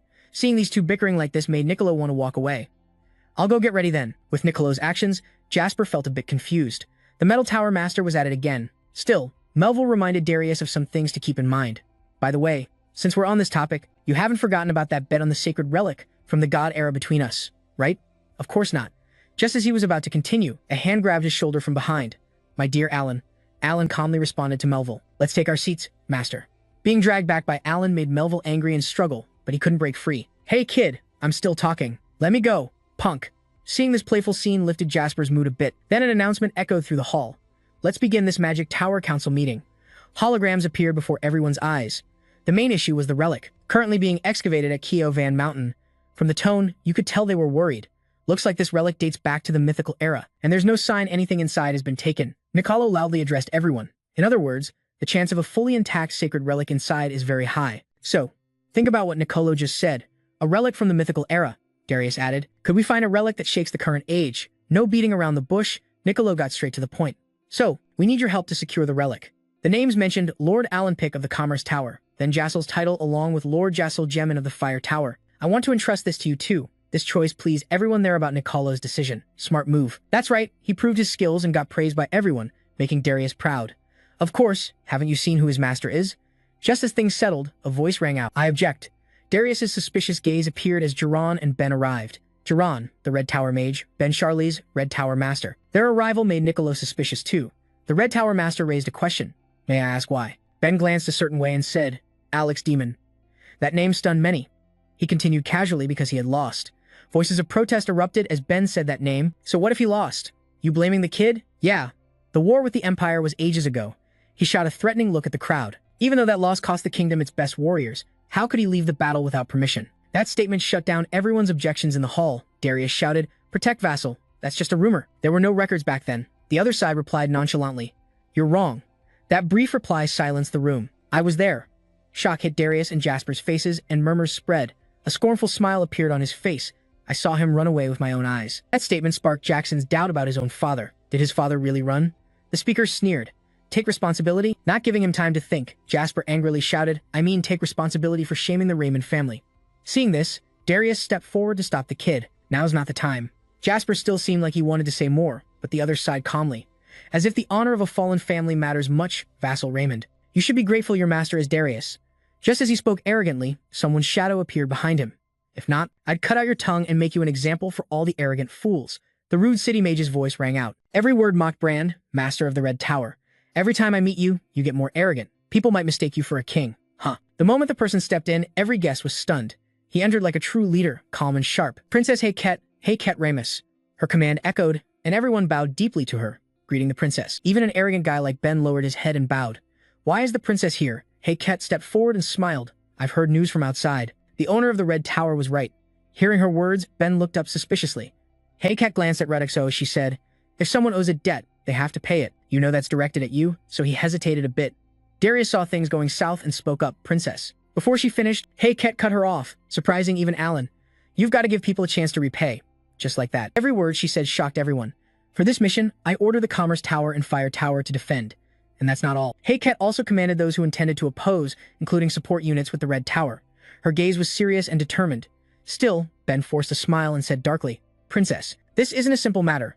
Ket continued ordering Nicolo, the Gold Tower Master. Yes, Princess, she replied loudly. Who's the biggest sponsor for this mission's excavation? Nicolo bowed respectfully. You are, Princess. Hearing what she wanted, Ket looked at Ben. That's the answer she gave. Well, I guess that settles it, huh? Then footsteps echoed as they left the hall. Ben's face looked ugly, but he still wore a calculating smile. Nicolo resumed the meeting. All right, next on the agenda for this excavation mission. Vassal was deeply impressed by what Ket just did. Ket Ramos, night had fallen and the moon was high. The sound of wagon wheels broke the silence. Ben hadn't given up on his ambition. He thought, this is my chance to bury the Raymond clan. Can't believe the princess actually intervened. Suddenly, Jerome sensed something was wrong. He jumped onto the wagon roof, sword glowing red in hand. The wagon was blocked and had to stop abruptly. The wheels scraped the ground, kicking up dust. Ben calmly stepped down. You've got no manners. Turns out, the one blocking the way was Daria. Darius chuckled lightly. Don't you think you're the same? Just then, Jerome's sword pressed against Darius's neck. Jerome's eyes were sharp and defensive, staring at her. Darius showed no fear, tilting his head calmly. You think that's enough? Jerome's gaze was wary. Ben's voice broke through his guard. Drop your weapon. Jerome bowed and sheathed his sword. Ben seemed to know Darius well and spoke bluntly. Considering our ties, you're not here to apologize. So, what do you want? A name slipped from her lips. Alex Raymond. That made Ben suspicious. Darius asked about him. You saw him die, didn't you? Ben answered softly.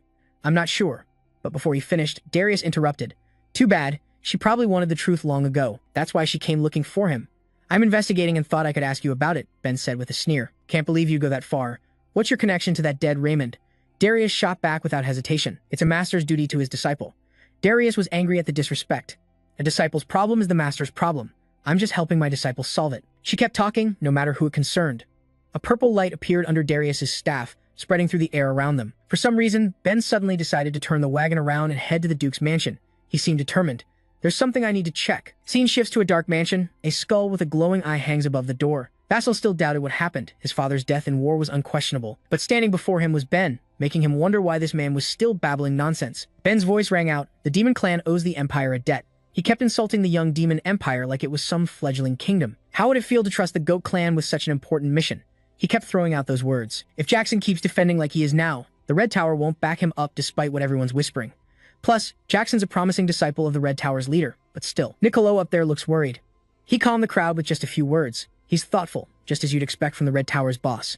Without thinking about his backstage moves, this is obvious. Then he remembered something from the past. Duke Bismarck, with Ben there too. Known as the king's uncle and the most powerful man around. 6 great dukes. Ben, Charlie. Nicolo's still wrestling with his decision, going against that guy. That means he's opposing the Duke's faction. His eyes locked on Melville, the only ones here who can stand up to him. Melville's voice rang out. Ridiculous. Darius lost her cool. She gripped her staff, furious. Kid, don't interfere. I'll handle Vassal. They're still thinking it over. Those two. Suddenly, a voice startled Darius standing nearby. I want to ask the Red Tower's master a few things. Being named caught the other side off guard. Lasso said, no hint of humility. Are you ready to take responsibility for what you just said? Outside the city, dusk was settling as a low voice spoke. You're leaving tomorrow, right? Inside, Darius said sternly, but how can you do your job well if you're distracted? From above, Jack struggled to hold his weapon. She kept taunting him. That old man's words still bugging you, huh? He bowed his head. No, master. Darius frowned at Jax's dirty appearance. Thousands of eyes were all on Jackson. She thought silently, those who praised that kid as a disciple, suddenly turned around to call his late father a coward. How can he not be shaken? Darius slammed the ground, walking up to Jackson. Kid. Then she stood in front of Jackson, warning. The truth always comes out. Just keep walking your path. Hearing that, he gripped his weapon's handle tight. Keep walking your path. Then with determination, he shouted, Master, please teach me again. She stared at him, smiling with approval. Darius looked at him, thinking, sure, that path won't be easy, but you have to walk it. Now it was dark outside. The street grew peaceful. Her thoughts echoed. Children must step out from their parents' shadows. In the crowded street, or wrapped in a hood like hiding her identity, she slowly looked back. Despite the shadow, the towering castle still stood clear, no matter how big. 3 days later, Mount Kiovan. From the teleport gate, Russell stepped out slowly, looking around. The cold, desolate scene was covered in frost. He said, so this is really Mount Kiovan. Then Raxo and the others started shivering without control. The cold was unbearable. Raxo snapped his fingers to summon power, wrapping himself in a warm aura. The workers carrying loads were surprised, whispering to each other. The air suddenly warmed. Those two Kets, red-faced from the cold, also felt the heat from him. Suddenly, someone came over, cheerfully greeting, "Sorry to bother you. Are you Jason? Jason from the Fire Tower." Jason calmly replied, "Yeah, that's me." Then he cheerfully gestured to lead the way. "We've been waiting for you. Please, this way." Hearing that, Jason followed immediately. Suddenly, things around caught his eye. Looking at the black flag's emblem, he thought, Royal Road, the Gold Tower. Then Jackson glanced at the yellow flags, Forever 9 Gold Tower. Looking the other way, the chaotic Gold Tower. Jackson concluded, "So all the earth magic experts are gathered here." Suddenly, the guide stopped and asked Jackson, "Impressive scale, huh?" Finally, they arrived. Looking at the grand architecture outside, Jackson marveled. They even built this whole place with magic crystal. Seeing his reflection clearly through the ice was exciting like a mirror. The guide agreed. "Yeah, that's why they call the ruins the Glass Palace." An old elder saw him and happily shook hands, introducing himself. "Welcome. I'm Spiegelman from the Gold Tower, in charge of this expedition." Russell smiled back. "Hello, Elder Spiegelman. I'm Russell Raymond from the Fire Tower." Remembering the talented young man, Russell silently admired. A truly gifted man. Once a commoner, now an elder of the Golden Road Tower. He's also an archaeologist and explorer, having uncovered more ruins than anyone else in the kingdom. Then he smiled confidently. Maybe he could answer my questions. Alan, adjusting his glasses from afar, walked over and said, "You're here early, sir." Seeing him, he happily said, "Sir Alan, so you made it too."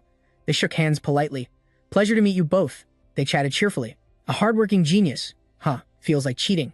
Damn, I wanted to protect the relics from the Age of Gods, but held back." Alan went back to his habit of adjusting his glasses. "Now, if only the guards from the Red Tower arrive, we can discuss our moves and missions together." Spiegelman stood aside, watching the two, thoughtful but cheerful. It's reassuring to have kingdom disciples guarding the excavation site. He glanced at the tightly closed gate, curious. But what problems could these smelly ruins cause to warrant sending the whole force? Suddenly, Spiegelman broke into a sweat, hesitating. He thought, seems a bit much, but suddenly, rocks exploded from afar, people shouted, "What the hell's going on?" From underground, a huge monster appeared. He stepped back in fear, a crystal golem. Alan rushed to protect everyone. "Get to safety, fast." This monster was made of massive, sharp ice blocks. It roared angrily and hurled crystals at them. One by one, people screamed as crystals pierced them. Spiegelman clenched his teeth in anger. The shield can't even take one hit.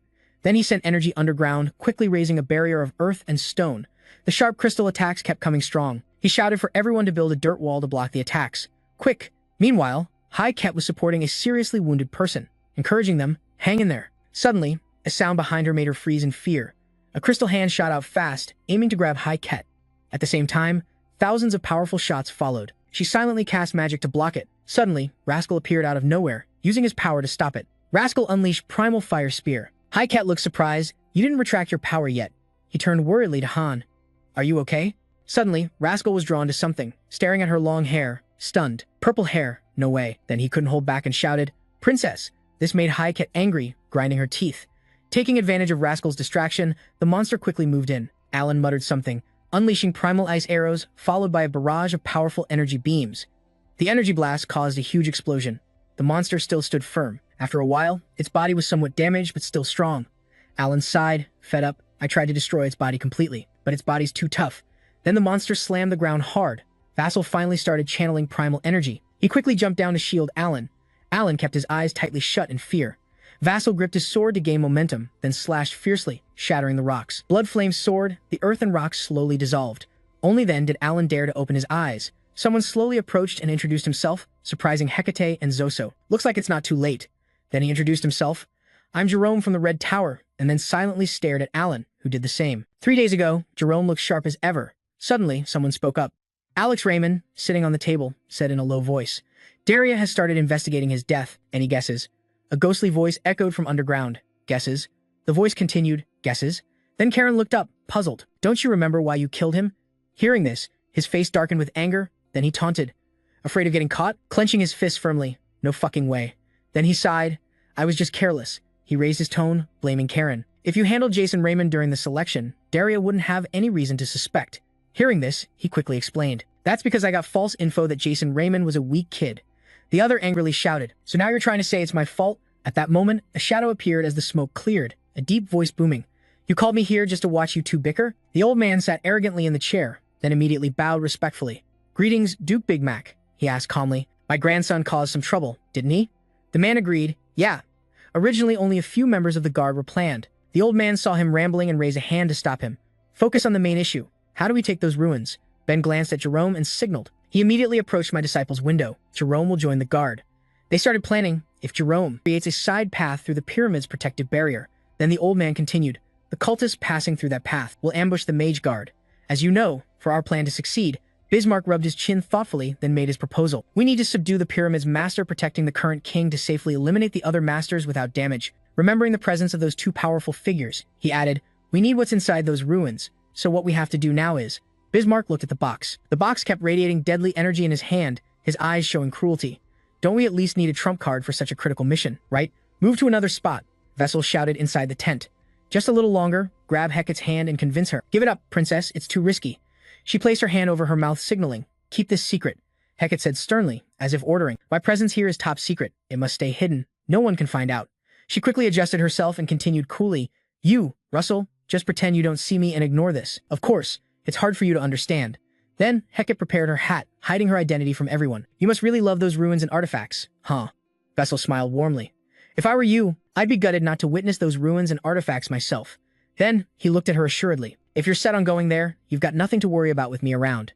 If you need anything, the two argued back, no way, neither the king nor the nobles would let me go alone to places like this. So you need to keep this secret from me. Then she wondered, and you, as a knight, don't you worry about me, a princess, being here? Remembering that magic surge, he sighed. In just a brief moment, I already saw the princess's power, he reasoned further.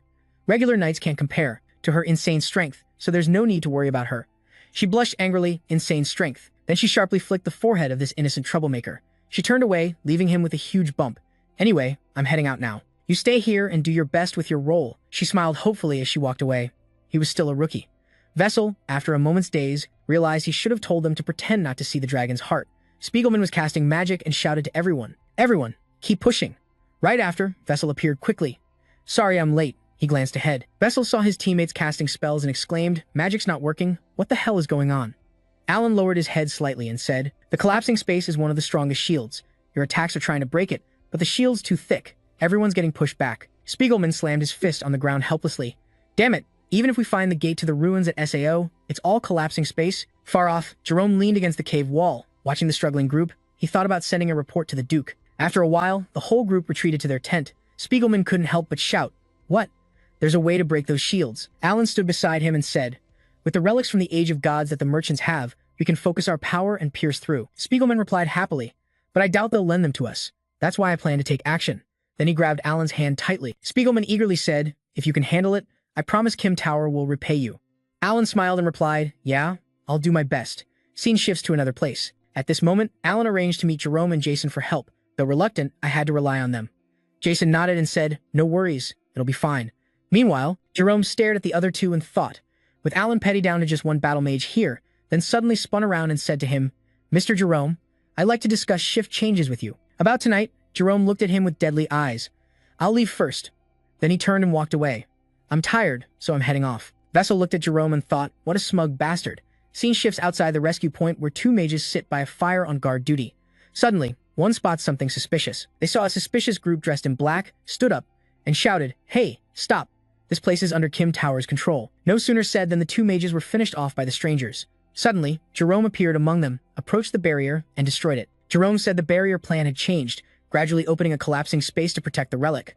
The barrier opened, and the strangers walked in calmly. Jerome crossed his arms and said to bring the relic so it could be destroyed. He continued, Alan Pett has arrived at the Commerce Tower. The masked guy named Karen stretched and said, smells like burnt meat, damn. Jerome calmly threatened him. We just need to take Spiegelman hostage. Karen disagreed. What about that so-called disciple of the Fire Tower? Kidnapping's not a great idea, he said coldly. Kill him, and no mistakes will be forgiven this time. An armored man appeared before Jerome, stared at him, and said, too much bitching while just watching. Jerome shot back with a murderous glare. Karen sensed trouble and intervened, saying, we're on the same side, don't do that. Karen glanced at Jerome, then insulted him. Well, here's the prize bastard. His words drove Jerome crazy. Sir, he can't get hurt. Provoked, Jerome raised his hand to attack Karen. Karen immediately cast a spell to block the blow and roared. What did you just say? Karen snapped. Am I not allowed to joke here? He tilted his head. Loosen up a bit. While they lightly clashed, the disciples finished drawing a bright red magic circle. Arms sprouted from it like those guys. Then the whole disgusting monster crawled onto the ground. Karen said coldly, though it won't happen if things turn ugly. Don't forget what the Grand Duke gave you. Jerome recalled past events. Ben stood before him and said, remember that. he said seriously. After this mission ends, you'll live like a ghost until the Grand Duke sits on the throne. Orders were given, no survivors from the conquest. Jerome bowed slightly and said, what if things go wrong? Then he looked up and asked, can I use what the Grand Duke gave me? Ben narrowed his eyes and stared at him, then stepped closer and said, you want to? Ben placed a hand on Jerome's shoulder and asked, you want me to approve? He laughed loudly. I simply believe you won't lose no matter what. Back to reality, a massive explosion stood before Jerome. He murmured, all right, like you want. Dark energy surrounded him. You'll become a ghost. He put on a cold face and said, a ghost who spreads fear and despair in the dead of night. In the tent, Spiegelman suddenly exclaimed, what? He was worried. Looking at Jasper, he said, you want to know about a multi-horned dragon? Spiegelman asked why he suddenly cared. Jasper honestly said, I saw a painting at the mission site. Its strange appearance caught my attention. Spiegelman leaned on his hand and said, actually, I can't give you an exact answer. Suddenly, Spiegelman added, but I thought of the Holy Dragon King when Jackson. Hearing that name, Jasper couldn't help but wonder, does the Holy Dragon King have such a creature? He stroked his chin, turned aside, and said, there's not much historical record on it, so I don't have many clues either. Spiegelman continued, but it's said to be raised to counter. He hinted at some evil force. Suddenly, a red dragon appeared above Jasper and bit him. He softly said, Pepper. Seeing Pepper, Spiegelman cheered. You can still summon spirits? Then Pepper darted elsewhere, standing in front of the tent's flap, hissing a warning at whatever was outside. Russell stared at him, confused. Suddenly, a force hit the tent flap from outside. Quickly after, the monster charged fiercely. Both Jackson and Spiegelman were shocked by this. The creature looked humanoid but grotesque, its whole body blazing with intense flames. It unleashed its power, engulfing everything in a sea of fire. Everyone in the camp screamed. 7 warriors ambushed an armored guy appeared, blocking a group of mages trying to escape. The mages cast spells, trying to suppress him. Enemies quickly combined forces to subdue them. Their attack turned into sharp spikes aimed at him. Thick smoke billowed. He calmly brushed the smoke aside. The armored guy sneered. Pathetic skills. The mages showed their heads. What hit him that he didn't even flinch? The armored guy swung his mace, then slammed the ground, releasing a massive magical force. The mages were trapped, unable to flee. Meanwhile, Karen strolled casually, hunting his prey. 2 mages appeared before him to block, then shouted and launched earth missiles. Karen just stood there, refusing to dodge. What a pain. He cast a magic circle to block the attack. It turned out the circle was a teleportation spell, appearing behind the mages. Karen played the enemy's weapon against them, teleporting the attack behind the 2 mages to hit them. One mage turned around, saying, what the hell? But luck wasn't on their side. They couldn't react in time and died. Karen stood there, looking at the fallen mages. Then he looked up, wondering, where the hell is old man Spiegelman? Elsewhere in the camp, where the intruders broke into Vassal earlier, quick thinking had set up a barrier. So you and Spiegelman were safe. You asked, are you all right? Needless to say, he was furious. Who the hell dares attack Endymion's excavation site? You looked down at what was at your feet, zombies. Then Jasper said firmly, only they use zombies as weapons. Spiegelman looked doubtful and said, could they be cult followers? You answered, Elder. Then Jasper turned to him, sorry, I have to protect someone important. You quickly left. See you outside the ruins. Spiegelman blinked. Huh? He asked, confused. Is there someone more important than me? Somewhere else in the camp, Hecate was fighting the monsters. She swung her hammer decisively, then swung again, wiping them all out. Looking down at their bodies, she whispered, where the hell did these things suddenly come from? Then Hecate called out to the others behind her, it's safe, this way. The group immediately ran toward her but suddenly stopped, glancing fearfully to one side. Hecate looked that way and said, what's wrong? The armored guy appeared, blocking the group and her. Without hesitation, Hecate grabbed her hammer and charged. This full force hit would take them down. She ran up and leapt high. Right after, Hecate slammed her hammer onto his neck. Riding the momentum, she slid down and landed in front of him. She glanced behind, puzzled. How is he still okay after that hit? Asterisk. The armored guy asked, who are you? She quickly stood up. I'm Runley 7, still gripping her hammer tightly. Angry, Hecate thought. Wish I had a decent sword. She looked at the mages behind her, then calmed herself. No, can't lose hope. She stared fiercely at her opponent. I'm Hecate Ramos, Princess of Endymion. I bravely cast a protective spell on myself. I'll defend my people. The armored guy raised a finger. Still, that's kinda interesting. Suddenly, a flame shot past her, aimed straight at the enemy. Vassal arrived. He attacked the armored guy with fire. Vassal shaped the flames into a spear and knocked the guy far away. He anxiously looked at Hecate. Are you okay, princess? Reinforcements are coming. She shyly scolded him. What kind of weird name are you shouting? The armored guy shouted from afar, that fire spear guy. He charged forward with murderous intent. You must be a fire tower disciple. Vassal stared at the armored guy, unfazed, then turned to Hecate. I'll handle this. You take everyone to the ruins entrance. We'll meet the elder there. Spiegelman said happily, wounded mages should retreat, help the others escape. Hecate worriedly asked Hanzedo, are you sure you can handle this alone? He confidently replied, you promised me a chance to repay my debt. She pursed her lips and gave a slight smile. Then, Hecate turned and left with the other mages. Then it's on you. The armored guy placed his hand on his head and sighed. If the whole gang charged, I'd be happier. Still fired up, he said, this is our fight. The armored guy got serious. He stared at him. Suddenly, Pepper spat fire, making him blurt out, what the hell? Then the armored guy took a huge blast. He looked ready to fight and thought, too hot with that blazing spear. At that moment, Jackson formed a flaming spear, adding magic explosion to the blazing spear. Jackson raised the spear and charged, shouting, your tricks don't work on me. The armored guy wasn't backing down. He got ready to fight. Jackson raised his spear higher and yelled, are you really tricking me? The spear hit him right on the head. The armored guy froze, unable to react. Then Jackson unleashed a massive flame from the spear, aiming to incinerate him. Meanwhile, another group of mages was fleeing. They suddenly stopped when they saw a figure blocking their path. One recognized him and shouted, Lord Jaren. A mage stepped forward and asked Han, is he injured? Where have you been? The enemy just attacked like crazy, but all they got in return was a death blow. Jerome coldly lowered his sword without mercy. He looked at them with eyes colder than ice. Then, Jerome walked over and looked down the cliff. The camp below was engulfed in flames. He widened his eyes, thinking of Spiegelman Jerome, wondering how to reorganize the team inside the ruins. Suddenly, Hayket sensed something and turned around. Jerome was surprised to see her. Princess Hayket. Then a massive explosion rocked the ground where he stood. Jerome glanced sideways and saw a dark shadow flicker past. The armor guy braced himself, trying to absorb Jackson's full attack. He exhaled deeply while Jerome stared in shock. Cursed refined black steel, how did it break? Then the armor cracked. Russell taunted, finally showing your true face, huh? Provoking him. But why back down now? The armored guy gritted his teeth. Arrogant punk, he snapped, energy radiating dark power. Don't underestimate me. Vassal eyed the armored guy's aura, a bit scared. He could sense two hearts inside that armor. He thought he'd have to use the knight's heart implanted in him to deal with this brat. The armored guy shouted and charged. I'll tear you apart. His attacks came fast. Vasco had to dodge. Too fast. The armored guy stared at him, spear in hand. Vasco smirked, thinking he was way quicker than the other guy. Then Vasco stopped, got ready, and launched his move. He quickly surged forward to strike him. Jackson's attack hit the armored guy dead on, blazing spear slash. He coughed violently, then fell down. Vasco raised his spear in front of him and said, time to finish this. Suddenly, a blue whirlpool appeared before Jackson. It radiated water-like power, rushing toward him. It quickly snuffed out Russell's flames and pushed him back. Wooden pillars floated on the water. Russell struggled to regain balance, staring at the whirlpool, wondering what just happened. Then he looked down. Vassal immediately thought of one person. It turned out Karen used water to save the armored guy. He teased, pressure from the deep sea comes in handy, huh? The armored guy snapped, shut up. Vasco formed his spear and stared at his opponent. This time, I won't miss. Then he unleashed the blazing spear tornado. Vasco lifted his spear, thinking about the attack. He instantly launched it toward his foe. How could he dodge it? Karen countered immediately. I just came up with this move, it's pretty sick. Then he created a massive water shield. Jackson itched on the spot as his fire was blocked. The other mages were stunned. No way. Hayket turned to Jackson. Before everyone was a blazing spear that seemed unstoppable. But Karen's shield stopped it dead. Spiegelman was shocked. Even Hecate couldn't believe it. Vassal looked terrified. No, no way. He yelled, this can't be happening. The fiery spear kept striking the water shield with massive power. The huge explosion blasted dirt and rocks everywhere, dust thick in the air. Vassal stood frozen in the middle of the battlefield. Suddenly, he widened his eyes in panic and shouted, no! Vassal frantically looked around. The Princess Elder raised a hand from the rubble, calling him, here! Vassal looked over. Spiegelman struggled to crawl out from the debris. He shouted, Elder. Vassal knelt down. Are you okay? The Elder asked back. Where are the others? Vassal shook his head instead of answering, then hung his head low.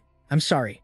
In the distance, a flame flared up, and both Vassal and Spiegelman turned toward the fire. Surprisingly, Jerome was the one who saved Hecate and carried her out.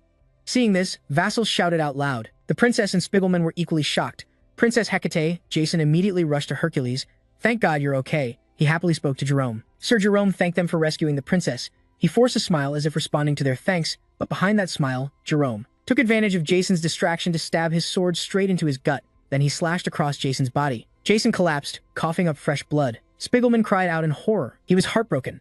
Pepper immediately launched a crawling attack on Jerome to avenge his master. Luckily, a water shield appeared, blocking Pepper. Then a voice echoed, making Jerome turn around.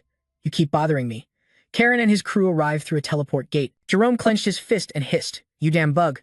Vasco, losing blood, felt dizzy and weak. Jerome turned to Karen and asked, didn't I tell you to use Spiegelman as a hostage? He repeated, well, I guess you can play the hostage role. Spiegelman, furious, immediately attacked him. Jerome said, how dare you betray us? The armored guy threw his mace at the elder, shouting, shut up, old man. The powerful strike quickly knocked Spiegelman out. He got hit in the back and collapsed flat on the ground. Turning to Karen, Jerome asked, who exactly is that girl anyway? He looked down at the unconscious girl and said, Princess Hecate. If we save her, we can control the whole Endymion kingdom. He glanced at Karen sideways. because of your stupid actions. We almost screwed everything up. He defended himself. As long as she's not dead, it's fine, right? Suddenly, Vassal cut in. I won't let that happen. He slowly stood up, trying to use his power. You won't reach your goal immediately, the armored guy charged at him. I'll handle this guy. Vassal gritted his teeth and prepared to counterattack. Then he cast a spell on the ring he wore. Cloud Ring Bone Call. The armored guy swung his mace at Jackson's corpse. Payback for last time, kid.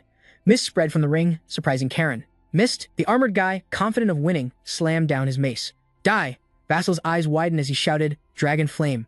The armored guy got caught off guard. Vassal unleashed a massive fire blast, knocking him back. Karen stared at him. No way that bone mist is just to block our vision.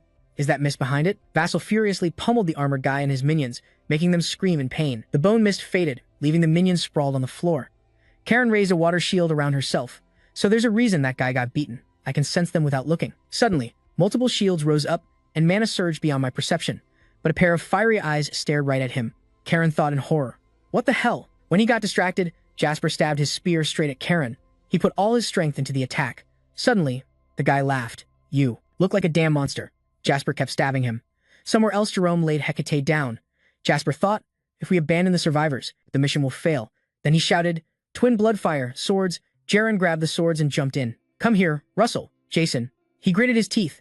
Dragon flames about to wear off. In the final move, Russell combined two swords into a double-ended spear. Jiran charged from the sky full of fury. Vassal was ready with his spear to stab him. I'm betting everything on this move. They clashed, causing a massive explosion. After that, Vassal collapsed, coughing hard, his body at its limit. On the other side, Jerome burned, standing still like a statue. He had a huge hole torn through his chest. His condition was dire. Then Jerome fell far away. A flash of light flickered. Russell turned cautiously toward the light. Then a voice shocked him. Damn it. So he finally went down. Vassal looked at Karen. You must be. The guy glanced at him. Don't tell me you think he's the only one who can take you on. That's some simple thinking. Karen's words caught him off guard. And this guy has powers similar to yours, you know? As he finished, he pointed behind himself. The creature about to appear had horns and a tail showing. Karen said, this is someone with power on par with a dragon. Slowly, its wings spread. Vassal cautiously eyed the creature before him. It was Jerome transformed into a monster. Karen introduced the heart of the chimera. Vassal stared at Jerome, now a beast. That was the chimera's heart. He thought its magic was insanely powerful. Suddenly, Jerome raised his hand and clenched his fist. The unlucky one caught by the attack was Karen. He struggled to break the magic choking his neck. Jerome nearby said, You hid your true power to force me to use this heart? Karen protested. You volunteered for that. Then he locked eyes sharply with Jerome. Karen continued, Wasn't the chimera's heart what instantly leveled you up tons of times? And? He paused before adding, I never asked you to fight that guy and lose. Jerome swung his arm and dropped him. Fine, I get it now. I misunderstood the mission. Then he raised his hand. Vessel Jerome, it's time to end this. Suddenly, a surge of power rushed forward like it wanted to crush Vassal's heart. Jerome grabbed Jason's neck. You've done well so far. Then he unleashed a massive wave of power, but too bad you won't protect anything now. The power wave slammed into the barrier. This ends now. Jason. His attack shattered the shield, revealing what it was protecting. Karen shielded himself from Jerome's power and thought, breaking the space barrier too. Not bad, Jerome. Vessel punched him hard and shouted, Not done yet, asshole. Your attack barely scratched Jerome. He smirked. Yeah, I've reconsidered. Jerome immediately kicked Jackson away. I'll make sure you die properly. Jason's body slammed into the barrier. Slowly, Jackson was sucked into the space inside the shield. Inside the space crack, Jerome outside laughed. Just enjoy the agony of your soul being torn apart. Take the shame of being useless to the end of infinite time. Scene shifts to a hospital room where Vassal raises his hands, looking like he just woke from a nightmare. The nurse worriedly called out, You're awake? Vassal looked down at his hands, breathing hard. The nurse continued, You're at Camelot Hospital. He tried to sit up and get off the hospital bed. What about the battle at the ruins? The nurse asked, confused. Huh? What do you mean? Vassal went crazy, grabbing the nurse's shoulders. Princess, is the princess and everyone okay? Then a male orderly rushed over to the patient. Please, calm down. The nurse looked into his troubled eyes and tried to explain. While cleaning the Lubrium Museum, you suddenly had a seizure and were rushed here. Vassal's eyes widened in shock. What's going on? Then he shouted loudly. Pepper. Pepper. He looked around frantically for Pepper, ignoring the nurse trying to hold him back. Pepper, where are you? Did I really go back to before the reset? Vassal thought hard. Something must have happened. Suddenly, a golden ring flew over to him. It quickly bound him tight. The head orderly appeared and said, You're being loud enough. You're the patient, so please calm down. Let us help you back to bed. She invited him to the office to talk. According to the orderly, he fainted at the museum and had severe hallucinations. Upon waking, Vassal seriously said, I've never had hallucinations before. She replied, I see. Understood. The head orderly went to the window and said, I truly sympathize with what you've shared. Then she asked, Vassal, have you ever heard of the Dream Eater tree? The head orderly continued. It traps people with the most beautiful illusions, then starves them beneath its roots and uses their bodies as nourishment. He asked, a bit uneasy, what does that have to do with me? The head orderly tapped the window glass and said, that day, pollen from the Dream Eater tree displayed in the museum leaked into the air. Many others besides you, she added, experienced similar hallucinations. He looked at her, confused. Huh? She said as the head orderly returned to her desk to write paperwork. The key point is the museum will cover all the medical expenses for patient Vassal. Stunned. Was it all just an illusion? The head nurse placed her hand on the paperwork and said, here's the medical report. You can ask the museum management for compensation. Then she leaned close to Jackson and spoke in a dangerous tone. This is the moment you should wake up. Vassal wondered anxiously. Was it all just a dream? Not sure if Mrs. Darius knew about this. Night fell at the fire tower. Vassal walked dazed to the tower door. No dream could ever feel this real. Immediately, the guards shouted, wait a second. Stop right there. He lowered his head and muttered, I'm here to see Mrs. Darius. If she's my master, she'll recognize me. The guards sneered at Jackson. Who the hell do you think you are? He looked up at the tall tower, silently praying. Please, tell me this isn't a dream. Please. He said in despair, my name's Jackson Raymond. I used to be Mrs. Darian's disciple. The guard looked at each other and asked, Darius' disciple? Never heard of that name. The guard snapped, yelling, I knew you were crazy. Get lost. Vassal clenched his fists and then charged into the tower. Just give me a moment, please. Let me see her. The guard got annoyed and raised his hand to hit him, this crazy bastard. Knocked down and rolling on the ground, he struggled to get up and muttered, Master, Darius. A passing carriage happened to stop. Hearing the commotion, someone looked down and asked the guards, what's going on? The guard bowed and reported, Master of the Fire Tower. This young guy keeps claiming he's your disciple. She exclaimed in surprise, my disciple? What? Darius looked down at the battered Jackson and asked a deadly question. Do I even know you? Her question stunned him, silent. Jackson's eyes widened, then he quietly bowed his head. Seeing him in such a state, Darius sighed softly. The guard quickly reminded her, we should be going now. The carriage slowly entered the tower. In a room inside the tower, she placed her hand on the glass protecting a Yang treasure and thought, so this means it really was all caused by the nightmare pollen? Then he punched the glass. This makes no sense. The glass cracked. If this is really a dream, then wake me up. Before I get this far, there's no way this is real. Behind the glass appeared a red stone. His action was immediately noticed by the guards. The guards quickly pinned Jackson to the ground and shouted, who are you? Other guards rushed over in order to drag him out. Jackson refused to accept it and yelled, no way, this is real. Then he tried to prove his life wasn't just a dream, but it was all useless. Years passed. Vassal kept fighting this reality in despair, but time wore down his will. Beneath a bridge somewhere, someone handed him a newspaper. Vassal held it and read carefully. Many years later, Vassal had become an older man with a beard. Living at society's bottom, he read the paper about the youngest fire tower owner. The paper had a picture of Alan. In the end, no way. Vassal pondered for a moment, thinking someone like him never stood a chance from the start. Scene shifts to Walker Hill Academy. Jackson was sweeping the schoolyard, never expecting to return here. He'd given up his ambitions and numbed his mind. And finally, he'd abandoned himself, stopping to think this life wasn't all that bad. Honestly, this was probably the most fitting job for who he was now.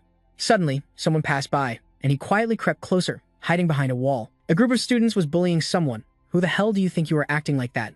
Know your place. Just because we talk to you, you think you're equal to us? He decided to turn away. This isn't my business. Better to stay out of it. The one being bullied was Speaker. No matter what they said, he shouted fiercely, I'm going to be a mage. The blonde guy sneered quietly. Why is this crippled bastard even talking so much? His words caught a lot of attention. Suffering from mana transport vessel constriction, the blonde ordered his lackeys to hold the victim. And remember the crimes your clan committed. He used fire magic trying to hit him. I'll leave you a mark you'll never forget. The blonde pressed his blazing finger close to the victim's face. Speaker shut his eyes in pain. Suddenly, the sound of someone getting hit echoed, and he slowly opened his eyes. The bullies from earlier were knocked flat on the ground. Speaker looked up and saw Jackson sweeping the yard. He muttered, why is this place so dirty? Speaker gazed at Jackson with admiration. After a moment, he ate his bread while complaining, this is such a hassle. Jackson looked at Speaker sitting next to him and asked, why are you following me? He held up his book and answered innocently, I'm just reading. This place is quiet, perfect for focusing. Jasper sensed someone watching him and glanced over. His sharp look made the bullies who had harassed Speaker turn pale. After warning them, he let out a sigh. Then Jasper asked, you have a mana bottleneck, right? He continued, I know someone exactly like you who once attended this academy. Speaker asked curiously, what happened? What happened to that person? Vassal threw his bread on the ground and said irritably, he got expelled because he couldn't surpass his limits, just like trash destined to become a total loser. He went on, he couldn't even reach his own goals with a mana bottleneck as a mage. Man is like a death sentence. Vassal rolled his eyes and said, sometimes knowing when to quit is courage. Speaker interrupted, my brother can't do that. He stood up with a smile and said, he can't give up on his dreams. Then Speaker left, leaving Jackson deep in thought, speechless. Suddenly, someone called out, hey Jackson, you there? A bald staff member waved him over. Jackson walked up and asked, Yes, what is it? The man replied, be careful. The bald man warned, don't hang out with him. If anything happens, you could get into big trouble. Vassal asked, confused, I don't quite get what you mean. The bald man said, he's the son of the traitor that Red Tower kicked out. The SA family fell. Cut to a dark room where a group of cultists gathered. The world of the Guardians was coming to an end, moving toward the Walker Hill Academy. A skull in the center of the room shouted, announcing our return. On a beautiful morning at the academy, someone was practicing magic with a small gem. Just a bit more, just a bit. Spiegel clenched his practicing hand with his other hand in pain. Jasper came over and asked, why don't you give up on becoming a mage? What keeps you going? Spiegel lowered his head and said quietly, because I made a promise. His words made Jasper think about his mother. Then footsteps came, blonde guy and his gang. So you're here. Last time was just a slip-up, but this time, no running away. Vassal gathered magic power and told Speaker to watch closely. He said seriously, this is the only way you can become a mage. The blonde guy was shocked by Vassal's power. What? He balled his fist and immediately punched the enemy. Cut to winter at the academy. Russell watched Spiegel running to build stamina. A mage could easily be overwhelmed by a weak body using magic. He shouted, run faster. If you don't keep your distance, you'll die in battle. Then they switched to one-on-one combat. Magic moves faster with a strong, well-trained body, unlike those still physically undeveloped. A healthy, trained body makes magic way more effective compared to someone still growing physically. If used by an immature kid still learning, Vassal gently struck his neck, but his growth was painfully slow. Then Spiegel collapsed, gasping. Vassal said, you promised to try, but this is all you've got. Still, he quickly regained his spirit. Once again, please help me. A few days later, Spiegel was casting a combat ice arrow spell. His opponent was immediately defeated. At the academy contest, the judge announced the winner. Spiegel. Students watching couldn't help but whisper this kid with a tiny mana pool from a bottleneck had won. The skill gap was huge. Impressive. The blonde guy clenched his teeth and said, you bastard, just wait. Spiegel. He looked up at the stands like he was searching for someone. He thought and silently thanked Jasper. Thanks to you, I've reached level 2 mage circles. In a corner of the stands, Jasper stood with his arms crossed, watching Spiegel with a slight smile. Suddenly, a voice called out, Jasper, your grades are failing. A man with a noble air sneered at him. Long time no see, you pest. Vassal recognized him as Coma Frederick. Cut to a dark, dusty warehouse where Vassal gets beaten badly by Coma's soldiers. Sorry about this. The bald man pitied him, saying he told you to stop causing trouble, right? The ghost woman snapped back, because he's my son, and you've harassed him too many times. Vassal remembered the blonde guy Spiegel just defeated, sneered, and said, so that's your son. No wonder you're both such losers. He bowed his head and said, looks like you don't even realize the mess you're in. If I use dark magic links, I could wipe out that ghost easily. He threatened, not just you, but that kid you're watching too. Vassal laughed out loud at that. Hearing something so ridiculous, Vassal scoffed. Me, interested in that kid? He added, I'm just messing with his potential for fun. That night, while packing, Vassal recalled Coma's words, this is an order. Leave the academy now or die. He hesitated, thinking of Spiegel. Vassal headed for the academy gate but was spotted by Spiegel. Where are you going? Vassal paused, then replied, I'm leaving this place. Spiegel asked, why are you running away? Vassal gripped his bags tight and took off. Spiegel ran faster and blocked his path. Can't you hear me? Stop right there. He looked surprised at Vassal's face. Seeing Russell's injuries, he asked, what happened to your face? Vassal's voice went cold. What could you expect from someone like me? Then he heard Spiegel, you think I'm your tutor? Russell walked by and whistled at him. He finished with, get over yourself. Jackson's words made Spiegel start crying. Cut to Kama, who seemed to be talking with an AI. That's why I crave money and power. Everything's easier when you're rich. Suddenly, Koma flinched. Outside the academy, a group dressed in black used magic to restrain others. What's going on?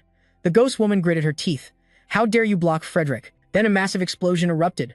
Vasco, who had been walking away, stopped at the blast.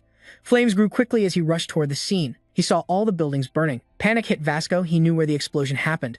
The academy was engulfed in flames, and a deep voice echoed, today's attack. A hooded figure with deadly eyes sat atop a pile of corpses, giving orders and declaring the cult's return. Let's move out. Calmly, he watched his men slaughter openly and spoke with chilling cruelty, mixing with the sounds of their ruthless massacre and the stench of blood. The academy's professors feared his minions. Without hesitation, his followers used ice arrows to finish off the professors. The stranger's minion grinned bloodthirstily, looked at Spiegel, and sneered. Looks like one little rat survived. Moments later, Jasper dashed back to the academy. He hid behind a stone pillar, watching Spiegel, realizing the situation was exposed. At that moment, the stranger's minion approached Spiegel. He said with amusement, you're interesting. Jackson worried, wondering why he didn't run. Suddenly, the minion asked Spiegel, aren't you scared to die? Spiegel laughed and replied, I've bought enough time for others to escape. That's enough. At the same time, Jasper's eyes widened in shock. I can feel that terrifying dark power. He noticed the professor's bodies and realized even they couldn't handle this guy. Suddenly, he recalled a dusty memory from his past life. Once I become a bodyguard, I'll get stronger to protect more people. Whenever the chance comes, I show up. But life's no dream. When I wake up, I'm just a weakling. What can I really do? He had only one plan in mind, to run away in this situation, right? No need to sacrifice yourself. At that moment, the subordinate sneered at Spigot. Weak punk, you should know your place. A bit scared, Spigot replied calmly. More than anyone, I know I can't win. What he said next made Jackson hesitate, but the strong shadow protecting the people right now looked a lot like Jackson himself. It's a bodyguard's duty. His words seemed to awaken something inside Jackson. Then the subordinate prepared to send Spigot off. That innocence will get you killed. Suddenly, a sword stabbed straight into his side. Jack was the one who did it. Annoyed by the disturbance, the subordinate charged his mana into his other hand and slammed Jack, sending him flying backward. Then he pulled the knife out from his side, angrily shouting, "You damn pests, how dare you!" Suddenly, someone tried to use a BA-level ice mana arrow. The attack hit the subordinate directly. Spigot, panting from exhaustion, was the one who struck. Seeing the chance, Vassal quickly grabbed a weapon. He charged at the subordinate, delivering a fatal blow. The fight ended with Spigot and Russell winning. Seeing him painfully kneeling on the ground, Spigot rushed over and loudly called Russell. Before Russell could ask, Spigot asked first, "Are you okay?" Russell, focused on his wound, gasped. Russell can't stop the bleeding. But no matter how tired he was, he kept warning, "You have to go. Hurry! The others are almost here." When Spigot told him to leave, Speaker shouted back, "But I can't go alone." Suddenly, Jess slammed his hand on Speaker's shoulder and asked seriously, "You're trying to make me a useless teacher who can't even protect his own disciple?" That shocked Speaker, especially hearing those two words. The disciple is still busy urging him, "You have to survive, get out of here." A smile spread across his face as he declared, "And become a bodyguard. Promise me one more thing, okay?" At that moment, Speaker started crying and vowed, "I promise. I'll become a bodyguard for my master." Then he walked away. Watching him leave, I thought to myself that he already was. Slowly standing up, deep down I had to admit he was like a lost dream of mine, like the courage I abandoned. That's why I hate him. Then he told everyone here to stop, looking at Speaker with tears streaming. Running while glancing back, Russell could only think to himself, "And that's why I like you right now." A madman unleashed his power and shouted, "It's wasted using level 2 magic on this trash." No fear at all, quite the opposite. Troubled inside, thinking, "Thanks to you, I can survive." Suddenly, he jumped high. Using his smarts, he'd already figured out he could only learn magic. Realizing the rank order of the magic circle, he instantly used teleport and suddenly appeared near a hooded man. Without mercy, he sent this guy to meet his ancestors. The man managed to use magic just in time, causing an explosion and one last word. Jasper thought, "You have to live, Speaker." Later, in a place filled with countless beautiful stars, a voice awoke Jasper. "It's time for you to leave." He looked around confused, asking, "Where is this?" Kindian stood calmly behind him and said, "You finally woke up?" Then he asked, "How's that world?" and answered calmly, "I lost the dream I always chased, though I found it again and protected it." Suddenly, he widened his eyes in shock at seeing someone. It was Speaker. His presence startled him, and he quickly asked, "Speaker, you didn't escape?" Then he hurried over to him, but suddenly something blocked him. This made him even more confused, and he hesitated, saying, "So, Vassal." He seemed disappointed in himself. "I can't protect anything either." Suddenly, the glass shrine said, "No, you're wrong." He called his name and revealed that Vassal was actually Jason, the heir to the dragon's power. Only now did Jason remember and ask, "Who are you?" The glass shrine placed his hand on the barrier and calmly said, "I am the master of this cruel world." He turned to look at him and continued, "Oh, those guys also call me by another name." The name he said shocked Jason. After a moment, the glass shrine regained his composure and said, "Jackson." As soon as he spoke that name, the glass shrine remained casual, touched the barrier, and explained, "That's right, this place lets you see your deepest fear." He glanced at Jackson and said, "For you, it's your own worth." Those words shook Jackson a little. Then he added, "The reason you have that power is because on the day Jackal came back to life, he realized he was still just an average BA rank mage. Combined with the rumors, I saw him running away myself." All that made the glass shrine ask Jackal one question. "Are you truly worthy of the power you have?" You probably already have your answer. Vassal once vowed, "I can get stronger and protect more people." The glass shrine saw and remembered this clearly. "Your reason is to become a guardian who protects everyone." After a moment of silence, Vassal slowly stood up and asked, "So you mean all of this was just a test for me?" The glass shrine didn't hesitate to admit, "Exactly, you've overcome your own fear. Moreover, he believes you proved that even without power, you could still protect others. That's because of your choice, your determination, and your courage." At that moment, Speaker's body was fading, but he still wore a soft smile and declared, "I won't forget our promise." Seeing that, Russell smiled with satisfaction and called Speaker. Suddenly, the barrier shattered alongside the glass shrine's voice. "What's in front of you isn't an illusion, it's what you're protecting and will protect for life." At that moment, he quietly thought with joy, "Finally, I've fulfilled my vow, my heir." He slowly removed his mask and murmured, "It's time for you." Suddenly, Speaker emitted a blazing golden light. Meanwhile, the glass shrine silently declared as he stepped out with dazzling light. Then the system notification appeared about receiving the blood dragon reestablishing its body. "You received the first golden mask somewhere else." Jerome showed an emotionless face and cold voice as he exclaimed, "Impressive.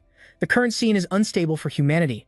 Jerome looked at Alan and asked, "Your name is Alan Pett, right?" Alan Alan didn't even care about him and quietly whispered the spell, "Sorry, princess."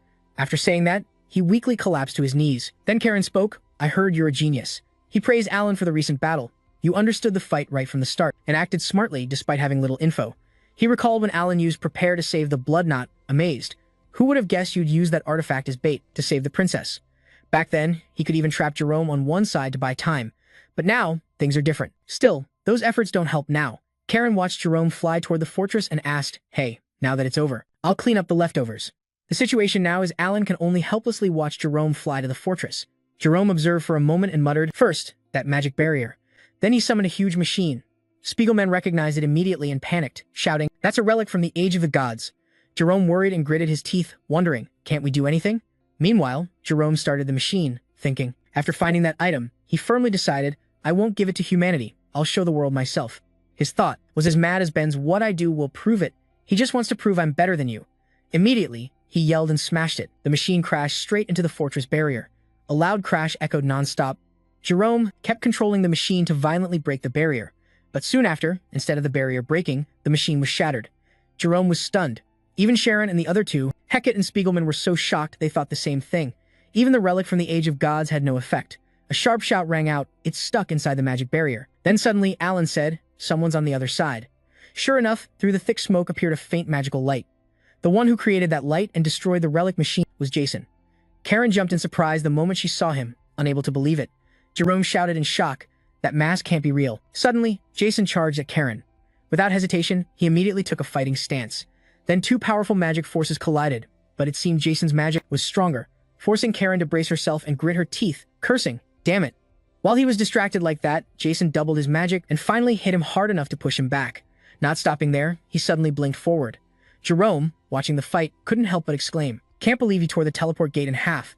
Jason was busy untying Hecate and Spiegelman, speaking something they couldn't quite understand. Spiegelman looked puzzled and asked, "What did you say?"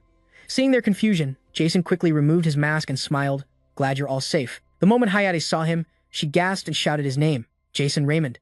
Spiegelman looked confused and asked, "What are you doing here?" Unlike their surprise, Alan breathed a sigh of relief.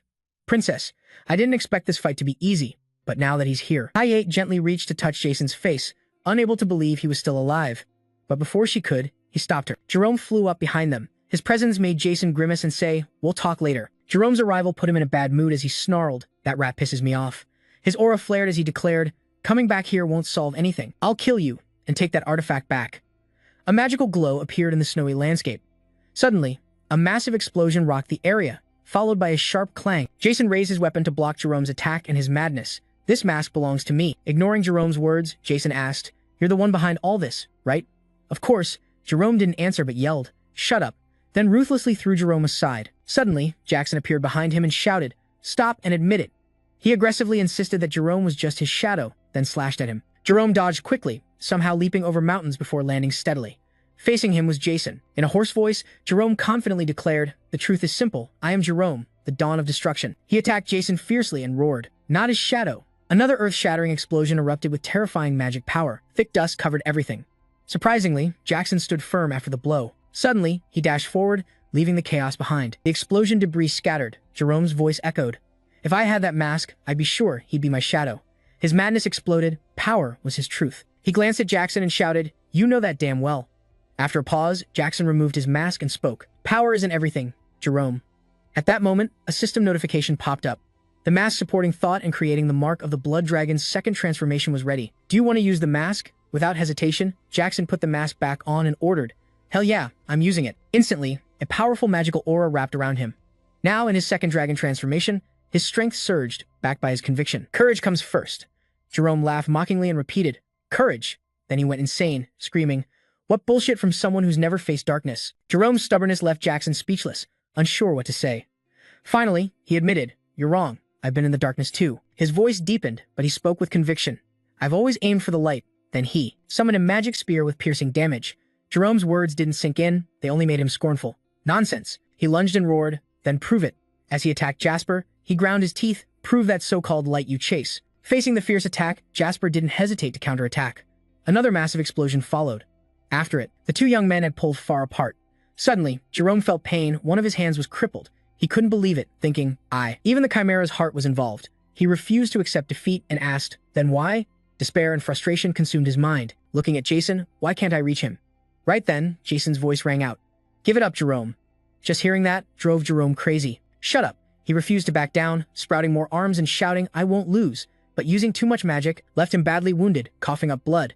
At the same time, the system reminded Jason that his dragon form had 10 seconds left. Seeing the alert, he calmly said, same here, I won't lose. With that, his spear tip was ready to strike, a powerful magic aura radiating from the spear. Instantly, Jerome charged at Jason full of killing intent, aiming to finish him off. Unfazed, Jason stayed calm and faced him head-on. A burst of blazing fire hit Jerome dead-on. He didn't expect to get wrecked this fast. Jasper's power kept spreading everywhere, making everything around explode. At that moment, the sun was just starting to rise. Only Jasper was still standing, unharmed after the fight, unlike Jerome, who struggled, coughing up blood. Even after losing half his body, his determination didn't waver. Still not. Using his last breath, he whispered, not yet. After those words, he collapsed, his body slowly dissolving. In his heart, he called out the name Chimera. Watching himself fade into smoke, Jerome could only wish, I wanted to become a dragon, but in the end, I failed. In his final moments, he helplessly asked himself, is this my fate? Suddenly, an explosion erupted, and a volcano erupted just as Jerome took his last breath. As Jackson stood lost in thought, someone suddenly called out loudly. Jackson Raymond and 3 people, Alan Heckett and Alan, slowly approached him. They waved happily at him, and he smiled back. Suddenly, something slammed into his back. It was his pet dragon. He hugged it tightly and said, Pepper, you're safe. Feeling the danger had passed, Vassal sighed with relief, saying, thank God. Then he smiled, looked at him, and said, let's head back. After the storm, the sky cleared. They laughed and chatted, leaving behind the destruction of the battle.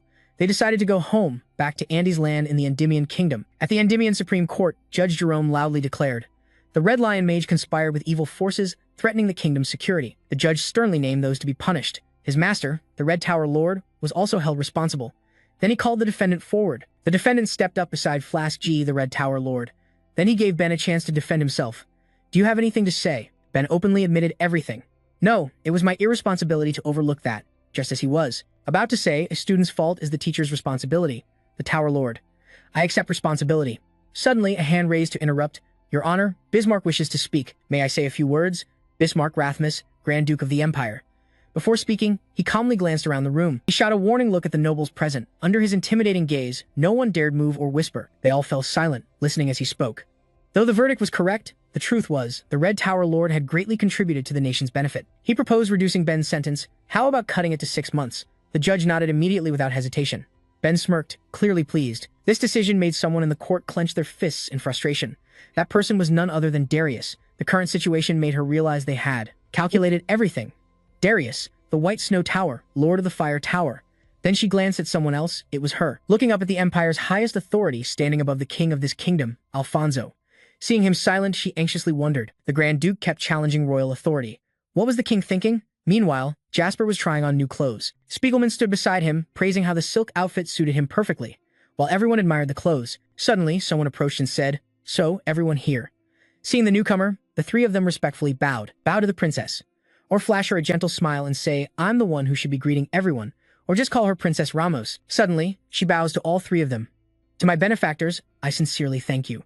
She even surprised them by calling out Russell's name, especially him, you Russell. This left him confused, replying, yes. But she said nothing more, turned and walked away, winking mysteriously. See you later, Russell. Then the door slammed shut. Alan and Spiegelman both looked at Russell like they finally got it. He just stood there, repeating his name, Russell. After a moment of daze, he forced himself to focus, determined on one thing. This is his chance to put the Raymond family name on everyone's mind. Soon after, all 3, eager, knelt down with Alan and Spiegelman before Emperor Alfonso. Today's meeting honors the knights for their contributions. After recognizing their achievements, I'll reward each of you accordingly. He placed the sword of rank on Spiegelman's shoulder first. Spiegelman, the mage from the Bronze Tower, defended the kingdom from dark threats. The Emperor rewarded him. You're granted 200 gold coins and 2 mana enhancement pills. With joy, Spiegelman shouted, yes, my lord. Next up is none other than Alan. Alan Pett, second son of Count Pett and a mage of the Commerce Tower. You bravely fought the dark forces, earning this honor. He awarded him. You received the Morgenroth Dawn Medal and the title of Baron. Alan happily accepted, yes, my lord. Then, of course, it was Jason's turn, the last one. Jason looked up when Alfonso called him. The Emperor unexpectedly mentioned Jason's father's past. Your father fled the battlefield, causing great harm to the kingdom. Those words made Ben smile smugly. So, it's no surprise everyone doubts Jason's family loyalty, even Jason himself. A bit ashamed at hearing this, but then Alfonso suddenly commanded, then prove them wrong today. His words left Jason stunned. Yes. He referred to what Darius once said. The Fire Tower Master claimed you have the potential to become a 5-circle mage. Darius smiled toward Jack, nodding to himself. The deeper the darkness, the brighter the light. Brake was amazed at Alfonso's words. With this achievement, no one can doubt you anymore. At this moment, Darius realized Alfonso's plan, to make Jason a hero in everyone's eyes. He had a strategy that would weaken the Grand Duke's faction. Jason was now showing his magic circles. From what he knew, 1-circle magic reveals a person's elemental affinity, but what he was showing now was different to anyone unfamiliar with magic. This magic revealed Melville's best scene. After seeing his magic circles, everyone gasped. 5 circles. Just as they marveled at his power, someone looked at him with a puzzled gaze. Growing fast, even Nicolo had to praise Jason's strength. Amazing.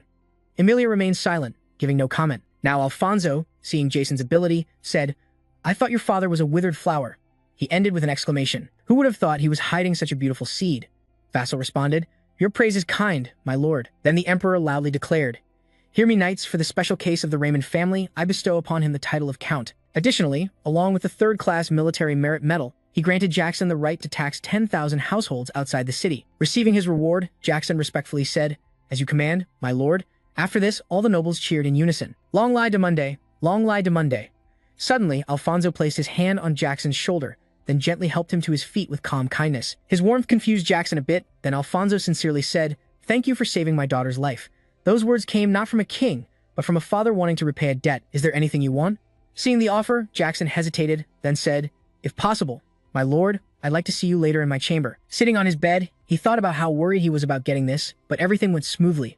In front of him was something twisted looking, a dragon's heart. It looks kinda ugly. Even though you said it was ugly, you still hoped it'd work, but when you channeled mana into it, it transformed back to its true form. I hope I can do it. You quickly poured your mana in. Magic started to radiate. Suddenly, Jasper felt a strange change. The dragon's heart suddenly glowed blue, then shattered, releasing a surge of mana. Something began to crawl out slowly from that mana. Its appearance shocked Jackson. Right then, the system sent a notification. Dragonheart has returned to its true form. You received the Horn of the Forgotten Storm King. Jasper closed his eyes, feeling the spiritual energy surrounding him. That energy came from the dragon's heart. In his mind, Jasper remembered the last time he absorbed Firestar 2. Compared to that, this felt way easier. Then he checked the power he just absorbed, and he was kinda surprised the lightning power was insane. Even without fully absorbing it, the level 5 magic circle was already complete. Right then, the system sent another message. You have fully absorbed the Horn of the Forgotten Storm King. Notification. Mana beyond absorption limits turns into potential. Notification. Mastery of medium-tier elemental set has reached its limit and evolved into mastery of high-tier elemental set. Suddenly, everything in Jasper's room caught fire, then he was slammed to the floor. There was also a loud noise. It was Pepper. Rushing over, seeing it suddenly so huge, Jasper panicked and shouted, Pepper, as if he understood what was going on. He asked, You affected by the lightning power too? Pepper nodded like confirming, then suddenly flew up. It stomped hard on the ground in the garden to launch itself. Seeing that, Russell worriedly called out, Pepper. Hearing his voice, Pepper quickly jumped onto the window ledge, then pointed at himself like it was a sign. Understanding the hint, Jasper asked, You want me to get up there? Before he could react, Pepper placed its claws on his shoulders and flapped its wings, lifting him high up. Being suddenly grabbed like that, he was a bit scared, and said, Wait. But then Russell saw something and let out an admiring shout. Pepper was taking him on a flight through the starry night sky. This move made him say, Pepper's not just bigger, its flying skills have improved a lot. He softly told it, You're bigger now, so easier to spot. But shouldn't I be worried? Suddenly, fiery magic around Pepper formed huge fiery wings that wrapped around him, and unexpectedly, a pair of wings sprouted on his back.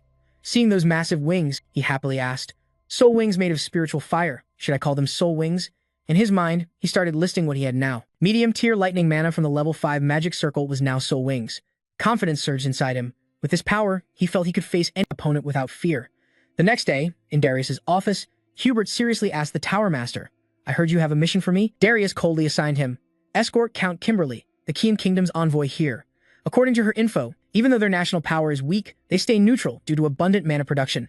Plus, she's well aware, but of course, Marquise Jorio. Coman from the superpower faction tried to drag the Empire into the conflict instead of letting it fall to the Empire, so she's sure Count Kimberly will prefer cooperating with us. After getting the mission from Darius, Hubert sighed.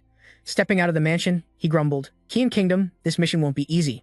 Just then, someone suddenly called his name. Hubert saw it was Russell calling him, and he cheerfully greeted, Long time no see, Russell. Russell ran over warmly and replied, Yes, sir. Glad to see you still healthy. Then he suddenly asked, Are you heading to Keen Kingdom? Russell's question shocked Hubert, who asked back, How do you know? Russell loudly said, Let me come with you. The Tower Master already approved.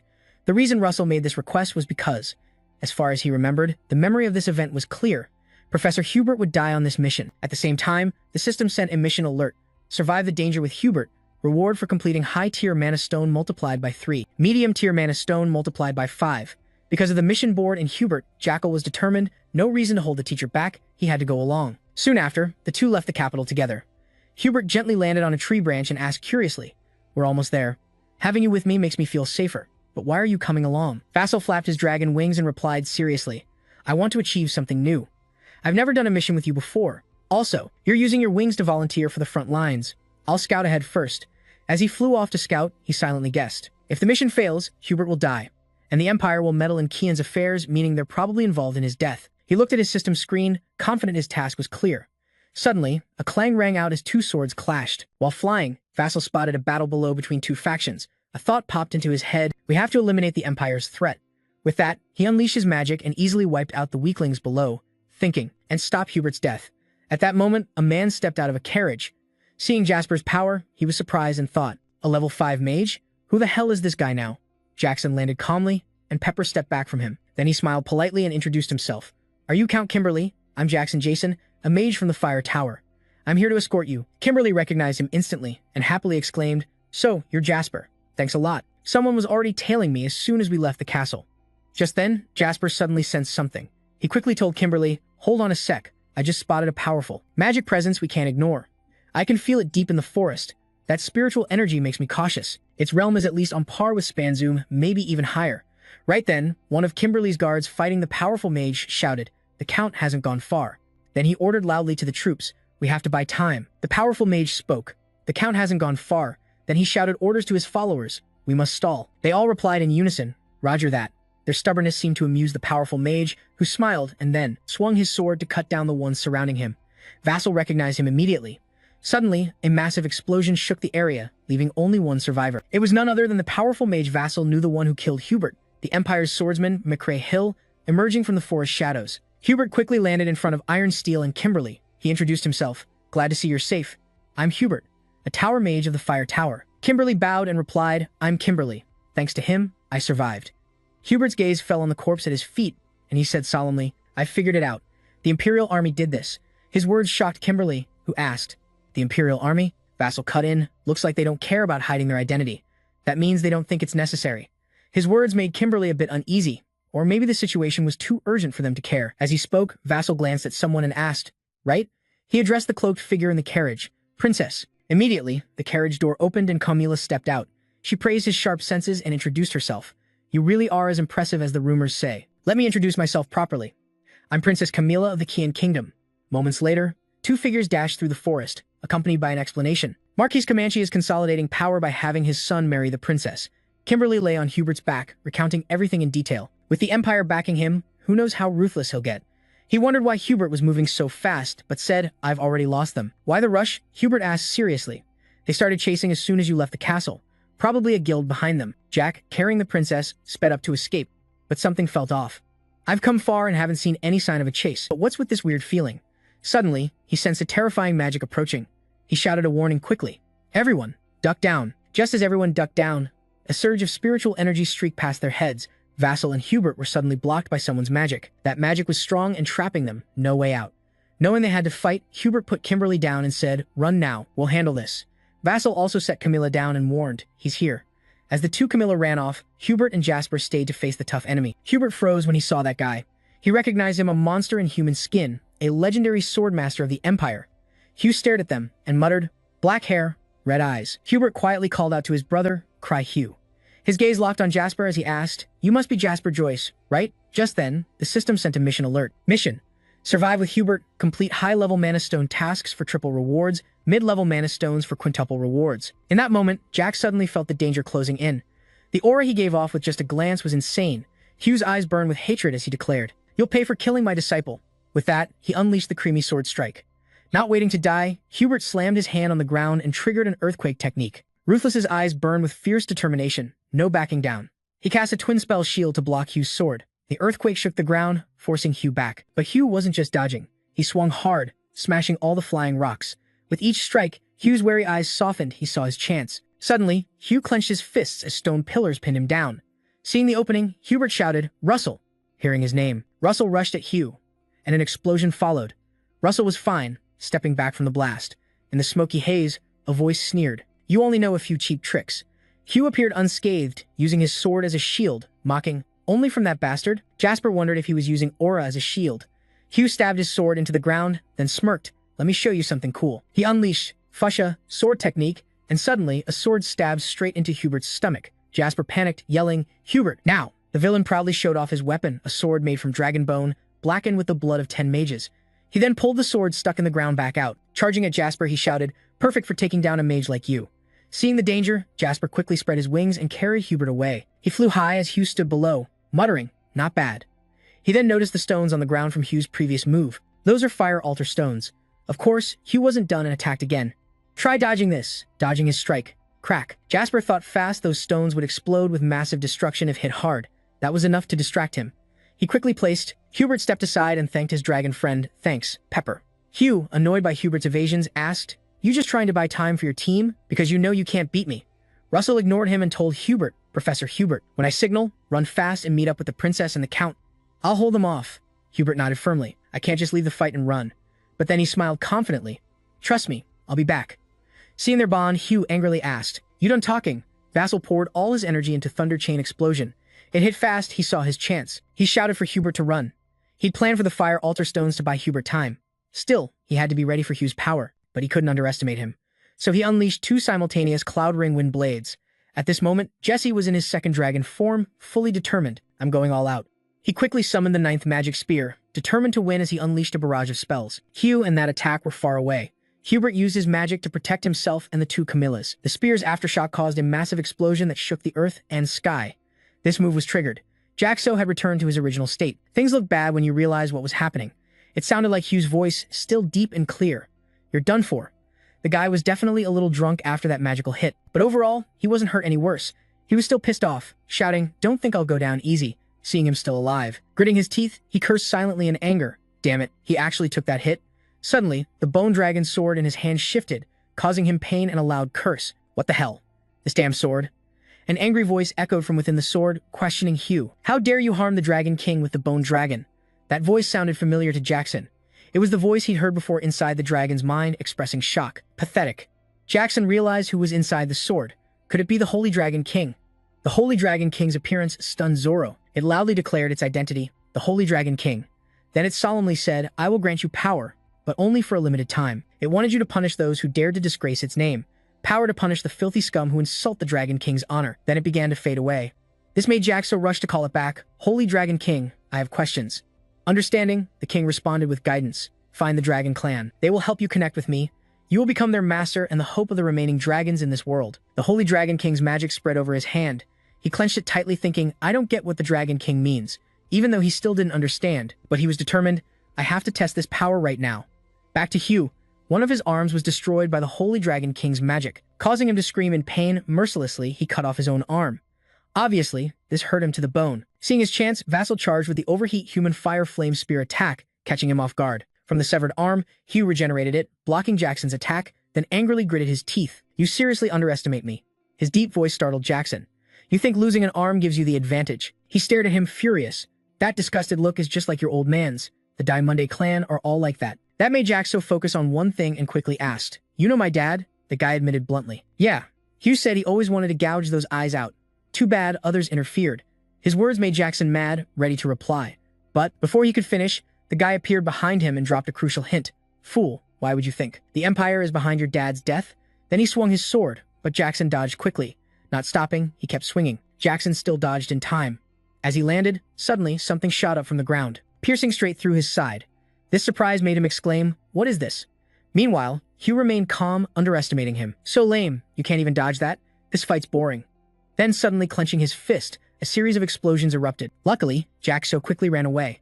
While he was sprinting, Hugh suddenly appeared before him and said, "Everything's crystal clear now." Seeing him, he quickly activated his shield, but the guy's magic was so strong it slammed him to the ground, causing a massive shockwave. After knocking him down, he landed and bluntly mocked, "A half-assed talent like you thinks he can fight me." Jackson struggled to get up. Hugh didn't hold back the insult. It was pathetic. Then suddenly he unleashed spiritual energy. "Without paying a price, at your age, you're nowhere near awakening real power." Then, raising his sword, he calmly said, "For a brat like you," just as he swung down heavily, shouting too soon. Jackson, lying on the ground, immediately dodged. He used all his strength to avoid Huo's attack. The current situation left him more on the defensive than ever. I can't deny it, deep down, he had to admit Huo's skill. He's an unusually strong opponent. Deer hurriedly chased after Jackson. Seeing him rush over, he quickly got into a fighting stance and unleashed a magic strike, but that move didn't even faze him. He easily swung his sword to slash away the attack. Jackson was getting worried, thinking there was no way out. Am I going to lose? Just then, he refused to accept it and declared, "No, I won't give up." He summoned magic once more. Then he used a gravity spell on Deer with fierce determination. "I'll show you." Deer staggered, pulled down by the gravity attack. Deer collapsed while Jackson's resolve soared to prove his power as a mage. As his gravity spell enveloped him, suddenly, a burst attack was unleashed, aiming to burn him alive. The aftermath? Jackson collapsed, gasping for breath, exhausted. Then something happened that made his eyes widen in shock. From the flames emerged a figure. Though burnt black, it still stood firm and walked steadily. A sudden loud boom rang out. Despite being scorched, the figure easily lifted Deer up. He angrily snapped at Jackson. "You think you can fool me with these tricks?" At this point, he wanted no more games, just to finish it. "You're done. I'll end you now." In this life or death moment, even Jackson had to admit, yeah, he was right. Right then, Jackson unleashed 2 consecutive Cloud Ring moves, summoning Thunderlight onto himself. Despite getting struck by lightning, he seemed to realize that to go further, he had to be willing to sacrifice everything, even his own body. This shocked Deer. At that moment, Jackson delivered a thunderous blow. After being hit by lightning, his inner power seemed to surge a bit. By using electricity to stimulate his body, his speed skyrocketed. He now played all his cards to fight Deer. This was his hidden trump card. Without hesitation, he lunged at Deer with the swift death spear strike. Deer didn't expect he still had the strength to fight. Jackson's spear pierced him, but Jackson was wounded too, coughing up blood. The one who fell wasn't Deer, it was him. Meanwhile, Deer casually recovered and laughed, praising him. "You really are a monster." Then Deer slammed Dakro's head into the ground, knowing he couldn't beat him now but still hoping. "Just once more, please." Just then, a cold voice rang out, accompanied by a powerful magic blast that sent Deer flying. "You're still just a monster." Cryhill was badly wounded by this person. Deer sat stunned on the ground, muttering, "You." The person bluntly insulted him. "How does it feel crawling like a lowly insect?" As Deer tried to say more, Niccolo cut him off. "Give up." He then blew Deer into pieces on the ground. Now nothing remained of Deer's body, only blood stains. Niccolo stood silently for a moment. He had single-handedly wounded Deer and held out until reinforcements arrived. Unbelievable. It wasn't just Jackson who had pushed Cry to this point. Niccolo looked at Jackson lying on the ground and praised him. "Well done, Russell." His effort changed Endymion and Kian. Now Niccolo could confidently say, "No one doubts your power anymore." Jackson struggled to open his eyes. Seeing who was in front of him, he cried out, then smiled and called Hubert. At the same time, Niccolo called him the rise of a hero. 10 days later, in a vassal room, though injured, he still diligently practiced magic, even with a rich flow of spiritual energy fueling the mage's body. "I'm still not there yet, so that's how big the gap in power is between us." He recalled that day when he finally waited for reinforcements. If Niccolo hadn't shown up in time, he knew he would have died in that battle. He thought he was stronger, but the road ahead is still long. Then he remembered the Holy Dragon King. What did that mean? The Holy Dragon King left him a final message. "But my path is still long ahead." At this moment, he remembered the Holy Dragon King. But what did this mean? The Holy Dragon King left him a final message. "Find the dragons, they will connect us." This left him unsure how to proceed. How am I supposed to find dragons now? Seriously. He wondered. Everyone knows dragons are extinct. Are there even any left? Later, Hubert came to visit and asked Han if it could be another AI besides the Empire. He confirmed firmly, yes. He recounted to him what Hugh had said. The man asked him, "Why do you think the Empire is behind your father's death?" Hearing this, he fell silent for a moment, then warned him, "Maybe they're just trying to provoke you, but it doesn't hurt to be cautious. We'll investigate this quietly at the Fire Tower." Seeing him help you like this, you couldn't help but say happily, "Thank you, Master." Hubert then said, "The Tower Lord was very worried. Luckily, you returned safely." Suddenly, he handed something to Jackson. "Take this." Looking at what he held, you asked curiously, "What is this?" He explained, an invitation to the royal banquet on the day of the feast. Among the nobles dressed in fancy clothes, a tired voice said, "Maybe it's because I always wear baggy clothes. Vassal wasn't used to wearing such fancy clothes. This style just doesn't suit me." At that moment, someone suddenly called out loudly, "Little Darius," coming over happily, he said nonstop, "You look fine now, thank God. You've done something big this time too. As your teacher and the Tower Lord, nothing makes me happier than this." While the two of them chatted, someone else approached to greet the Fire Tower's master. It had been a while, no one knew who it was. Darius politely asked, "Julian, how have you been?" "So you really showed up, Julian." He answered the lady, but his eyes were on Zaxo. "I couldn't stand not meeting the disciple who's at the center of all this gossip." His appearance left Jasper in disbelief. "Could it really be Julian?" Then you asked, "Are you Julian person?" He was pleased you knew who he was and exclaimed warmly, "Good, you know me, makes talking easier." From what you know, Weapon Master Julian Person can wield 18 different weapons and is an exceptional aura master. Vassal was surprised Julian wanted to talk to him. Hard to believe someone like that approached me. At this point, Julian asked if you gave Cry a hard time. You humbly replied, I was just lucky. But Julian said if you've got skills, luck will always be on your side. Talking about that death, he looked extremely satisfied. Good riddance to that bastard. He and his disciples are all trash. His attitude made Zaxo silently amazed. This is the first time I've heard such harsh words from anyone but mercenaries in the palace. Darius, who had been silent, laughed in agreement with Julian. Yeah, you're right. Then Julian suddenly grabbed Jasper's bicep and assessed. What? Your muscles are rock solid. Jasper honestly said, I'm just a beginner. Then he grabbed your hand and said, basics are important, but to break through, proper training is essential. He placed a ring in your hand and instructed, when the time comes, bring this ring to me. His actions made you curious. Can I ask why you're being so kind to me? Julian didn't answer directly, but joked with Darius's helpless sigh. What do you mean? Just think of me helping a promising young sprout. Seeing him like that, she could only scold silently. He's a terrifying warrior, dressed like a noble. Jasper happily affirmed, I'll definitely come see you. Just then, a shout rang out, the sun blazed, and Endymion's ruler Alfonso entered with Hayek. The shout, long live the emperor, both of them. They strode proudly amid everyone's respectful bows. Hayek's eyes scanned around, like searching for someone. When she saw that person, she smiled sweetly. The one who made her smile was none other than Jasso. Later, Alfonso called out, Jasso, Damon, Hubert. He praised both, with Niccolo nodding in approval below. You've contributed greatly. Regarding the alliance with Kian and our recent victory, it was time for rewards. Hubert was given 500 gold coins and 100 horses. I grant you the right to tax 1,000 households in southern Endymion. Receiving the reward, Hubert respectfully replied, I thank your highness for the decree. Then Alfonso moved to Jaxo. Jaxo was awarded 3,000 gold coins and a huge prize, which surprised him a bit. 3 cities in western Endymion will be granted to you. Along with that, you'll receive the title of Count. As soon as he finished, someone brought the documents. The documents for those 3 cities are for you. These papers contain the names and locations of the 3 cities you'll govern. You take the documents and respectfully say, thank you for your highness's decree. You feel incredibly happy inside. Finally, you're thrilled with what you've earned. A new territory. You've taken another step toward rebuilding your family. After completing the rewards ceremony, Alfonso raises his glass and announces, the ceremony's done. Let's continue the feast. He happily lifts his cup. It's time for everyone to fully enjoy this great victory. Everyone's partying, dancing, and chatting loudly. Hayek quietly sits in the place of honor. Her maid approaches and asks, what is the princess thinking about? She points to a spot in the hall and says, over there. She looks quite concerned, surrounded by a group of noble ladies. Then she says, Count Duin Moan is pretty famous, huh? He needs to learn to say no when he's uncomfortable. What should we do? The maid suddenly suggests, why not invite him to dance? But she immediately rejects the idea. Let's just wait and see first. Hayek acts wise, saying when dealing with a younger guy, you shouldn't rush patience and waiting. Is the duty of the older one, right? Her words confuse the close maid who asks, Your Highness, where did you learn that? Meanwhile, Jacket tries to escape the noble ladies surrounding him. Sorry, they're all looking this way, whispering, is the Count heading this way? Suddenly, he reaches out and respectfully calls, Your Highness, would you mind inviting Hayek to dance with me? Can you dance with me? Hayek doesn't refuse and confidently tells her close maid, See, I told you so. Soon, they dance hand in hand. Mid-dance, Hayek says, You're really eager. Want to ask me something? Jack doesn't hesitate and asks, You said you'd keep an eye on me the other day. Can I ask why? Hayek smiles shyly and replies, That's because your talent far exceeds your age. Then, gently touching Jack's face, she softly says, Your face. Her gesture makes him blush and say, Ah.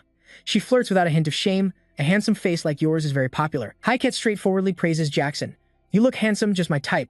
Her blunt honesty makes Jackson so embarrassed, he says, Sir, that's a bit much coming from you.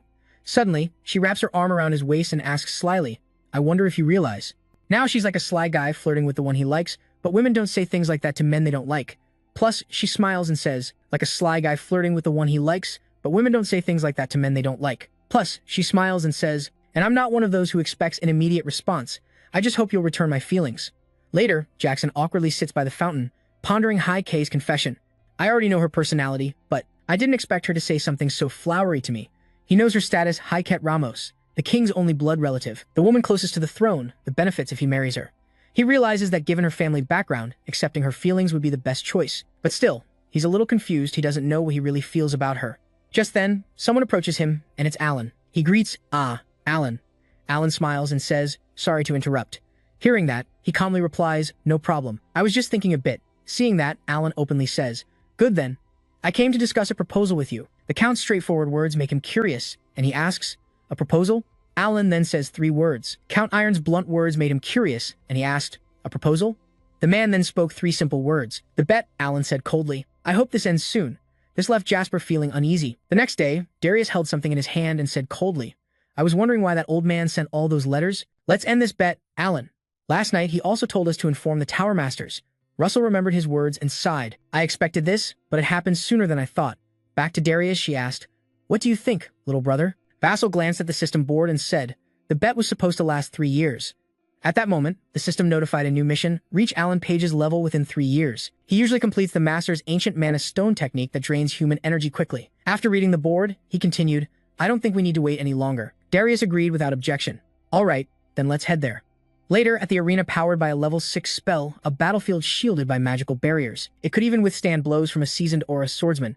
Vassal was there, nervous. In his past life, he only reached level 2 mage, never imagining he'd step onto this arena. Meanwhile, Darius was preparing something and shouted, "Start right now."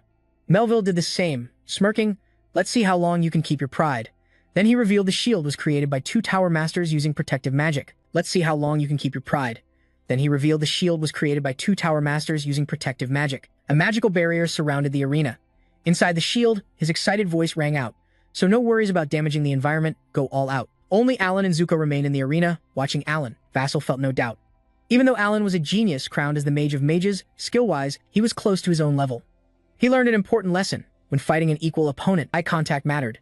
His gaze hardened with resolve to meet Alan's cold stare. Jasper then launched an attack to close the gap between himself and Alan.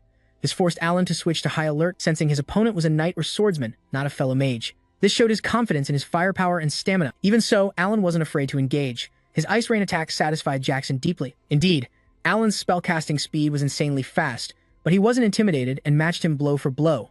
Then the Fire Rain spell was unleashed. 2 streams of hot and cold magic collided, flames erupting everywhere. While Darius calmly enjoyed the fight, Melville admired Jax's skill. He instantly copied Alan's casting technique, pretty impressive.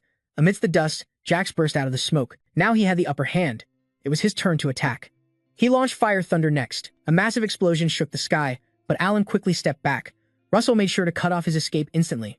"So, you mean you won't let me get close until this ends, huh? Then I'll block your path first." Another bombardment was unleashed. Earthquake. The ground beneath Alan exploded. Jasper was confident now even Alan would struggle to keep distance here. He planned another big blast to keep pressing him. Even Alan would have a hard time keeping distance. Jasper aimed to push him with another big blast. Even Alan would have a hard time keeping distance.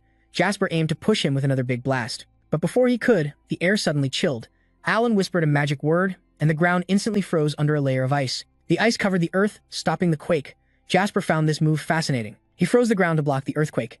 Jasper looked at him and thought, "That guy's a monster." Asterisk. Then Alan spoke coldly. Jasper said, "Let's end this here."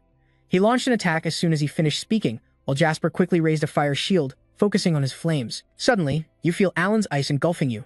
When did this happen? How am I supposed to move if he's like this? What Alan uses is called ice suspension.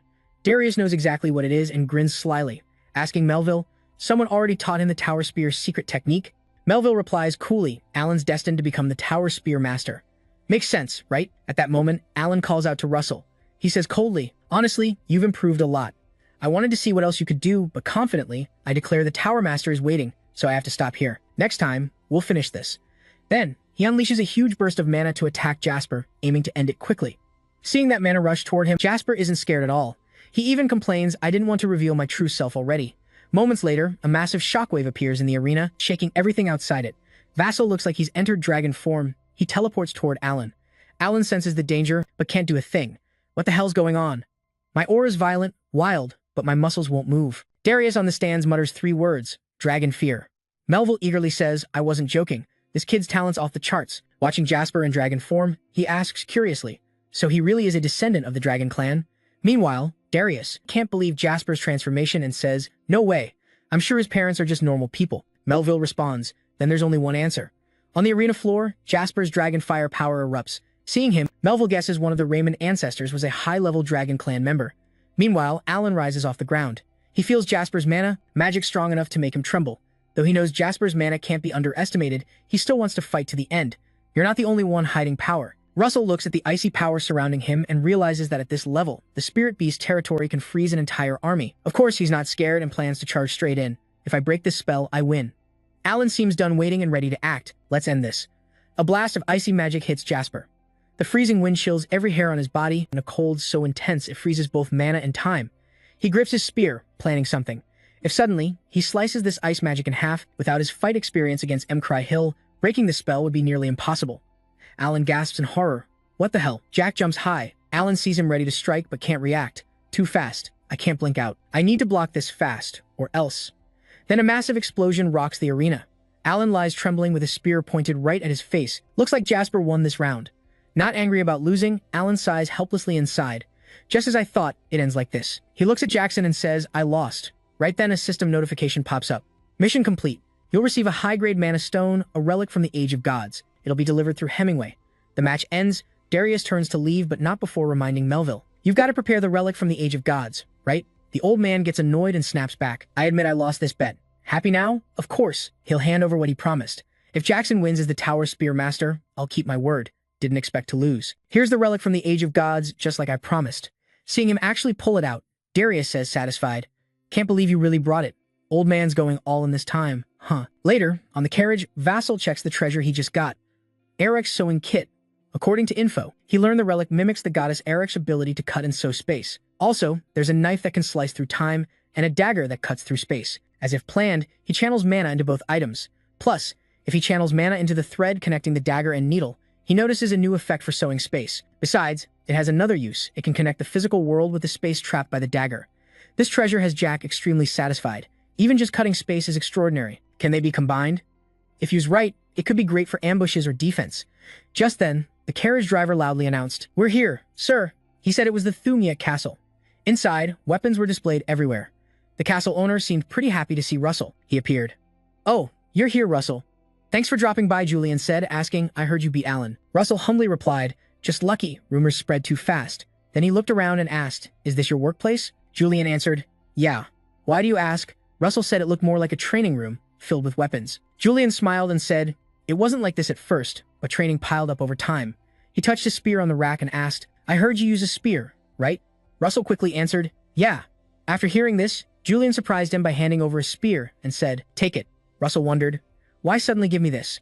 Julian warmed up lightly and smiled, To guide you the right way. The most important thing is to gauge their level, so let's warm up. Show me what you've got. Hearing this, Jackson suddenly remembered the letter from Julian, a personal invite. Now he understood why Julian sent it out of the blue. Since he was already here, he didn't mind sparring a bit. Fine, this is a good chance to learn from a weapons master. Plus, he looked forward to improving his spear skills, which would be a huge help in the future. Seeing Jasper's enthusiasm, Julian said, Good spirit, I'll let you go first. Hearing that, he immediately charged and shouted, I won't say no. The old castle echoed with the sounds of battle. Lasso got knocked far away. Looks like Julian was really wrecking him. Even without magic, it was crazy how easily Julian beat him. He couldn't help but admire Julian's fierce expression, a true weapons master. Then Julian asked, So, how was it? He honestly evaluated his spear skills, good vision and quick thinking, but no real talent for spear fighting. Still, he praised his self-learning.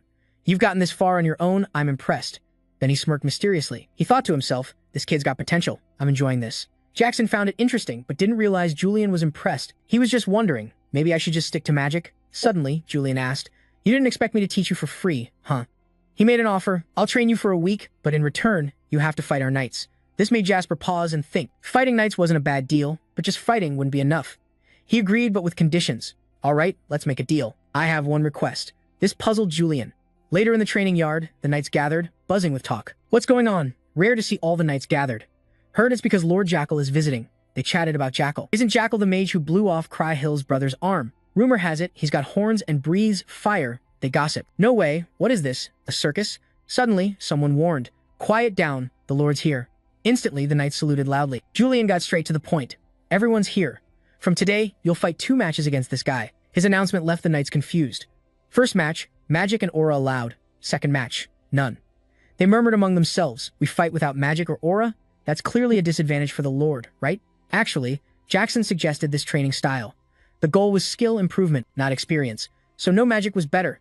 Then he greeted everyone, I'm Jackson, looking forward to learning from you all. So, can we get started now? At this moment, a knight stepped forward to face Jackson. He introduced himself coldly.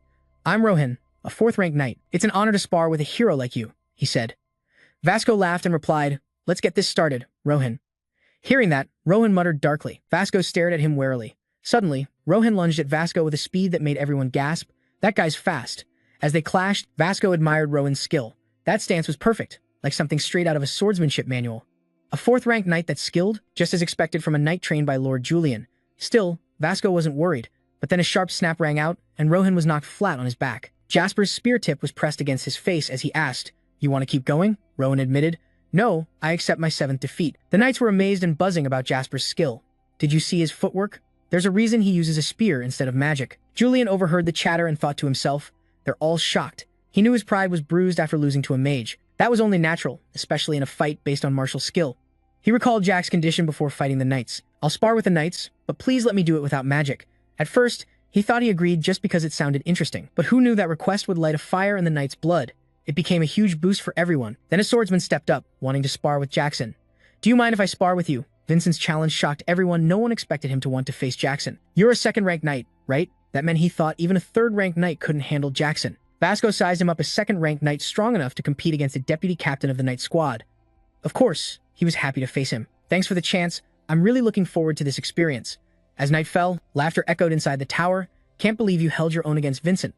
Looks like I underestimated you." Vasco followed Julian, humbly saying, "I just got lucky." Julian sighed. "More luck, huh?"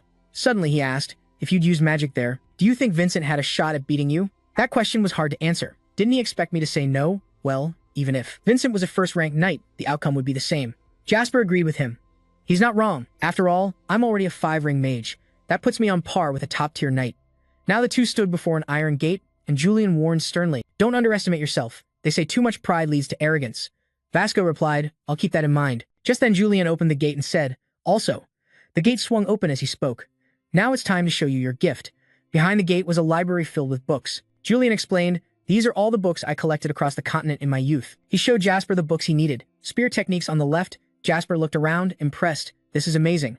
Meanwhile, Julian told him to pick one to study, so he quickly grabbed the book he needed. "If I get too picky, I'll waste time. Time to focus on finding a spear style." A while later, Jasper brought the book to Julian. Seeing it, Julian asked, "You picked a spear technique book?" Jasper held up two and said, "I'm torn between these two." Seeing the covers, Julian recognized them. "Ah, 6-segment heaven, breaking technique, and La Mancha," he said. "Both are excellent spear styles." Then he explained the first, 6-segment heaven. Breaking is harder to learn but could become one of the strongest spear techniques. If mastered, it could be one of the most powerful spear styles. The second, La Mancha, is a refined spear technique. It can be used without wasted movement, which is a big plus. At that point, Julian also suggested, "But I recommend choosing the 6-phase sky-breaking technique." Hearing that, Vassal hesitated and said, "I'll choose." He picked the opposite of Julian's suggestion for this book. Seeing that, Julian wasn't surprised and said, "La Mancha, huh? Then explain yourself." A mage said, "I think a refined spear technique can be used flexibly depending on the situation. It suits me better than a brute force spear technique." Julian quietly thought, so he's choosing logic over raw power. That's definitely the mindset of a mage. Of course, he supported Jasper's choice. "I respect his decision, then you should conquer La Mancha." Seeing Julian actually hand over that book without hesitation made La Mancha a bit confused. I can feel that. Every time I meet him, he's really generous. Like he reads your mind, he reminded me, "Don't forget, you have to spar with the knights." Hearing that, I remembered, yeah, it's not free. Time passed until winter. On the familiar carriage, Bon Bon ran down the road. Butso sat inside, holding his treasure, swinging it back and forth, practicing strikes, slashes, stabs, and blocks. He closed his eyes and trained alone. The basic moves combined to form a flow. Mid-practice, he suddenly stopped, opened his eyes, and thought, "I'm stuck here again." He put the treasure back in his coat and thought, "It's been a year and a half since I got La Mancha from Julian. Just remembering the form is an achievement. So how do I know what to improve in my spear technique? To perfect it, I need to realize its true meaning. That requires total focus. But there are too many outside distractions." Just then, the system notification popped up. Mission: become a 6-ring mage. Break through your current wall and become a true 6-ring mage. Reward: highest grade mana stones, single consumption. Mid-grade mana stones, 5-fold consumption. Low-grade mana stones, 20-fold consumption. Reward for completing the 6th magic ring, 5-fold consumption. Mid-grade mana stones, 5-fold consumption. Low-grade mana stones, 20-fold consumption. Reward for completing the 6th magic ring. After reading the notice, Vassal frowned and thought, becoming a 6-ring mage is all about training and enlightenment. There's no quick fix. He recalled the words of the Holy Dragon King. Their existence will link you and me. You will become the master, and hope for the dragons still alive in this world. From that, he started searching for dragons and must track their traces. Well, I already checked the ancient texts. I found 4 places where dragon traces might exist. I've checked the first 2 but found nothing. Only 2 remain. The Red Mountain Range and Curran Island. Those are the places I haven't searched yet. So, weighing options, Curran seems more logical. But exploring at my current level would be too dangerous. so I decided to postpone going to Current Island until I become a 6-ring mage. For now, I'll head to the Red Mountain Range. I'm going to explore underground this time. Actually, I told Darius about this, and she asked, "You really plan to go underground?" I answered honestly and confidently, "Yes." She then warned me, "The underground is home to the dwarves. Humans can't easily enter there." Of course, Jackson already anticipated this. "I know you've planned everything." She just paused, then suggested, "If you have to go, ask YG. I mean, the owner of the White Demon Tower," Jackson asked. "Who owns the White Demon Tower?" Darius answered, "Yes, she's a half-fey noblewoman. Maybe she knows something." Back in reality, Vasil arrived at his destination, staring at the castle and thinking. "Dwarves are part of the Fae," she said. "Makes sense." Just then, he sensed someone rushing toward him and quickly turned around, alert. Meanwhile, Darius was at her mansion and suddenly remembered something. "Oh right, I forgot to say, has Jasper met them yet?" Back to Jackson, Unsen suddenly appeared and hugged him. Surprised, Jackson said, "Lord Unsen?" Unsen was happy to see him again. "Long time no see, Junior." Later, Jackson went somewhere with him and curiously asked, "So you signed up to explore the underground world too?" He casually replied, "I thought I'd be pretty lonely since this isn't exactly a famous research spot, but with you here, it won't be boring." Then he asked, "Have you ever met the owner of the White Tower?" He answered calmly, "Of course." Vassal asked again, "What kind of person is she?" Unsen pondered for a moment and said, "How should I put it?"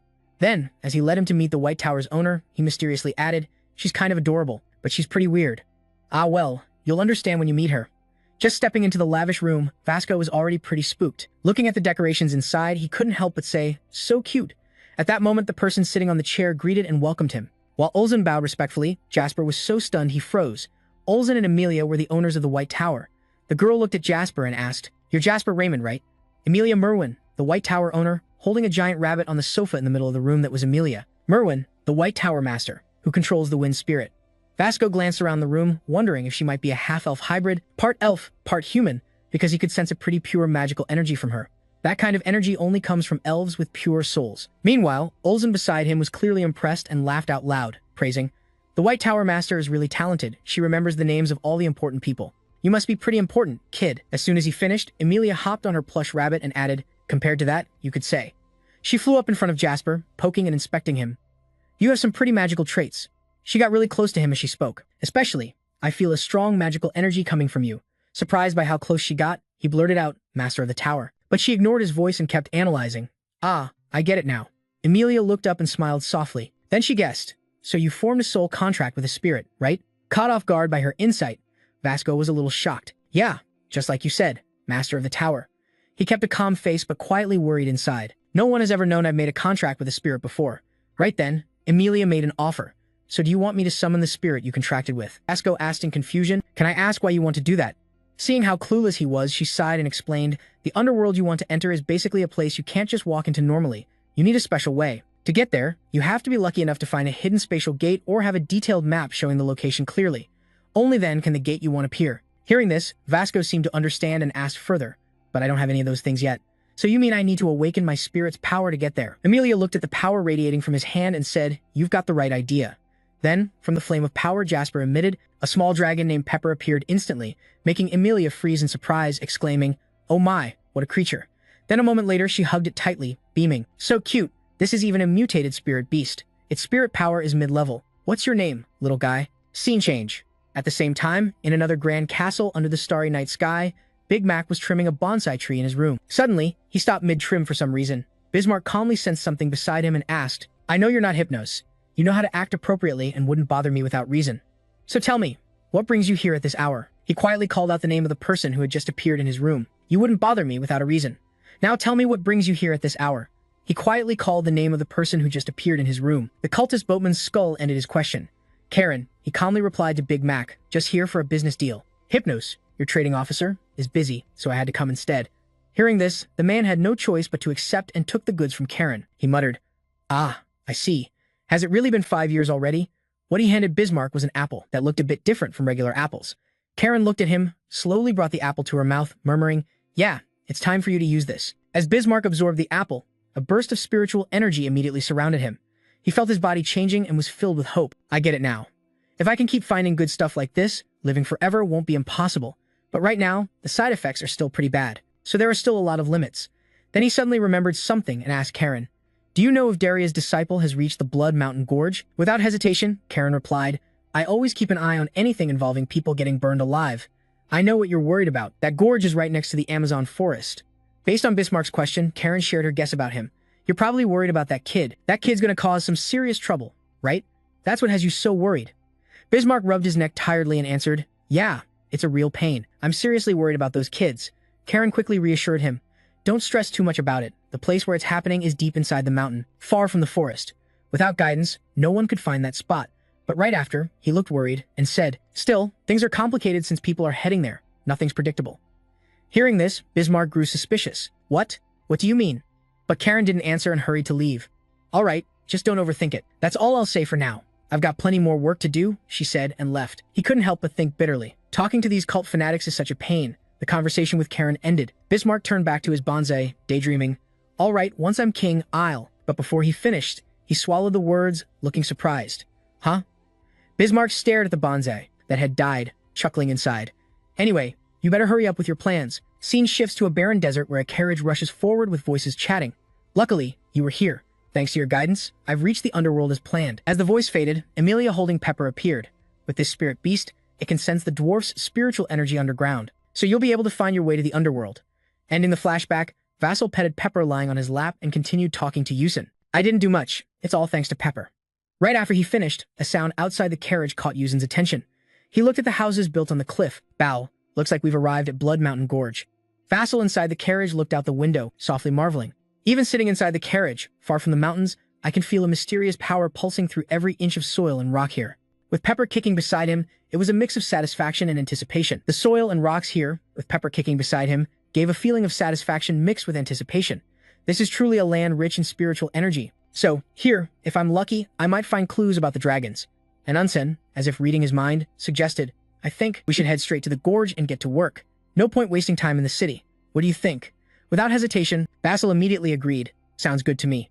A little later, the two arrived at an open area in the gorge and faced each other. Vassal was the first to speak. All right, let's get started. Then he tossed Pepper into the air, ordering Pepper, use your sense to find the dwarf's spiritual energy here. Following the command, Pepper shot into the sky, its eyes glowing brightly as it scanned for spiritual energy. Below ground, Unsen watched Pepper zigzagging through the air, puzzled how the kid could sense anything so high up. Can it sense the dwarf's spiritual energy underground? Here, Rattle calmly reassured. Don't worry, it definitely can. Suddenly, Unsen noticed something and exclaimed, Huh, that thing? They all panicked as they saw a flock of birds chasing Pepper in chaos. A flock of eagles? Are they about to attack Pepper? Just as Unsen summoned his magic to strike, the eagles rushed forward to block him. Hold on. Confused, he asked. What do you mean? Those eagles aren't easy, they're trying to attack Pepper. But before he finished, Pepper counterattacked the eagles immediately. Watching this, Unsen was a bit surprised, while Jackson proudly said, No worries, Pepper knows how to take them down. Back to Pepper. It took a deep breath until its belly puffed out like it swallowed a gas tank. Then it let out a strong breath, blasting a huge flame that roasted those eagles into grilled birds. After that, it happily danced around. The two just looked at it and smiled, awkwardly typical fire dragon. At that moment, Pepper suddenly noticed something. Vassal kept calling out loudly, guessing. Looks like it's finally free to track the dwarves' trail. Later, he and Yusin followed Pepper's lead, crossing a mountain crevice full of holes. Seeing it, he was surprised and evaluated. There are over 300 caves through this crevice. Yusin frowned slightly, seriously stating, Though I investigated, I didn't expect this many. That makes entering the underground world even tougher. They kept going until Pepper pointed at one of the caves. Looks like it found the place. Yusin immediately conjured a small orb and quickly threw it inside to scout. Watching the orb roll forward, I can tell this isn't an ordinary cave. Russell also noticed something unusual and added, No stalactites, no cool air, just hot steam. He looked into the deep darkness inside, thought to himself this cave must be artificial, man-made. Then Vassal rubbed his chin, guessing this might be a connection to, or maybe they purposely built it to mislead people searching for the underground world. Still, we need to check it out to confirm. Seeing his serious face, Yusin got amused and patted his head to calm him. Why so serious, man? Just relax. But traps would be a real pain. Hearing this, Jackson loosened up a bit and gave a small smile. He confidently smiled, deciding it's fine since we got this far, we have to go in and see what the dwarves left for us. Scene change inside the cave. Loud noises echoed as something moved, shaking the whole cave. Olsen hurried forward, annoyed, yelling, Damn it, how many traps did they set? Vasco chased after him, quickly replying, 15 so far. Hearing that, Olsen got mad and shouted, What a bunch of show-offs. Meanwhile, Vassal following behind looked a bit confused. Things weren't as easy as he thought. He assumed magic could break the traps easily, but the cave was full of magical devices controlling spiritual energy. No way out. I'll have to use dragon transformation. Just as he was about to do so, a strange invisible thread flickered across his mind. That spiritual energy. Thinking that, Russell suddenly stopped running. Though faint, he was certain he sensed Yusin's magic energy ahead. Seeing him stop, Yusin shouted, confused, "Russell, what are you wandering around for?" Russell didn't answer, but instead summoned a large amount of fire magic. Thought, if that's true, the magic control devices must be spread throughout the cave, not just here. Only one reason for that. Then Jackson immediately slashed forward a few times. His attack made the wall beside them collapse instantly. Yusin stared at what was before him, exclaiming, "This is?" Jackson smiled proudly and boasted, "I think I found it." He looked at the gate, radiating strong spiritual energy ahead, amazed. The gateway to the underground world, the teleport gate. Then Vassal recalled the feeling of sensing his own magic earlier, quietly confirming, no matter how advanced the dwarves' technique is, they can't pass through spaces without using magic. So, there's no magic control device at the teleport gate area. Ulzin, pleased, slapped Jaxo's shoulder and praised, "You did great. A teleport gate made by dwarves definitely worth reporting." Moments later, the normally stable teleport door flickered. Ulzin carefully stepped through first into the other world. Their surroundings were a world without sunlight, but glowing with a mystic blue of spiritual energy, marked by pillars in the town. This is the underground world. Vasco cautiously stepped down the path leading into town, surprised as he said, "I thought this place would be tiny, since it's just an underground city, but it's as vast as Endymion's capital." Just as he was distracted, a voice caught his attention. It's been a long time since humans came here. Standing before him were the dwarf Mage and Jinjin. Mage was the first to speak, praising, "Humans don't usually find the teleport gate easily." Jinjin quickly added, asking if someone from the clan gave him the map or if he made a pact with the spirit Mage. Without waiting for Jasper's answer, they interrupted, saying, "Since you're here, we'll treat you like a guest." So eager that as one finished, the other jumped in. "If you want to enter the city, follow us, we'll show you the way." Mage and Jinjin smiled warmly, encouraging Jasper. The city's way more interesting than here. But they didn't know Jasper's mind was a mess, feeling unsure, silently thinking, asterisk, they're dwarves, asterisk. Still, he smiled brightly, feeling thrilled. Awesome. And then, Jinjin acted as a guide, showing him around and pointing out glowing stones on the ceiling. Mage chimed in, "They've been there hundreds of years, but still shine like stars." Then they showed Jasper objects. Mage said, "That's Midran armor," and Jinjin added, "This wine's brewed from underground rock." Watching them talk back and forth, Jasper muttered a bit helplessly. Sounds less like a guide, more like bragging. Suddenly, a large, familiar rough hand reached out and clapped Jasper's shoulder. "All right, Yusin's finally here," he said, reminding him, "Though we're traveling together, our research goals differ, right?" His eyes showed. "I want to study the dwarves' training methods." Jasper, not understanding, asked, "Right, but why?" After a brief pause, Yusin quickly followed Jinjin and left. "From now on, let's split up." Jasper panicked and called after him, "Let me come with you." But Yusin didn't hear, just said goodbye. "See you here in 3 weeks." While Jasper was stunned, Mage patted him from behind and asked, "Where are you going?" Not waiting for an answer, he dragged Jasper along. "Come on, we've got plenty more to show you." Jasper was reluctant but forced a smile. "I'm really looking forward to it." Then suddenly spotted something and shouted, "Look, right in front of you is a majestic fire dragon statue." Thinking it over, Jasper started chatting with Mage. "Mr. Mage, I heard a legend that the underground world is protected by 2 dragons. Is that true?" Hearing this, Mage immediately let go of him, revealing, "That's a proud tale. The white dragon rules iron and wind, granting us iron blessings, and the fire dragon rules fire, granting fire blessings." From Mage's story, Jasper got a sense of the origin of what he was seeing, so the statues of the 2 dragons here weren't just for show. Mage went on to share another interesting fact.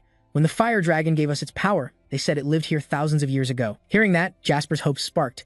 If that dragon really lived here, there must be traces of its soul. Asterisk. Acting on that thought, he asked Mage, "Are outsiders allowed in the shrine?" Mage didn't hesitate, replying, "I plan to take you there last, but order doesn't matter, according to me." Along the path they walked, besides the glow of the stones, there was the sound and reddish flame of the iron forge. Mage led the group through the forge, continuing the guide's explanation. The weapons sold in the underground market are on a whole different level from those sold in ordinary forges. Mia, the Beast King Curran's favorite weapon, was also forged by our ancestors. Jasper listened while looking around and said, "But it seems not only dwarves are here," Mage quickly added, pointing out the non-dwarves. "Most elves live in the forest. They only come here for trade or to buy materials." Just then, a familiar voice suddenly called, catching the group's attention. Looking toward the caller, they recognized the person and exclaimed in surprise, "Miss Yahello." She stepped forward brightly to greet him. "So happy to see my benefactor again." As Yahello finished, another person appeared beside her. "Are you the guy who helped Illo?" He cheerfully extended his hand and introduced himself. "I'm Stan, elder of the White Candle Tree tribe." Jasper quickly reached out and responded, "I'm Jason Raymond from the Endymion Fire Magic Tower."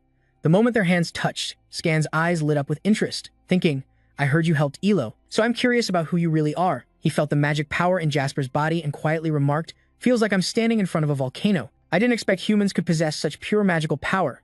After greeting Scan, he shifted his attention to Elo beside him. "Miss Ama Elo, why did you come here?"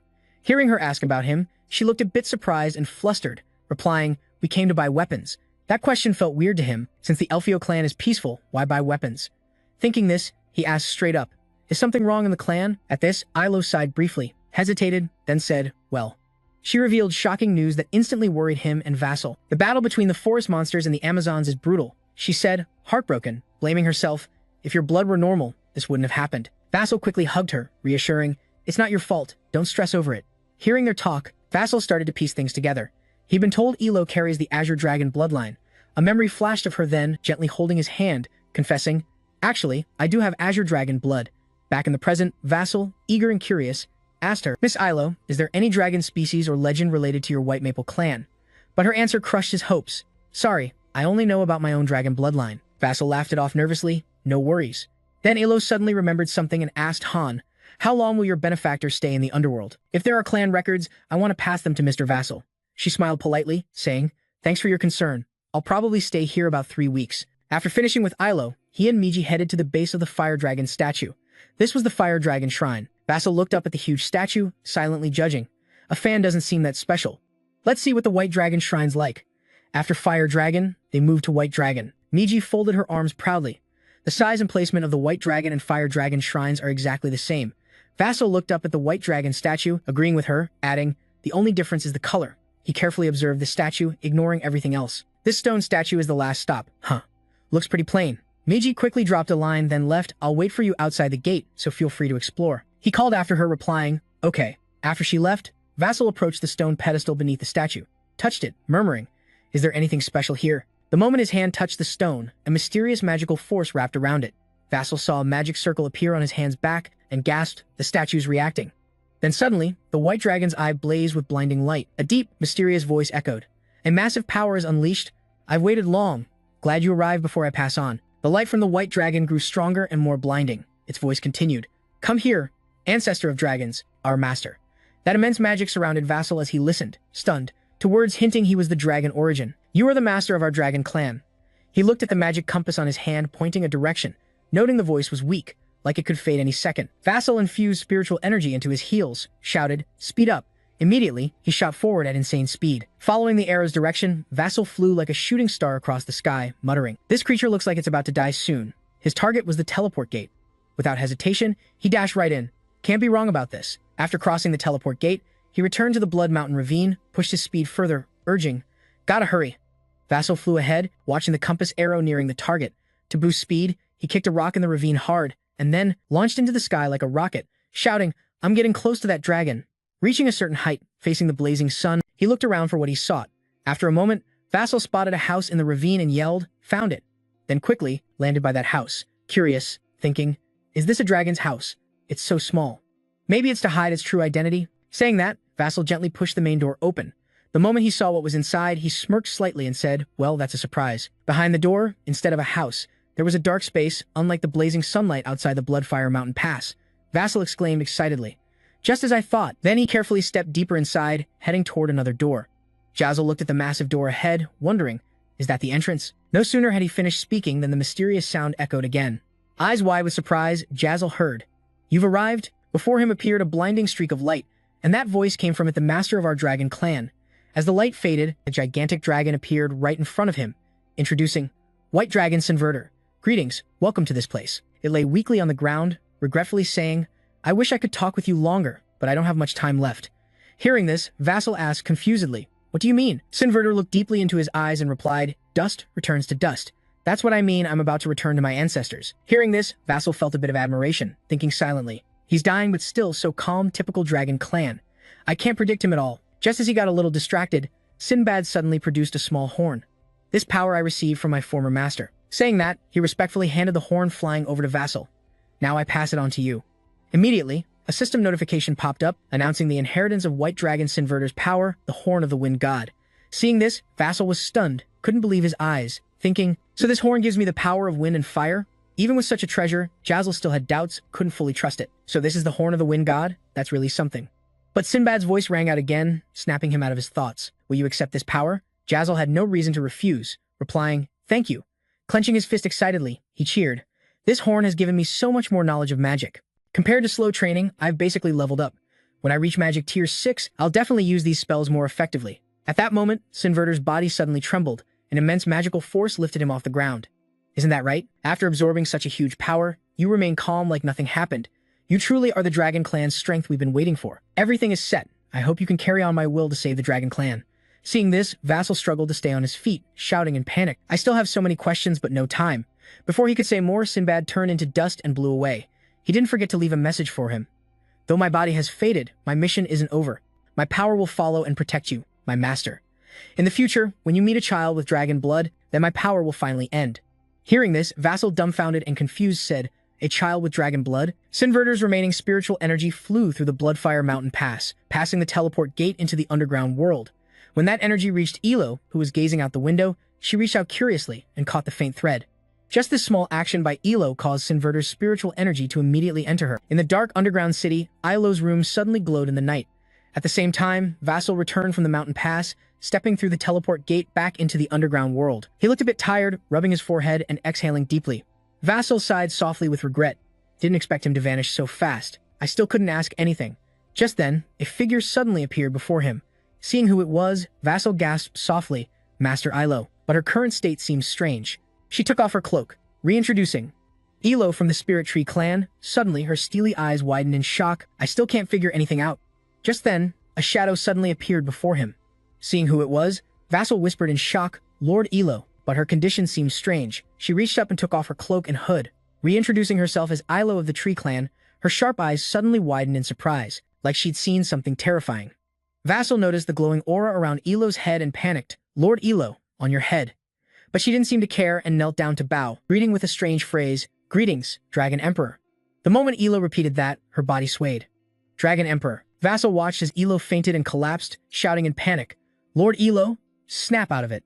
The scene shifted back to the cramped underground world. Now, he was in a room, watching the person lying in bed trying to gather her thoughts. So Bakalan was referring to Lady Elo? Vassal tried to sense the power radiating from her, guessing that Elo's strength hadn't fully awakened yet. After a moment, Elo slowly opened her eyes and woke up. He rushed to her side and asked, Hey, you're awake? Seeing him, Elo startled and immediately sat up, shouting, My savior. Hearing those words from her mouth made Vassal even more sure she was awake and no longer calling him the Dragon Emperor. Right then, the system suddenly popped up. Notification. Second generation of Dragon Clan lineage. A demon with dragon blood has awakened, but the full power of the dragon blood has yet to be unleashed. Once she awakens her true power, she'll realize the mission she must carry out. Seeing all this info, he was a bit confused, pondering, what's this about? After a few seconds, Vassal finally caught on. So when she fully wakes up, she might have to come under my command as the Dragon Emperor? That idea was hard to accept for her, lost in thought. Elo suddenly asked, curious, why am I staying at this inn? Vassal quickly came up with an excuse. Well, you fainted when you met me, so I brought you here. Once he said it, he reminded himself not to reveal everything he knew yet. Hearing this, Elo grew more respectful and said, I'm lucky you found me then, thank you so much. She then touched what looked like a horn on her head and wondered if that was why she fainted. She bowed her head, recalling what happened and told him, before I passed out, I vaguely saw a white light flying toward me. It seems it was the dragon blood flowing inside me. Hearing this, Vassal realized what it was and whispered, Silver light. Must be Baklong's dragon soul. After finishing her story, Elo quickly got off the bed to say goodbye. My companion will worry if I'm not around, so I'll be going now. She smiled brightly and respectfully bowed.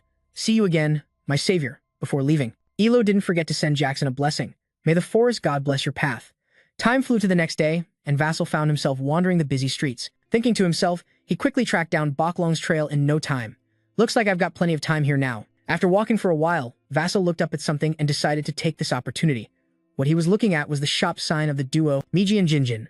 I need to dig up some more info. Inside their shop, the blacksmith's forge blazed fiercely, heating up a piece of metal. Once it was hot enough, it would be hammered and shaped into whatever the smith desired. Meanwhile, in a corner of the forge, Mage and Jinjin were entertaining a guest named Zasu. What brings you here? Without hesitation, he replied, I came with something I want you to see. Hearing this, they grew curious. Looks like he wanted to show them something. Vassal slipped his hand into his space to grab it and said, something like that. Can you check this out? Then he pulled out a red stone glowing with magical energy. Seeing it, Mage looked interested and exclaimed, it's pure magic. He glanced over the stone and assessed. Looks like it doesn't contain mana, but the mana has condensed into a solid stone. Jinjin studied its color thoughtfully and agreed. Yeah, it looks a lot like a dragon's heart. Hearing that, Dutso's heart skipped a beat and he blurted out, dragon's heart. Before he could fully process it, Jinjin took the stone and examined it closely. But it's weird. The purity is too high to be from a low-level dragon. And isn't it kind of small for a high-level one? Curious, Mage immediately reached for the stone and asked, hey, can you leave it here and come back later? Jinjin chimed in, We promise we won't do anything to mess with it. We'll handle it with care. Hearing their sudden request, Vassal hesitated, suspicious, but had no reason to refuse. After thinking, he agreed right away. All right, I'll leave it here. With his approval, Mage happily danced with Jin Jin. Awesome. Jin Jin seemed to have a plan already and said, we need to study the dragon encyclopedia right now. Seeing them like that, Russell felt a bit helpless, comparing them to excited mages who just got a research grant. After meeting with them, he moved on to a bigger place with spiral stairs inside, where voices chatted and greeted. So you're the one Mage mentioned. Hello, welcome to the Grand Library. I'm Jackson. He followed the librarian deeper inside. Oddly, the library was underground, according to the librarian. The wise librarian added, valuable knowledge must be stored deep beneath the earth. Then he pulled out an item and said, looks like they still haven't figured out what that magic stone is. Just as he thought, Mage complained, clearly upset. Honestly, sorry, but we haven't discovered anything special yet. Among many dwarves, the masters are considered the best. They swear by fire and iron. People say, among thousands, very few earn the title Vessel. Never imagined those two were brothers, and both masters. Thinking that, he forced a smile and thanked the librarian. Thank you. After a while, Vessel moved to a more decorated room. He quietly admired it. Despite being underground, the library was quite spacious. He carefully sat at a long table, noting it was very different from surface libraries. Then Vessel started flipping through books looking for info he wanted. I have 19 days before I head back to the Fire Tower. I have to get through the 6-layer magical barrier by then. But after searching a bit, he only found 7 leads. What? That's not easy at all. Vessel left the library and returned, frustrated, to the underground town, wondering if breaking that barrier was really this tough. Seeing him back, Mage greeted warmly. Hey, you're back, Vessel? He nodded slightly in reply. Yeah, today's the day I leave. I came to retrieve what I left here and say goodbye. Hearing that, Mage was surprised and said, What, you're leaving already? Jin Jin pleaded, Can you stay a few more days? There's a hot spring nearby. Seeing their reaction, Vassal seemed to realize something and gave a strange smile. Looks like they still haven't figured out what that magic stone is. Just as he thought, Mage grumbled, clearly upset. Honestly, sorry, we still haven't found anything special. Jin Jin quickly added, healing, of course, but that doesn't mean we haven't discovered anything. He brought the stone closer while explaining. From what we've studied, this magic stone wasn't naturally formed, it's man-made. Hearing this, Vassal was skeptical, staring hard at the stone. Why do you two say that? Jin Jin answered quickly. While Mage was flipping through books, a similar alchemical reaction appeared. When he reached the page he needed, he quickly showed it to Vassal. Read and listen. Based on this book, we drew some conclusions. We think this is a magnum opus, though it's been modified in some places. Vassal immediately took the book and focused on reading the magnum opus inside, an alchemy term meaning masterpiece. After reading it, he took back the stone, silently confirming, looks like those two claimed, this stone is as valuable as a sage's stone. At that moment, Mage spoke regretfully. If only we knew what it was extracted from. That's all we know. Sorry, Vassal. He quickly shook his head. Don't mention it. You've helped a lot. He looked at them with respect, grateful. Thanks to you guys, I now see how amazing the underground truly is. Proud, Mage quickly changed his tone. Come by anytime you want. We're always ready to welcome you. Jin Jin nearby heard this and immediately agreed without hesitation. Exactly. After saying goodbye, Vassal quickly headed back to the teleport gate tunnel. Given the situation, it seemed, the material for this magic stone was dragon heart. He looked at the gate in front of him, quietly muttering, the heart of a dragon. Other mages would be shocked if they heard this. Suddenly, Vassal noticed something and quickly glanced around. Has he not arrived yet? Just then, a familiar voice rang out. Hey kid, hearing the call, he jumped a bit. Hey, have you seen Yuzen's body? It looks kinda different, he exclaimed in surprise. Whoa, look at those muscles. He struck a few poses showing off his bulky body, then asked Han with interest, how long have you been waiting? Vassal seemed to notice something on Yuzen and asked, no, but what are you applying there? Proudly, he introduced, this cream is the dwarves' secret muscle formula. When we get back, I'll tweak it to fit humans. Yuzen revealed happily, I even made one for you. Just wait, Vassal forced a smile in reply. Sure. As he stepped through the gate to return, Ken Nut Unsel noticed his expression and asked with concern, you look worried. The research didn't go well? Vassal quickly answered, no, actually I got what I wanted. Hearing that, Unsel hummed softly. If that's certain, then only one thing could be bothering you. When he said the next words, Vassal was startled and paused briefly. The 6-layer magic barrier, right? He rubbed his neck and sighed. Setting a goal I can't reach is kind of frustrating. Seeing him like that, Unsel pondered a bit. People say if there are 100 mages, there'll be 100 ways to reach enlightenment. Enlightenment's tricky good advice can sometimes do more harm than good. So there's an unspoken rule, no helping others. But basic tips never hurt. After thinking, he called out, Jackson, then suddenly asked a strange question. Have I ever told you I can lift 7.5 tons? Jackson looked clueless and asked back. This is the first time I'm hearing that. So what? Yuzen followed him out of the cave and began to explain. At first, I couldn't lift that much either. He slowly recalled the times he trained hard, pulling ropes, pushing through pain, sitting under waterfalls, persisting until he mastered the whole discipline. Unsel then challenged himself again with weightlifting, relying on iron will and effort. Remembering that moment, he proudly said, "One day, suddenly, I did it." Every word Yusin spoke was inspiring and moving, and I believe enlightenment in magic is the same. If you train every day, one day, you'll just achieve it naturally. Hearing this, Jackson's heart lit up, filled with hope. Someday. He looked at the imposing figure of Yusin before him, silently reminding himself, "Right, no rushing. I've grown a lot since a month ago." Suddenly, he exclaimed, "Ah, look, the sun's setting." Yusin gazed at the fiery sunset comfortably. "Every time I see this, I think the sunset at Shikson is truly beautiful." Vessel looked at the stunning view, thinking. The horizon fades with the sunset glow. His deep eyes stared ahead, memories flooding back, breaking the icy barrier in front of him. He mumbled inside, "Everything I've learned and experienced breaks into pieces, like behind that barrier. There's a greater knowledge waiting for me to uncover." Then a blinding light appeared, engulfing the entire space, rippling like water touched by something unseen. Along with its owner's sound, this place stretched my mind, curious about the scene inside my own thoughts. Am I inside my own mind? Everything I've learned and seen is right here. Scanning through the lush green leaves, he saw a sunset like in a mountain crevice and let out a soft sound. And over there, something was urging him, troublesome, reaching out to use his fire magic. The sunset blazed if I add a formula to that sunset image. Instantly, he raised his hand high. Jackson's eyes lowered, brows furrowed as he fixed his gaze on the target ahead. He unleashed Jackson Raymond's signature move. The fiery red sun formed a massive fireball. Right then, Unsen grabbed his arm, stopping him, warning. Casting a spell like that is like playing with fire. He pulled Rekro aside, shouting, "You planning to burn down this entire canyon to prevent a bigger disaster?" Unsen hurriedly cast his magic, Sleep. Then he caught the boy who was already fast asleep, feeling a bit guilty even though he reminded himself about enlightenment. But the kid actually got this far. Still, Unsen felt a bit proud, smiling faintly. This would shake the whole alchemist world. He looked at the glowing aura above his head. Rekro quietly praised the birth of the youngest six-circle mage. While he was sound asleep, the system notification popped up. Notification, you've reached level 6 of the magic circle. Rewards, high-grade magic stone, high-grade magic stone, mid-grade magic stone, low-grade magic stone. Will these be gifted as a scene transition present on some beautiful morning?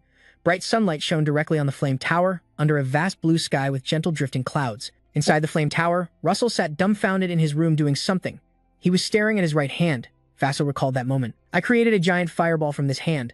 Thinking that, he immediately clenched his fist, excitedly shouting, "Finally, I've reached 6 magic circles." Next, Vassal summoned a small magic circle from his other hand to feel his own power. The spiritual energy flowing in his body was definitely much stronger. It's totally different from when I had 5 circles. As he thought this, he recalled the reward notification that had appeared then. Also, if the golden mask is received a second time for leveling up to the 6th magic circle. Thinking that, Vassal took out the mask he had gotten. He felt how it worked and judged it was totally different from the previous attack attribute magic. This time, it was a dispel magic with a power boost. With that in mind, Vassal stowed the mask away into his calculation space. Now, fighting the dark mage would be much easier. Just then, Darius opened the door and asked Han, "You're back. What's up? How did your trip to the underworld go?" Suddenly, her expression changed quickly. Full of surprise, she exclaimed, "You broke through the barrier to reach the next level already?" Russell immediately stood up, scratching his head with an awkward smile. "Yeah, going out taught me a lot." Hearing that, Darius stepped forward, thinking, he was just at the 5th magic circle, and now he's already at 6. So I've underestimated his talent. I thought it'd take a couple more years before he could level up. She proudly grasped Jasper's hand, praising, "He's truly talented." Then Darius said, "You really are my disciple." Jasper respectfully replied, "I'll need your help even more going forward." At that moment, confidence filled her mind, a slight smirk on her lips. If my husband knew this, he'd be shocked. Suddenly, Darius raised her hand in front of Sasha, making him jump. Now she started casting her magic, challenging to see how strong he'd be after leveling up. Soon, the scene around them shifted to an arena with towering walls.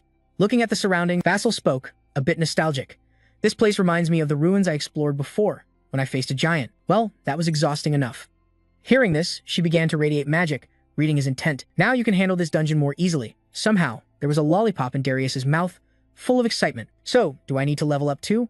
No sooner said than done, she immediately summoned Hellfire Dwarves to attack Jasper. Seeing this, he panicked and shouted, "Hey, I didn't mean that." But the Hellfire Dwarves were summoned and quickly surrounded Jackal. He glanced up, thinking, looks like this spot just got way tougher. Just as Jackal was caught off guard, Darius spoke up, "You're surprised too soon. The real challenge is still ahead."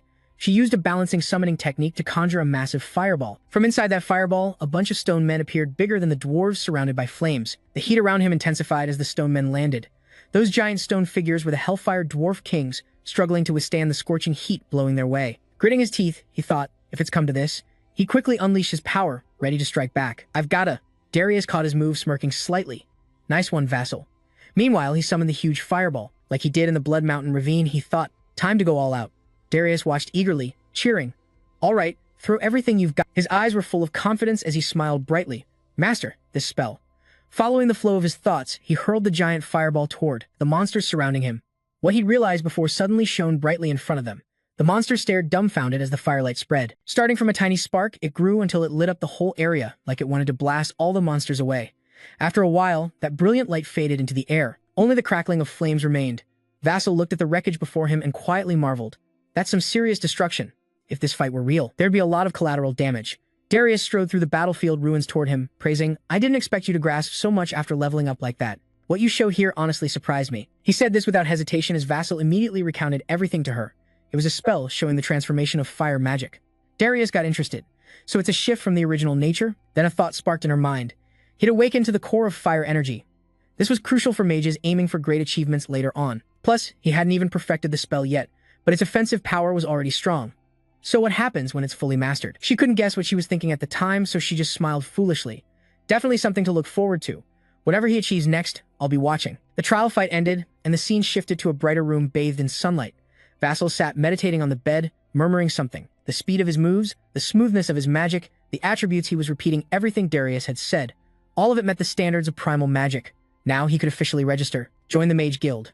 Remembering her words, he got excited and thought, so I've earned my master's recognition. Next up, he needed to summon Sinvedr's horn and the dragon heart stones.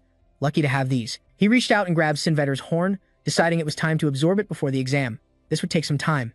With that, Vassal gripped the horn tightly. He began radiating power. All right, he pressed the horn straight into his body to absorb it. Let's see what happens. Time passed quickly outside the Hell Tower, from dusk to morning, then night to morning again. Days went by. Inside, constant notifications rang out. Absorbed Dragon God Horn reached new wind attribute power level, mana sharply increased, latent power enhanced. With the wind attribute boosted, his understanding of it grew greatly. After finishing absorbing the Dragon Horn, he slowly landed and stood upright on the ground. Vassal opened his eyes slowly, sensing his body, thinking, my wind attribute just got a serious boost. That means my spells will be stronger now thanks to this wind power. Vassal slowly opened his eyes, feeling his body, silently thinking, so my wind attribute has improved a lot. That means my spells will be stronger from absorbing this wind power. Because of that, his body felt way lighter. Thinking that, he immediately rose on tiptoe. Then, Vassal threw a quick punch forward. His punch sliced through the air. Lasso was shocked, couldn't believe his eyes. The speed of that punch was insanely fast. Imagine how much faster it'd be with magic attacks. With just this strength alone, I can handle level 2 knights.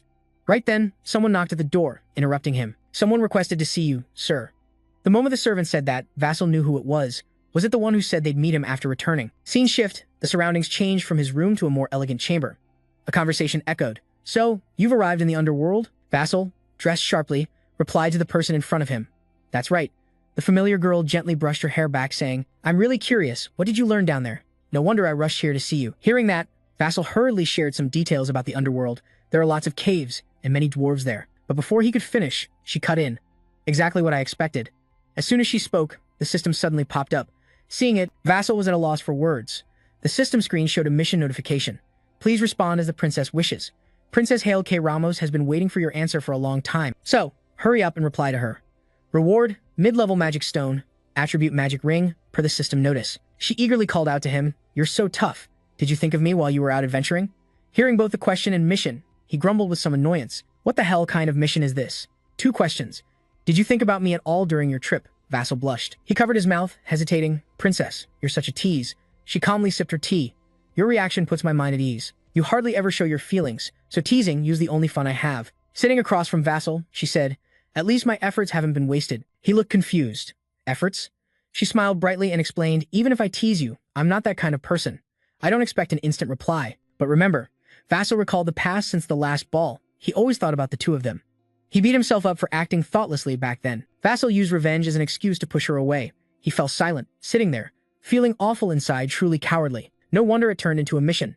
Now, the mission notification asked him to sincerely reply to Princess Hecate Ramos. She's been waiting a long time for your answer. It's time to let her know what you think. Reward? Mid-level magic stone, rings of Eros and Seiki a pair. Suddenly, Hecate realized it was late. Oh no, it's this late already. Before leaving, she confessed her feelings to Jackson. Time seemed to stop when they were together. Or maybe the 2 of them felt a bit sad as they spoke. I'm a little disappointed I didn't get your answer today. Suddenly, he knelt before Hercules, asking for forgiveness. Princess, could you spare me a few more minutes? Vassal began opening up. The princess said, You're like a stiff plank of wood, so all I can say is, Then he opened the ring box and proposed to Hercules, I look forward to a future where we walk side by side in that incredibly romantic air. The two were genuinely surprised. She smiled brightly, radiating pure happiness. You really have zero romance in you. After taking the ring, she said, strangely, those blunt words you say feel so sweet. Even his tough face lit up, just like hers. I'm also looking forward to us walking together. Looking at the ring on her hand, she said, get ready. They held hands. They exchanged sweet words. Because you kept me waiting, I'll tease you for the rest of your life. Scene shifts to the engagement ceremony. The wedding prep staff bustled around shouting, be careful. Do you know how much that wine bottle costs? Where was the pork supposed to be delivered today? It's the princess's engagement ceremony. I won't allow a single mistake. A messenger appeared riding an elephant. Everyone was shocked. Look, it's that elephant. Some even recognized the messenger as coming from the capital. Such a waste. Elder Casa Golden Sand said, this is the chance to introduce the new young mage. The duo has reached level 6 with the subjects alongside Crown Prince Sirium Golden Sand. Watching him, the two passed by the wedding chatting. Casa asked, do you believe it? I see this more like an alliance plan against the Empire. Sergio replied, definitely. Otherwise, they wouldn't have invited so many countries. People lined the streets to watch the wedding. Casa kept talking, but whether that young mage is skilled enough for me to ally with Andy's side is a whole different story. Sergio added, just judging. Do you really need to say that much? He turned back to remind him. Enough small talk, let's get back to the ceremony. He still had one thought. I want to see that Jaxo guy's face. While a male servant busily helped with the wedding attire, he asked confused.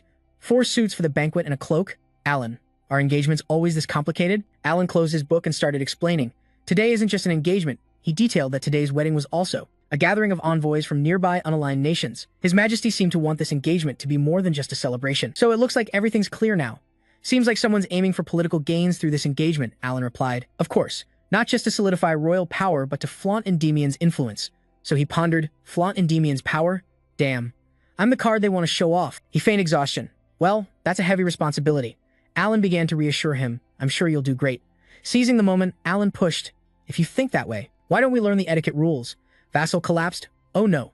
Scene shifts to the grand wedding venue, guests beginning to arrive. Everyone's excited and happy to attend. Please welcome the bride, Endymion's first heir, a stunning beauty. Heycat walked into the hall. The groom was just as handsome. Next, please welcome the groom, Count Ralph Ramos. He stepped up to the door to enter the ceremony. Vassal confidently strode forward amid countless rumors. Is that the guy said to have power equal to a tower lord? He doesn't look as strong as the rumors say. Huh. Sirium smiled from the side, reminding, you can go check for yourself. Instead of whining downstairs, a guest wondered how to check. He cleared his throat, snapped his fingers, and said, like this, then gestured once. Suddenly, countless fierce snakes charged straight at Russell. Heycat screamed in fear, Russell, Russell. But Russell wasn't scared. He comforted him. Heycat, my love, don't worry. He smirked as if the moment Russell had been waiting for had finally arrived. Now all he had to do was seize it. He hesitated on how to perform, but the stage was set. Why not put on a show? Then Jaxo unleashed his power, wiping out all the snakes. Everyone was stunned by his strength. Whoa! It was the Reflection Circle level 6, BA2. He really was a level 6 mage. He pointed skyward, grinning with satisfaction. The festival got bigger and better, right? Jackson's power stood out at the wedding. Sergio couldn't believe his eyes, thinking. Yeah, Sergio had to admit it. Thinking about how he kept his power hidden, he was even stronger than the rumors. Vassal brightly asked her fiancé, Hey Ket, shall we continue? Meanwhile, deep in the dark forest, Hypnos was thinking. The disciple of the guy about to be burned is engaged to someone from Endymion's Royal 7. What? So another near Tower Lord level mage has joined the Royal 7? Behind him, a monster lurked. As the monster tried to grab Hypnos, he turned and looked. What's that sound? Hypnos didn't find the monster scary, nothing special. Just a little rat daring to bare its fangs. Scene change, Bismarck looked dark, with no good intentions. Anyway, congrats on having such a strong Royal 7 member. That's reassuring. I never dreamed of having someone like that in my clan. They're all just dirty bastards fighting for power. He spoke as he imagined Alfonso and Hey Ket. After Hypnos successfully chained the huge monster, he talked to that AI. How's the excavation progress in the deep forest over there? The reply, it'll take at least another year. Even then, we can't be sure how much we can restore. Locking the vault, Hypnos asked, is the vault's power still secure? The other side answered, the Tataros vault is used to seal giants, those who once tried to take over these 6 lands. A mystical blue stone appears, just a few of them can trap an 8th level sorcerer. Hypnos spoke while scanning the forest. The problem is sealing Tataros. Touch it, and the monsters in the wild forest will go berserk. Suddenly, he had an idea. Good news, right? If we lure the raging monster's attention, we can speed up the plan by weakening Endymion's forces. Hypnos smiled wickedly, imagining the scenario, watching your own people die with joy. You're definitely cut out to be a tyrant. Of course, all this came from slandering and erasing the history of later generations, including the story of humanity's savior defeating the giants. Then a flashback hit him, a black-haired hero from another world teaming up with dragons to seal the giants. One of that hero's greatest feats, a tale forbidden to future generations. Hypnos memory instantly brought up Zetsu's image. Speaking of which, the disciple of the one about to be burned also had black hair. Zetsu's grown-up image flashed in his mind. That insanely fast power-up. Could he have inherited the bloodline of humanity's savior? While Russell and Hecate happily entered the hall, Hypnos was still plotting. Even so, thousands of years have passed. He couldn't perfectly inherit that power. He laughed darkly, but whatever, better to keep the threat alive. Inside the Grand Castle, nobles gathered, exchanging introductions and congratulating Count Roy Moan. I come from the far south, from the Nays Union, Walker Hill Academy. You enrolled here 5 years ago in our territory. He smiled awkwardly, thinking to himself. Nobles and lords from other regions and countries were all here. Looks like this party will last 3 days. Suddenly, someone called out from afar, causing a stir. Startled, he glanced back. The troublesome count was a well-dressed and tidy man. He bowed respectfully and introduced himself. Cirium, Prince of the Golden Sand Hills, greets you. Congrats on your wedding, something that'll be remembered for centuries. He vaguely recalled this guy from some messy memory. Remembering he was dressed formally, standing among the lavishly dressed crowd, he forced a smile and shook Cirium's hand, carefully saying, thanks for the gift. But please, next time, pick something else. I'm not really into snakes. Cirium cheerfully replied, noted. Withdrawing his hand, Vassal kept smiling. He offered his hand, asking, so, are you enjoying the party? Cirium seemed displeased, thinking most would be pissed. Being called out like that about his gift, no matter how tolerant, he politely answered, Prince of the Golden Sand Hills, I want to ally with Andy Mune. Does that answer your question? The Golden Sand Hills is one of the richest nations in these 6 lands. An alliance. This place will be a strong asset against the Empire. Sergio sighed, leaning on his side and adding, but beyond national alliances. I want to invest in the people of Count Daemon more. He smiled happily, though Jackson's face was now painfully stiff. I'm better at investing than politics, so you better become the youngest 8th-level sorcerer. He internally scoffed, a prince who's just a businessman, huh? Then he happily grabbed Cirium's hand. I hope we'll work well together. Cirium gladly responded, me too. Here's to a lasting friendship. Later, somewhere quiet, the noisy party finally ended with tired clatter. He stretched out on a soft bed, relaxing fully. What a long 3 days. Just as he said that, a woman's voice sounded, no wonder you're tired. The two smiled, slowly entering. She held a stack of papers. He'd never dealt with this before, and he saw her surprise. Vassal quickly ran out to help his wife. He asked, puzzled, what's all this? Hecate replied, work documents, a lot piled up because of the wedding. She calmly sat on the sofa. I want to take them to the room. Then Hecate propped her chin, smiling brightly, glowing with an aura. Looks like your fiancé really wants to see you. Vassal blushed shyly, hesitant. You're teasing me again. While Hecate sat beside him, laughing with joy. Suddenly, Vassal pulled out a letter with a red seal from the pile. Curious. What's this? It's different from the rest. She turned and explained, it's from him. Reading the letter's contents, roughly guessed, permit for external research. Then Hecate added, I think you want to leave early. But you seemed hesitant, so I took care of it for you. Then she worried, did I overstep? He smiled brightly to reassure her. No way. Jackson happily hugged Hayati gently. Thanks. Their eyes unintentionally glowed red with shyness under Hyatt's proud gaze. Jackson softly said, I'm happy about something so small. Glad you did it. Hay gently ran his hand through her silky hair. Maybe because the wedding ceremony ended smoothly, she started feeling tired after all those parties. Then she nervously leaned in, lifting his chin. Should I turn off the lights? Hearing that, Vassal blushed, stunned. She stared at his handsome face and asked, what do you think? He grinned. Sounds good. Then they really moved to the bed, striking a seductive pose. Hecate on top, Vassal underneath. She gently tucked back his hair. I feel the same. Then they shared a passionate kiss. The afternoon sun cast shadows of a couple entwined romantically elsewhere, in United City. Oh man, I told you no one's here. Cut to a large office filled with books and stationery. At the desk, an angry man slammed the table, demanding, don't say no one's here. If not here, where else do we find them? The manager apologized, we have some 3-circle mages. But the other guy pushed back. We need at least 4-circle mages to stop the pirates. As they argued, they didn't notice someone in a full black cloak quietly pushing the door open and entering. The person cut in, you're looking for a 4-circle mage? That grabbed his attention. He asked confused. Yeah, who are you? The mysterious figure slowly pulled out a small card. He wondered. An ID card? It had full info. Name Richard Louis, 38 years old, freelance. On closer look, it was exactly what he needed. A 4-circle mage. After they finished reading, the figure pocketed the card and slowly removed his hat and cloak. Allow me to introduce myself. The hat came off, revealing a bright face. Russell had successfully disguised himself as a completely different person. My name's Richard Zui. I'm here for a mission to Curran Island. Cut to a boat slicing through waves, heading out to sea. Waves crashed against the hull, dozens of seagulls circling above. Everything was calm on the mast. Boom. A blue flag with a white dove emblem fluttered as So stood outside, arms crossed, deep in thought. As long as we don't hit trouble before Curran Island, that's perfect. Suddenly, a man behind called out, Hey Richmond! The shout made him turn around. The man quickly approached. Twice Aiden's size, holding a glass of wine, with many more glasses floating around him. He happily clapped Aiden on the shoulder. inviting him. Don't sit there alone. Come drink with us. Aiden quickly refused. Drinking on a mission? The man laughed loudly. It's cool. We're not getting wasted. Feeling uneasy, Aiden asked, please keep it down. The others were Neymar, 4 circle mages. Aiden, a 3-circle mage, laughed proudly. You think this is regular beer? It's magically chilled by me. Aiden finally gave in. All right, I'll drink. Put it down. Then he pushed the other glass toward Jackson Richmond. Jackson looked a bit annoyed. Still, Jackson took the glass and praised, cold beer tastes better. The others grinned, that's how it's done. Then he drained his glass with the others laughing heartily. Jackson thought, who'd expect to run into him here? According to Jasper's memory, he scored a high 6 at the academy by boosting drug effectiveness by 20%. In his past life, he was sponsored by Duke Bismarck, and the Duke forced him to hand over all research results to the Empire. Then he silently vowed, this time, I'll stop that. So raised his glass with a bright smile. Aiden drained his, while So hesitated to drink. The others stared silently at him. Suddenly, one looked at his wrist, curious, making them wide-eyed in surprise. I can feel magic flowing from your bracelet. Is that an artifact? Calmly, he lifted the bracelet to explain. It helps me keep my mind steady. Then he laughed loudly and changed the subject. All right, guys, you finish your drinks. Now let's hit level 2. No sooner said than the crew on the ship shouted warnings. Pirates! Pirates are coming!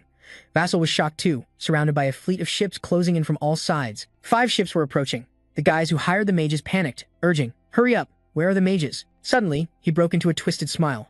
What good are these fools? Right after, Jasper and Aiden fell one after another.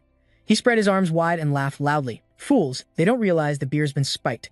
Seeing this, he was stunned and yelled, Aiden, Lord Ridwan. The mage hireling started feeling uneasy. Don't tell me you're in cahoots with the pirates. Now he revealed his true colors. You better check my backstage better. Then he started threatening. I'm done talking. If you don't want to die, steer the ship toward us now. Suddenly, the ring on his finger glowed strangely. Still clueless, he made a deal. I'll spare you if you cooperate. Meanwhile, a strange light appeared in the sky above. A terrifying bolt of lightning struck the sea, creating massive waves. The thunder god's boat shook violently. He shouted in panic, what the hell? Vassal calmly stood up and said, sorry. Then he used his power to make the ring glow. Vassal smiled slyly, scared now. Huh, Verso sneered. You really surprised? Seeing he wasn't affected by his power, he was stunned. How can you pull off that magic? Verso remained calm. What's so strange about that? Looking at the lightning emanating from the ring in his hand, he realized, you're using an artifact. Verso thought that made sense. He thought, makes sense? I was faking being a 4th-tier mage. Using such powerful magic seemed off, so he needed a reason to have an artifact backing him up. Without another word, he unleashed his power to finish it. From below, an angry flame slowly rose. If you knew this already, then the fire spread fiercely, surrounding all sides. Deal with this flame magic. At this point, he begged desperately, please spare me, mage hireling. Seeing the whole scene, he was shocked. So you're spies for the pirates, Merriman? How did you find out? On the ground, he was trapped in chaos, no longer human-shaped, groaning in pain since he drank that beer. Jackson sensed something was off. His bracelet kept emitting a blue aura. Looking at the artifact he wears, I figured it out, he calmly explained while wearing the artifact. It has the ability to broadcast the user's magic outward. Looks like he was signaling the pirate crew to our ship's location. The mage hirer looked ahead, panicked and shouted, pirates! Right after, a swarm of pirate ships dropped anchors near where Jaxo was standing. They kept attacking him relentlessly. Rubbing his chin, considering, even if he was a 4th-tier mage, there were just too many pirate ships now. He might not be able to hold them off. Jaxo's voice rang out to reassure. It's okay, Verso added. Leave it.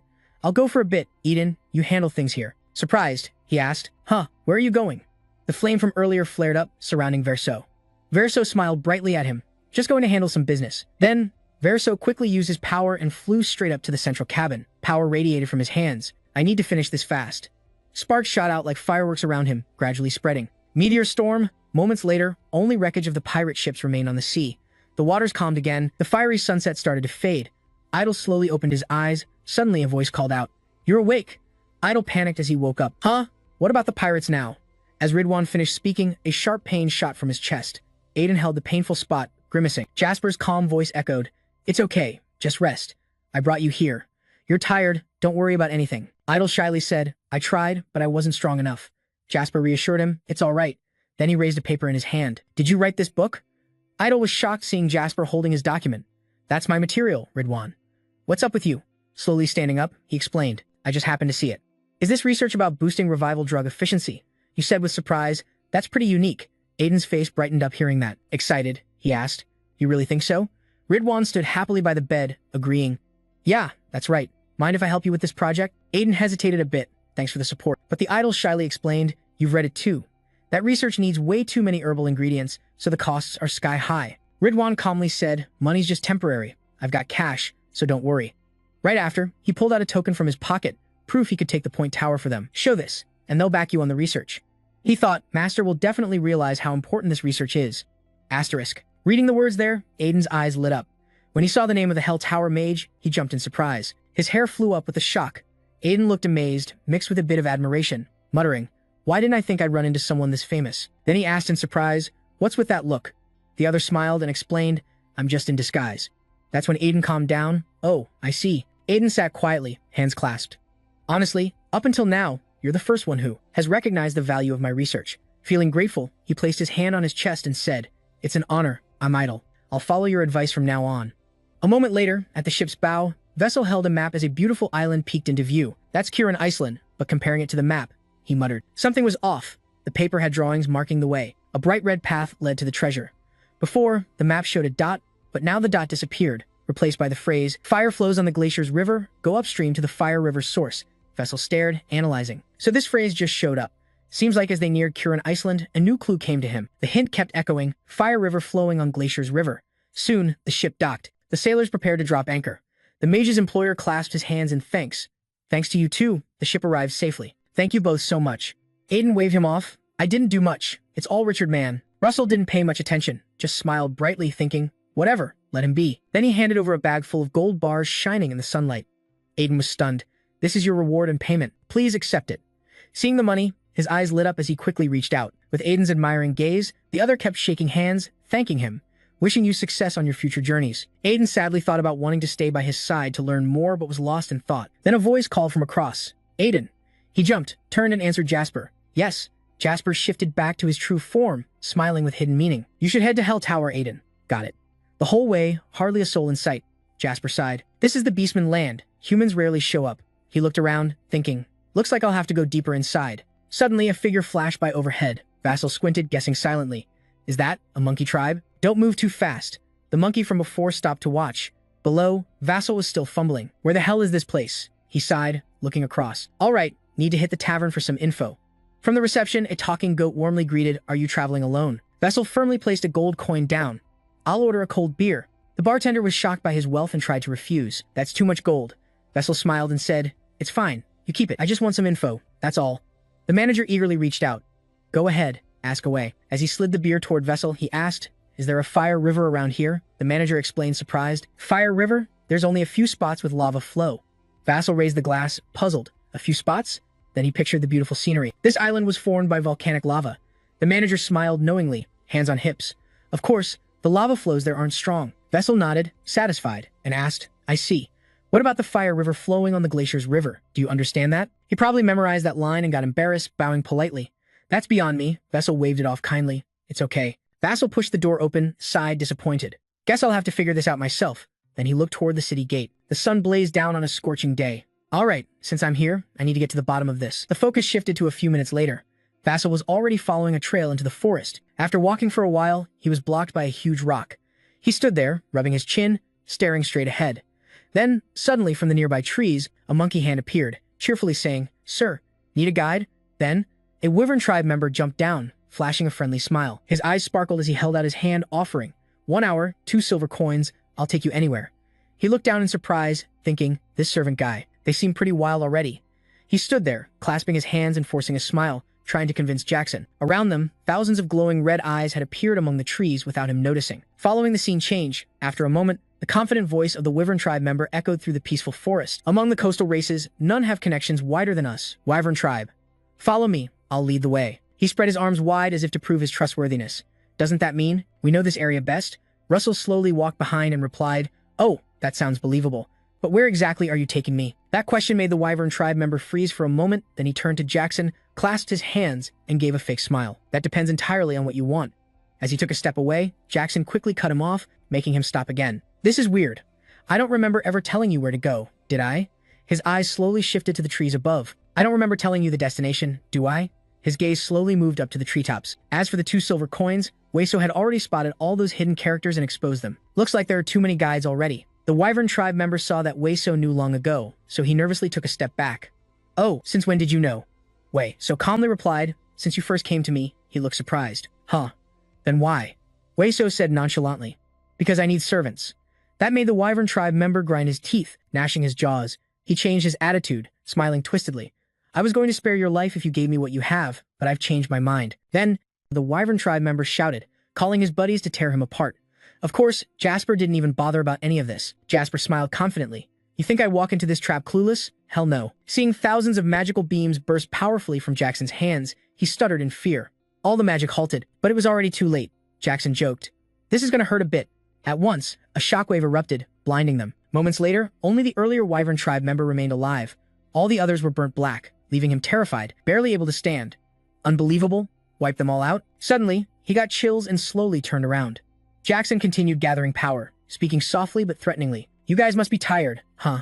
The magic slowly faded.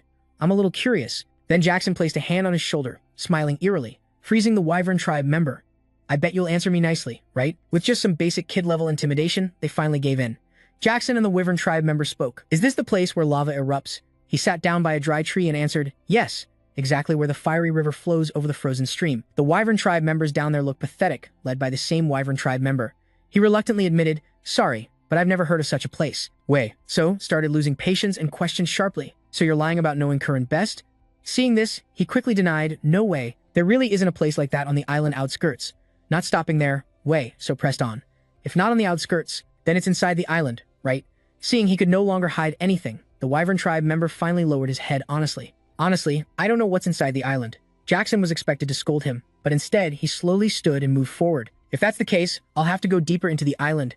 He was surprised. Really? Jackson turned and asked coolly. What's wrong? Not allowed? He looked up cautiously. I know you're strong, but, then he warned, the ones inside the island aren't ordinary at all. They're really aggressive, and if they find humans stepping onto the island, they'll attack right away. Even though he was warned, Jackson refused to give up.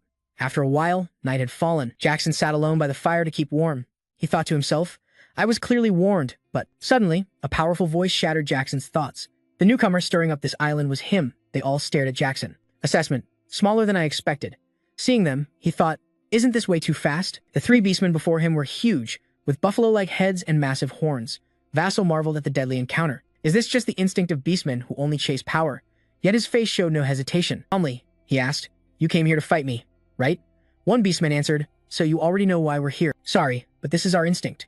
No more messing around, get into fighting stance now. If you're ready, then bring it on. Excited, he started summoning magic. The beastman charged while asking, are you always this chill? Let's see if your power matches that. While gathering strength, he analyzed the basic magic. He couldn't block that attack because it condensed mana as much as possible. Thinking this, Jaxo aimed at him and unleashed a powerful magic blast. The beastman's assault gun's still full of confidence. Not bad, but when it comes to strength, I'm the strongest in Curran. As he hit the blast, he sensed trouble but kept boasting. Like these basic spells, his feet were pushed back. My strength hasn't even peaked yet. The beastman took the direct hit, and, following the power's source, he stumbled backward. The other two beastmen watching were stunned. Hoang was shocked. Knocked out the leader in one hit? This human mage is strong as hell. Now the two stepped forward to challenge. This time, you fight me first, not him. Jasal was speechless, smiling and waving it off. Suddenly, the beastman leader's voice boomed from afar. Too noisy. You two, step back. His eyes flashed with a serious red glow. He's not an opponent you two can handle, Jackson thought. How is he unharmed? My strike was strong enough to break bones, yet he's just staring at that small body, realizing it's optimized for battle. If he controls aura right, he could become a superhuman. Hell, probably even beyond that. Russell forced a smile and asked, you want to keep fighting? The beastman leader sighed. Of course. Then he turned away, making an excuse. Though I want to, my body's pretty wrecked. He then extended his hand for a handshake, signaling surrender. I lost. You're really strong. After the fight was over, they had some time to talk. The beastman leader asked, but what are you and the island up to? Last I heard, humans only operate outside the island, Russell replied. I'm searching for the place where lava flows fiercely over the glacier. Based on the leader being from the outskirts, Russell asked, do you know that place? He admitted defeat. In my 85 years, I've never heard of anything like that. Vassal smiled. Really? But inside, he couldn't accept it. No way it's that easy to find. Things in the underworld have been going too smoothly. After some thought, finally, the beastman leader revealed, maybe if you head to Shindai, you'll find clues. He looked up, curious. What's Shindai? In his memory, it was a place with a huge volcano always ready to erupt. Hot lava constantly poured out, burning everything around. Shindi means sacred land. It's where the gods reside. I can't go there myself, no fate, but I think other than that, it's hard to pinpoint the place you mentioned now. Vassal fell into deep thought. Come to think of it, there are some records about Fenrir. The first Beast King was a dragon hybrid. He fought many battles before, so he understood the basics. Since I already got proof from the underground altar, I figured it was worth exploring. The next day, Vassal kept exploring. He muttered, "Where's that place? The new land?" Suddenly, a massive explosion shook the whole area. Watching the monster get crushed in front of him, Vassal sighed wearily. Have I really fought 17 times just today? The beast leader had mentioned it before. If you want into the new land, you need the approval of the great earth mages or elders. That approval obviously comes from proving your strength, wiping the sweat from his brow. He wondered if all this was just because of that line, having been at it for half a month now. But wasn't that enough time to hook a fish? Just then, a voice rang out. You're the human from somewhere else, right? The one from the rumors? From nearby. More people surrounded him, surprising Vassal a bit. The great earth mage didn't act but just said, "Follow me." Someone came looking for him.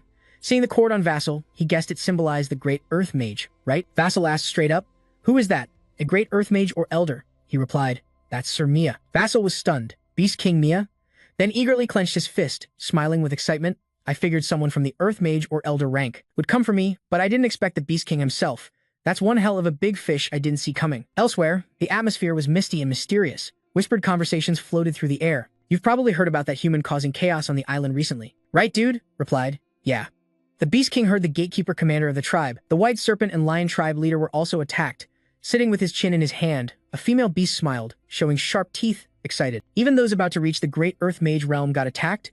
I gotta see this punk for myself. Other beastmen from the leopard tribe bowed respectfully, assuring their tribe, "We'll drag that guy to kneel before you." Hearing this, someone immediately stopped them. No need for that. Just move quietly over here. He said seriously with hidden meaning, "You mean that kid?" She laughed, exactly. Just bring him here as a guest of the Beast King. I'm Leopard Gold, silently judging, and there's nothing special about him. Not like the rumors at all. The leader of the leopard tribe asked, "When can you leave?" Smiling broadly, "I can leave right now." The others still wondered silently.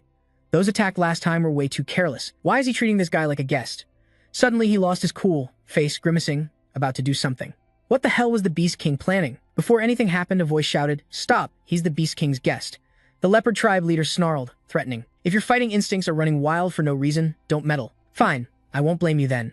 So Leopard Gold stood among the leopard beastmen as their leader spoke. No matter how aggressive I get, I'm not cruel enough to harm the Beast King's guest. Then he sighed, turning away. That's enough. Isn't one fight all we need?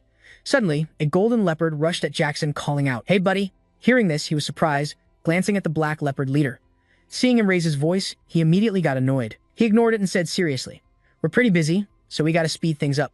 You good with that?" Jackson grinned. "I'll test him," then replied with a playful tone. "Fine, no more talk." He shot off at insane speed, leaving a long gust of wind behind. "Then try to catch me." The golden leopard kept teleporting from spot to spot. Running with confidence, he thought, "Gotta show this human kid some real basics." Suddenly, Vassal easily matched the golden leopard's speed and calmly said, "Oh wow." The golden leopard turned, shocked that Vassal could keep up. Vassal teased, "Pretty quick, huh?" He couldn't help but think, "No fucking way. Can he really keep up with my top speed?" Vassal behind was pumped up. "If you plan to adjust your speed, no need to worry about me." Then, squinting, he added eagerly, "I'm still moving pretty slow." A moment later, they arrived at another spot in the forest. One beastman exclaimed, "You're pretty good for a human. You think chasing me is still that easy?" Then they all stopped somewhere, the golden jaguars around panting, and wondering, "Are you really the strongest human?" Vassal didn't look tired at all, rubbing his chin thoughtfully. "Maybe just in our kingdom, there are about 30 people," he continued, counting the whole territory around 100. The golden jaguar lost all his earlier pride. Hearing Jaxo's words hit him like a lightning bolt, he tucked his ears, scared and unbelieving. "That many? Seriously?" Trenjak said seriously, setting aside that. How could such a huge city exist inside the forest? Remembering the city from above, mostly made of leaves and wood, yet incredibly sturdy and strangely beautiful. He silently admired, definitely the beastman's capital. Then they took Jasso to a place that looked like a giant tent. Introduction. This is the residence of the Beast King. His face showed shock as he thought, "This is," he kept thinking, "those with at least 4th tier power. These are Karina's great masters." Jasso looked a bit confused. The density of spiritual energy was insane, like walking through a swamp. Suddenly, fierce red power came from nowhere, surrounding Jasso's body. He smiled smugly, definitely past the 6th tier technique. The boar beastman beside him looked stunned. "Oh damn," stomping the ground, he was trying to dispel the spiritual energy that the great masters of Nert Bake were blasting out. Suddenly, an angry voice shouted, "You idiots, I told you not to mess around." The Beast King stepped out, smiling warmly. "Pleasure to meet the young one of your tribe. She is Beast King Mia. Vassal looked terrified, staring hard at Mia. And honestly, no wonder she's the Beast King. Her realm is insane, rivaling even masters. But then Jasso thought, never expected the Beast King to be female. Seeing him just stand there dumbfounded, she called out loud, "What are you staring at, Jasso?" Seeing this, he bowed politely. "I am the demon mage of the Hell Tower and the Count of Endymion, Jasso Raymond. Greetings to the King of the Beastmen. I don't know much about your tribe's customs, please excuse me. Hearing this, she was pleased and said, all right, no need for formalities. Vassal relaxed a bit seeing that. So she likes that, huh? Then she sat proudly on her throne, looking down from above. She raised her voice, interrogating, so why did a human from the distant 6th tier come to Kurin Jasso? He looked up respectfully. Where the fiery river flows fiercely over the icy river, I'm searching for that place.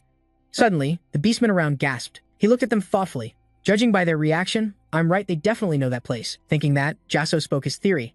I think it's in the place called New Land, where mysterious people hide in the shadows. Their eyes flared red with anger as they shouted, you're lawless and disrespectful, and outsiders dare mention the land of heaven. Mia immediately cut them off, silencing them. I know you're all scared, but with a murderous glare, she swept them all. Don't you see I'm talking here? No one dared make a sound. They just bowed and listened. Then she admitted, there really is such a place in New Land as you said, but why do you want to go there? Jasso still refused to answer. I have my own reasons. Muatrong Calm looked down in disappointment. Ambition to research mysteries and the unknown of the 6th tier magic users. That's intense for sure.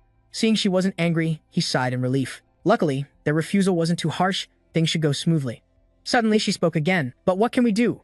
Then she explained, you've seen the Guardian's reactions. You know how it is, right? But there's never been a precedent for this. Seeing Mia agree, he jumped in. Exactly. New Land is the ancestral home of our people. Outsiders without warrior status trying to enter, there's no way. No way. Seeing their ignorance, she threatened, lowering her voice. Shut your mouth. Didn't you see I'm handling that? The rascal spoke cautiously. Then Tandir continued. There's never been a precedent for outsiders entering here. Or maybe there's a rule against it. You seem to understand that clearly. She was a bit surprised, but hopeful didn't expect him to grasp the truth so well. His understanding and strength rivaled the great Earth Masters. That'll definitely help the Beast Tribe grow a lot. She smiled proudly and said, go on. He went on. Just now, an elder said non-warriors can't enter Tandir. Doesn't that mean that even outsiders can enter if recognized as warriors? What? The boar heard this, crossed his arms, and smirked with disdain. The guards started gossiping about the warrior challenge. Outsiders wanting to take on the warrior challenge? It got pretty heated and they looked a bit shaken. She laughed loud again. You human kid. You seriously want to challenge the warrior trial? Vassal hesitated but clenched his fists firmly. If you want to enter Tandia by the rules, this is the only way. He placed a hand on his chest, eyes full of hope. Of course, in a remote place surrounded by dense magical energy, a voice explained, the warrior challenge rules are simple. Survive 10 days in this mountain crevice, no food or drink provided. You must find everything you need to survive. Images of fierce beastmen appeared. Every day, face 5 great Earth Masters and defeat them. They glanced back. Vassal thought silently. So it tests strength, spirit, survival skills, and the spiritual energy flowing in this crevice. He kept thinking. Though faint in the wind, I can sense unusual dark energy. Better be careful not to get distracted. Mura crossed his arms looking serious. Now's the time to enter the crevice. A loud announcement rang out. The warrior challenge officially starts now. Right after the announcement ended, Vassal moved quickly without hesitation, jumping straight down. Moments later, he landed safely and exhaled. As he landed, he covered his nose and looked around, thinking, the dark energy's way stronger than I expected. The Fenria snake killed by the first Beast King. This crevice holds the body of Dokmong Gun. Soon, he was surrounded by a swarm of snakes. They hissed menacingly. One opened its mouth, ready to strike. Rattlesnake! Rattlesnake! Pepper shouted in panic. Just then, an adorable little dragon appeared. Fireballs shot from its mouth. Then a powerful blaze erupted, wiping out all the snakes. He watched the fire pour out like a river. Smiling excitedly, tonight we're having snake meat Pepper. Hearing this, Pepper cheered enthusiastically. Scene shifted to outside the cliff. Bright red magical streaks kept glowing. Around, whispers buzzed. Last day and his spirit strength is still insane. His powers seriously strong. Vassal stood amid the flames. Snakes couldn't touch him. The magical fire has been burning for 5 days straight. Everyone kept watching from above. Some started admiring, facing 20 great Earth Masters, without a single scratch. Truly impressive. Murin gripped his spear tightly. He said, no way, no way. She smiled brightly. How could anyone resist something this good? Right after, Mia jumped down, shocking everyone. The Beast King. She landed hard, creating a powerful gust, rocks flying everywhere. Vassal quickly shielded himself. Isn't this a bit much? Dust cleared, revealing her figure. Surprising, the Beast King stepped up, and she still smiled. She said, seeing your strength got my blood boiling. Then proudly pointed to her muscular body, and added, this body's basically a warrior of the Beast Tribe. She extended her hand, so, 5 rounds. Mia looked very pleased. I have pride and conscience, so if you can endure 5 attacks from me, then you pass the warrior challenge. Vassal looked puzzled. 5 rounds? That'll take all day. Compared to the Beast King, the Grand Field Master is easier to handle, but he still felt tense looking at her. This wasn't exactly the vibe for understanding each other. That's right. Vassal started to transform. If that's the case, he unleashed powerful magic. I'll give it my all. Jasper's power was so strong that even the beastmen on the edge felt its impact. They were stunned. What the hell? That aura. Isn't that guy human? He was surprised too. She looked at Jasper and asked, is that your full power? Then she bent down, planted her feet firmly, muscles bulging with raw strength. Good, very good. I'm eager to enjoy this. Vassal tensed up. In a flash, Mia appeared right in front of Vassal, the strong wind forcing him to brace himself. Then she smiled smugly, raised her blade towards Jasper. The blade barely touched but was stopped by a barrier he created. In just 3 seconds, the bond shattered into pieces. Jasper muttered, no doubt, a superhuman among superhumans. Just defending the attack was tough enough, let alone facing him head-on. The strike threw him off balance, forcing him back hard. Vassal spun up a massive magical vortex. First, he blocked movement with icy air, gathering magic that kept growing. Vassal was just stalling, then suddenly shifted toward Mia. She laughed loudly, excited. Mia slammed her hand onto a patch of earth. Interesting. Very interesting. Then she fiercely tossed the earth up, blocking Jasper's power. He just stood there in awe, breaking and blocking the ground with just his arm's strength. The rain kept pouring strong. That was pretty cool, so I'll adjust for this round. Feeling wiped out? You mean we gotta fight 3 more times? He yelled like crazy. As soon as he finished, Mia charged in hard. She wildly punched the weapon in his hand, catching Jasper off guard. He gritted his teeth and called Pepper. Right after, Pepper appeared. She quickly blasted flames fiercely at Mia, but Mia still easily closed in and kicked him flying. The powerful kick slammed Jasper into the opposite wall, cracking it wide open. From behind, a strange blue light appeared near Mia. Vassal returned to his badass form, holding a weapon in hand. The blue light kept radiating strong magic as something razor-sharp shot down beside Mia, shocking her. Mia smiled brightly, raised her hand, then smashed her strength into it. It was a pair of hammers. Mia blasted the hammers floating in the air, making them fall. She grabbed one, smiled, you're worth using this. Then Mia leapt up hard, raised the hammer ready to attack. Jasper used his strength to block again. They formed another ring of fire like before. Suddenly, Mia's foot hit the ground. She swung the hammer back to build momentum, charging forward, then lifted her spear surrounded by fiery trails. In seconds, the fiery vortex grew huge, overwhelming everything, leaving Jasper stunned. Then a massive explosion rocked as the flames vanished. Only broken chunks of earth remained on the cliffside. Vassal unleashed all his power and reverted to normal. He sat down, panting, I'll slowly come for you. I want to play more, but looks like this is it, huh? She knelt before Jasper, smiling. Anyway, that was fun, Mia said excitedly. I'll let you pass. Hearing that, Jasper gently fainted. A while later, Jasper was brought back to the camp to rest, his body wrapped in bandages. He suddenly woke up gasping, surprised to see Pepper nearby. Pepper called out from the doorway, that kid never quits, just sticking right beside you. Seeing her, he sat up and replied, oh, you're here, boss? One hand slowly unwrapped his bandages, the other reached out. Dark thoughts raced through Jasper's mind. He quickly raised Pepper to shield himself, shouting, what are you doing? She teased calmly, just showing you something. These are the marks you left on me. Mia grabbed Pepper, who was on Jasper's chest. He blushed and stammered, no, I mean. Then she shoved it in his face. Jasper jumped and shouted. After opening his eyes, he calmed down. That? Oh. He recalled and explained. I didn't expect you to blow up the setting sun with your spear. If you dodged a bit slower, the burn would have been way worse. That last attack must have hit the mark. Smiling shyly at Mia's stunned look, you think to yourself, isn't it kind of cold to say I passed? After leaving a wound like that? Suddenly, Pepper worries and checks your forehead. But why is your face so red? Seems like it's not a fever. Could it be you? Then she laughs loudly, teasing, want to mate with me, Jasper? Chill, don't be dumb. Yeah, she licks her lips hungrily. If so, should I call you male instead of someone from another world? After saying that, she moves even closer to Jasper. You're flustered. Hey, Beast King, calm down, listen to me. But Mia ignores you and keeps going. If it's your seed, I'm determined to accept it. Plus, that's crazy. Awkward. She smiles and repeats, if it's your seed, I'm in. I'm ready to accept it. You shyly pull a corner of the blanket over your pale body, thinking this might be a good offer. If I need to grow my clan for generations, but right now, then Beast King doesn't hesitate to reach out and stop you. Sorry, sir. But his action surprises Mia a bit. Then remembering the happy moments between you and Hey Ket, he reveals, I already have a fiancé. Hearing this, she immediately gets off the bed.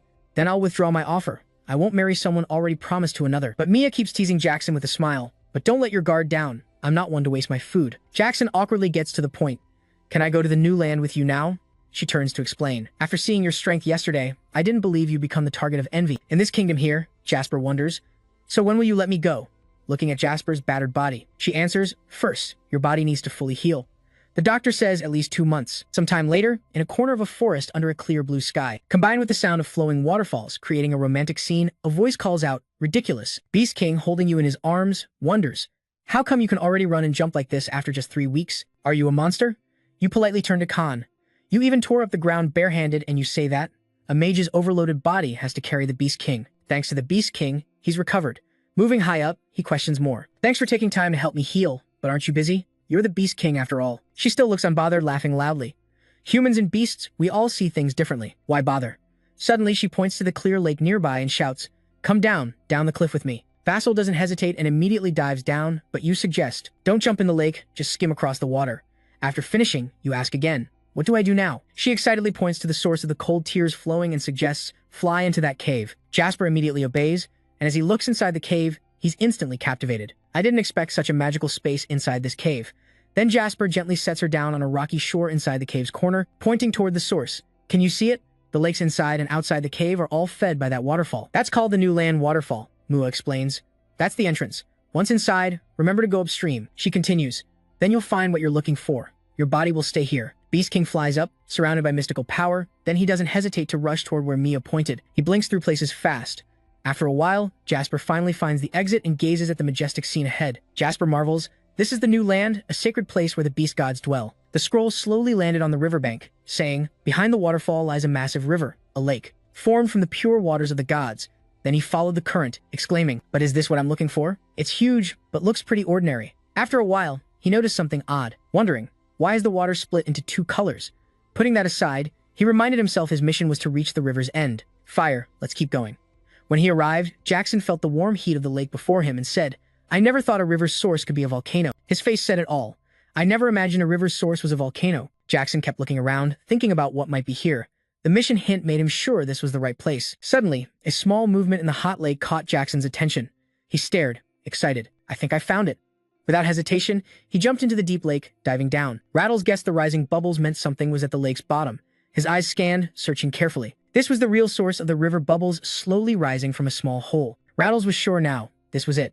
Inside were ocean blue stones lighting up a huge space. Bubbles kept rising from the lake's surface. Then Jackson burst out of the water, gasping for air. Carrying his soaked body, he took heavy steps forward. This had to be the place. It's too dark. I can't see anything. But Pepper's still full of energy, happily barking. A streak of light appeared, like a guide, making them curious to follow the gentle glowing specks. Landing on each mysterious creature, it immediately stood up, unleashing a formidable power. Pepper and Jack rushed to block in front. From beside it, a strange flame appeared, speaking, Fire Dragon. Ichnia feels ashamed to serve a human master, but the heir has finally arrived. The voice continued, Please forgive this lowly servant, Lord Ichnia. Then the flame grew fiercer. Lord Brahmasta, I have guarded this place for years to pass on my magic to my successor. Jack's hand trembled involuntarily. He thought, even without touching it, he could feel it. At my current level, can I take this? Suddenly, Jack's system interface popped up. Notification, the corrupt thoughts of Beast King Fenrir have reacted with sacred Lord Brahmasta. Fenrir's thoughts have formed. Purify the thoughts of Beast King Fenrir. Supreme Divine Artifact Reward from Lord Brahmasta. Jack said in surprise. Huh? Suddenly, Fenrir appeared from the mist, roaring fiercely. Vassal murmured, just the thought of it makes me tremble. He gritted his teeth to calm himself. That's no ordinary beast spirit. It has to be a holy beast. The voice from before echoed again. Please accept this.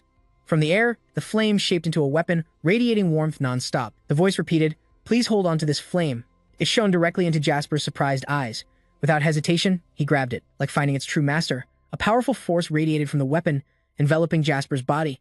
This is. Suddenly, Jack was transported to another space, amazed to see armored archers fighting on a battlefield. Jack looked down, wondering why he was suddenly seeing this. The voice said, Those damn giants. A fierce woman in black stepped forward to face the giants. Brahmasta spoke firmly, determined, Today, I swear to wipe you all out. A giant one-eyed monster angrily charged forward. Suddenly, something startled him. Then she turned to him and smiled. She was smiling at me. She saw me? Then a loud explosion rang out. Her gloves looked like they were carved from black stone. Even her horns, combined with the scales and the fierce face when she unleashed her power. Russell quietly realized. Now he understood the identity of this woman. She spoke out. The sacred power of the six gods has abandoned this tiny earth. I created this with the horns I painstakingly collected. He also silently caught her name. Oh, Dragon King Brahmasta. The woman's figure charged forward fiercely. This would let him be reborn as a new spirit. It holds the power to kill a god. This will show them what you must do. Then a fierce flame shot down. The blazing red spear lunged straight at the beast, burning it to ashes. The powerful fire pushed the trouble away from him. Strange. Even as a fourth realm being, it still took down the first Beast King in one strike. Is that the 8th magic circle or what? It must be the 9th magic circle. After that fight, Fenrir appeared, looking human. He slowly opened his amber eyes. Master of the great dragon, the lowly one who inherits the dragon's bloodline. I beg you. Something glowing shone in Fenrir's hand, passing on. This is for my children. Then he handed it to Jack. Jack vaguely asked, This? After taking it, Fenrir started to explain. That's a treasure and also the chain of the beast tribe. Jack stared curiously at the item in his hand. Suddenly, blue light wrapped around Jack's body. Master of the dragon, please watch over the chains I've given. For the children. Vassal clearly saw power radiating endlessly from the gem. I feel this power isn't magic or holiness. There's something special meant only for beast folk. The system panel popped up again. Fourth realm, being fairy as pollution, has been purified by reward. Suddenly, Brahmasta's weapon reappeared right in front of Jaxro. His body reacted violently, intense heat, like his whole mana was burning. He quietly braced through the pain. With my knowledge of fire attributes, this kind of pain shouldn't even be possible. After a moment, he was engulfed by blazing red flames and lifted into the air, his mind screaming. The mana turmoil now was a high-level spirit word technique, almost the 9th magic circle. Without proper awareness and direct observation, the brain would explode. He gritted his teeth through every agonizing blow. System notification. Brahmastra expanded your brain. Your understanding of Brahmastra has increased. Brahmastra rebuilt your brain. Your grasp of Brahmastra has grown. After a while, Jasper slipped into his subconscious, a wondrous realm where streams of light intersected in an explosion. Later, everything was quiet except Pepper trying hard to wake Jasper.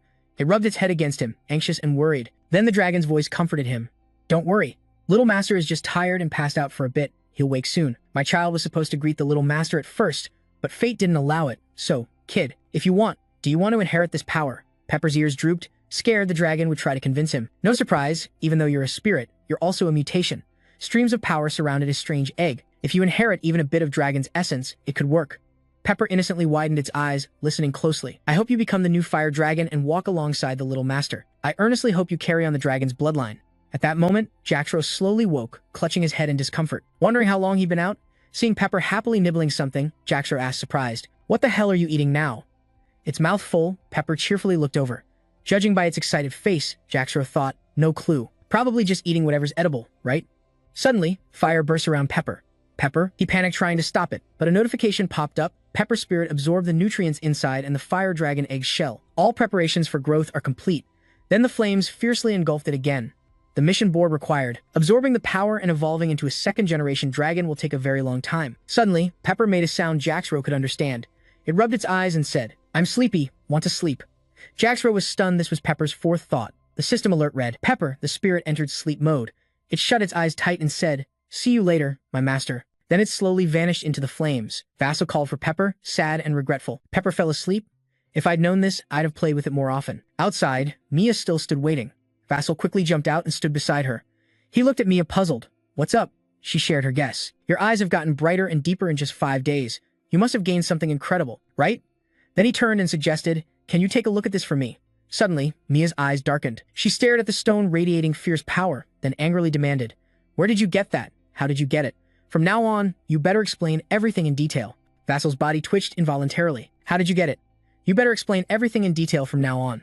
Vassal's body twitched involuntarily. He thought to himself, so you weren't going all out when we fought. She smiled. What's she hinting at? You endured my attack from this distance? Then she folded her arms and added, I want to play some more. But now, the Moon Power Stone is more important. Then Vassal asked, do you know why? We beast folk are bound to live on Karain Island, right, Vassal? He scratched his head, guessing it's so the small beast folk clans can protect each other. Just then, she shouted nonsense loudly, then started recalling the big shots and underground folks living on the continent. Mia crossed her arms and reasoned seriously. Do you think we're stronger than them so we get stuck here for some reason like that? Then she pointed directly at the item Jackson held, revealing it belonged to Lord Fenya, first-generation Beast King. We stayed here to find what you're holding. After hearing this, he wondered, so the chains mean this. He remembered Fenya's words to the dragon's master. Please watch over the chains I gave to the children. Then Vassal asked, Mew, what's so special about this thing that the Lord depends on it so much? She recalled a werewolf legend and asked, you've probably heard the legend, right? He replied, yeah. It awakens the beast instincts deep in the blood and triggers fighting power. Suddenly, he seemed to realize something and asked, could this be connected to the legend? Holding the stone, Mew explained, on the night of the full moon lunar eclipse, the legend says power can be 3 times stronger. She then looked at the stone she'd been searching for and continued, though the legendary lunar eclipse power only activates on the full moon if you have this moon power stone. Even without a full moon, anywhere and any time, you can trigger the legendary lunar eclipse. Then Mew forcefully tossed the stone into the air, and it surprisingly fell right back into her hand. Mew grabbed strands of her hair, muttering, the moonlight inside must be running out. Plus, more importantly, now it's your turn to explain. Then Mew asked again, where did you find this moon power stone? Dasho thought back actually. By now the two had returned to the forest, moving at lightning speed. Mew was curious about the source of the red water. So you threw yourself into the sulfur spring? He explained, I've heard plenty that sorcerers are crazy, but you take it to another level, she asked. So you mean Lord Fenria's remains are in there? Russell replied, yeah, I found the moon power stone there. He worried he couldn't call it a fourth thought form, so he just dodged the topic. Mew couldn't help but smile. You mean Lord Fenria took the moon power stone with him, right? Dasho answered, yes, Fenria's will was to pass it on to the beast folk. Hearing that, she happily hugged Jackson tightly and praised, well done, you're one talented dude. He squirmed in discomfort from her grip. Then Mew rested her chin on Jackson's head.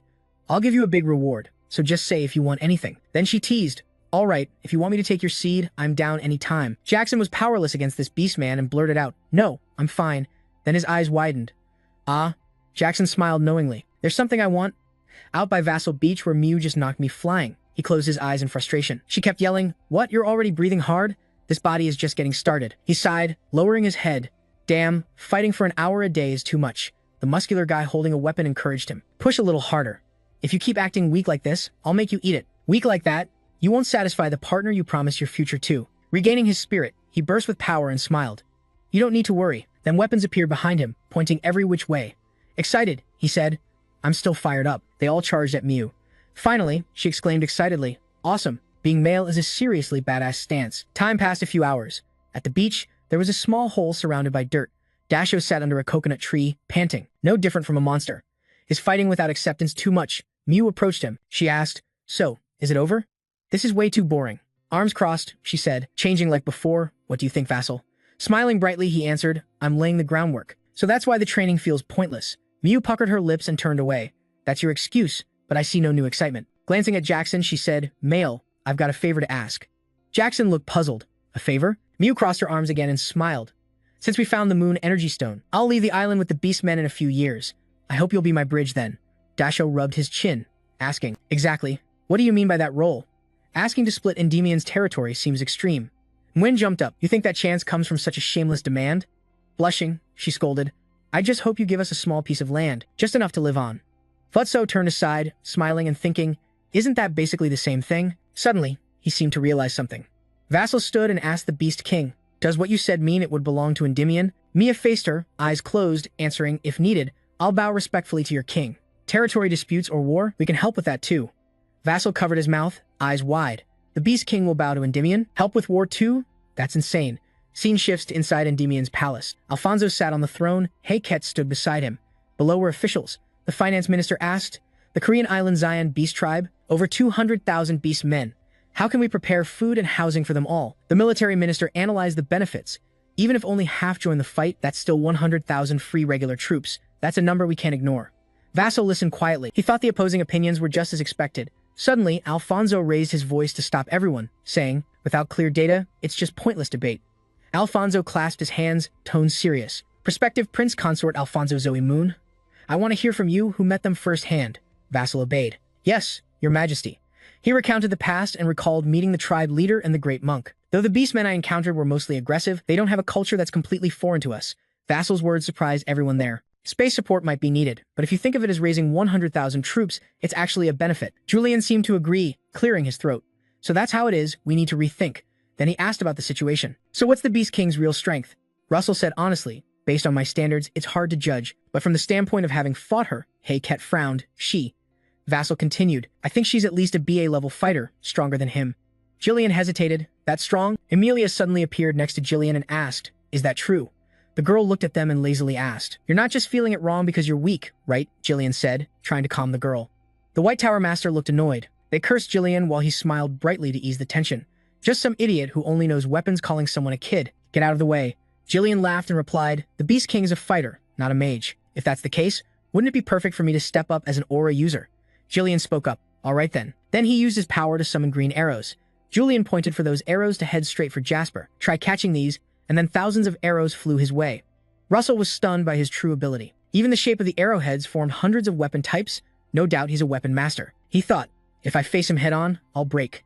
Vassal started planning, I won't fight directly here, fighting while figuring out how to stay safe, but still spreading attacks everywhere. Jillian couldn't believe his eyes. He actually caught my arrows? Turns out he's more developed than last time.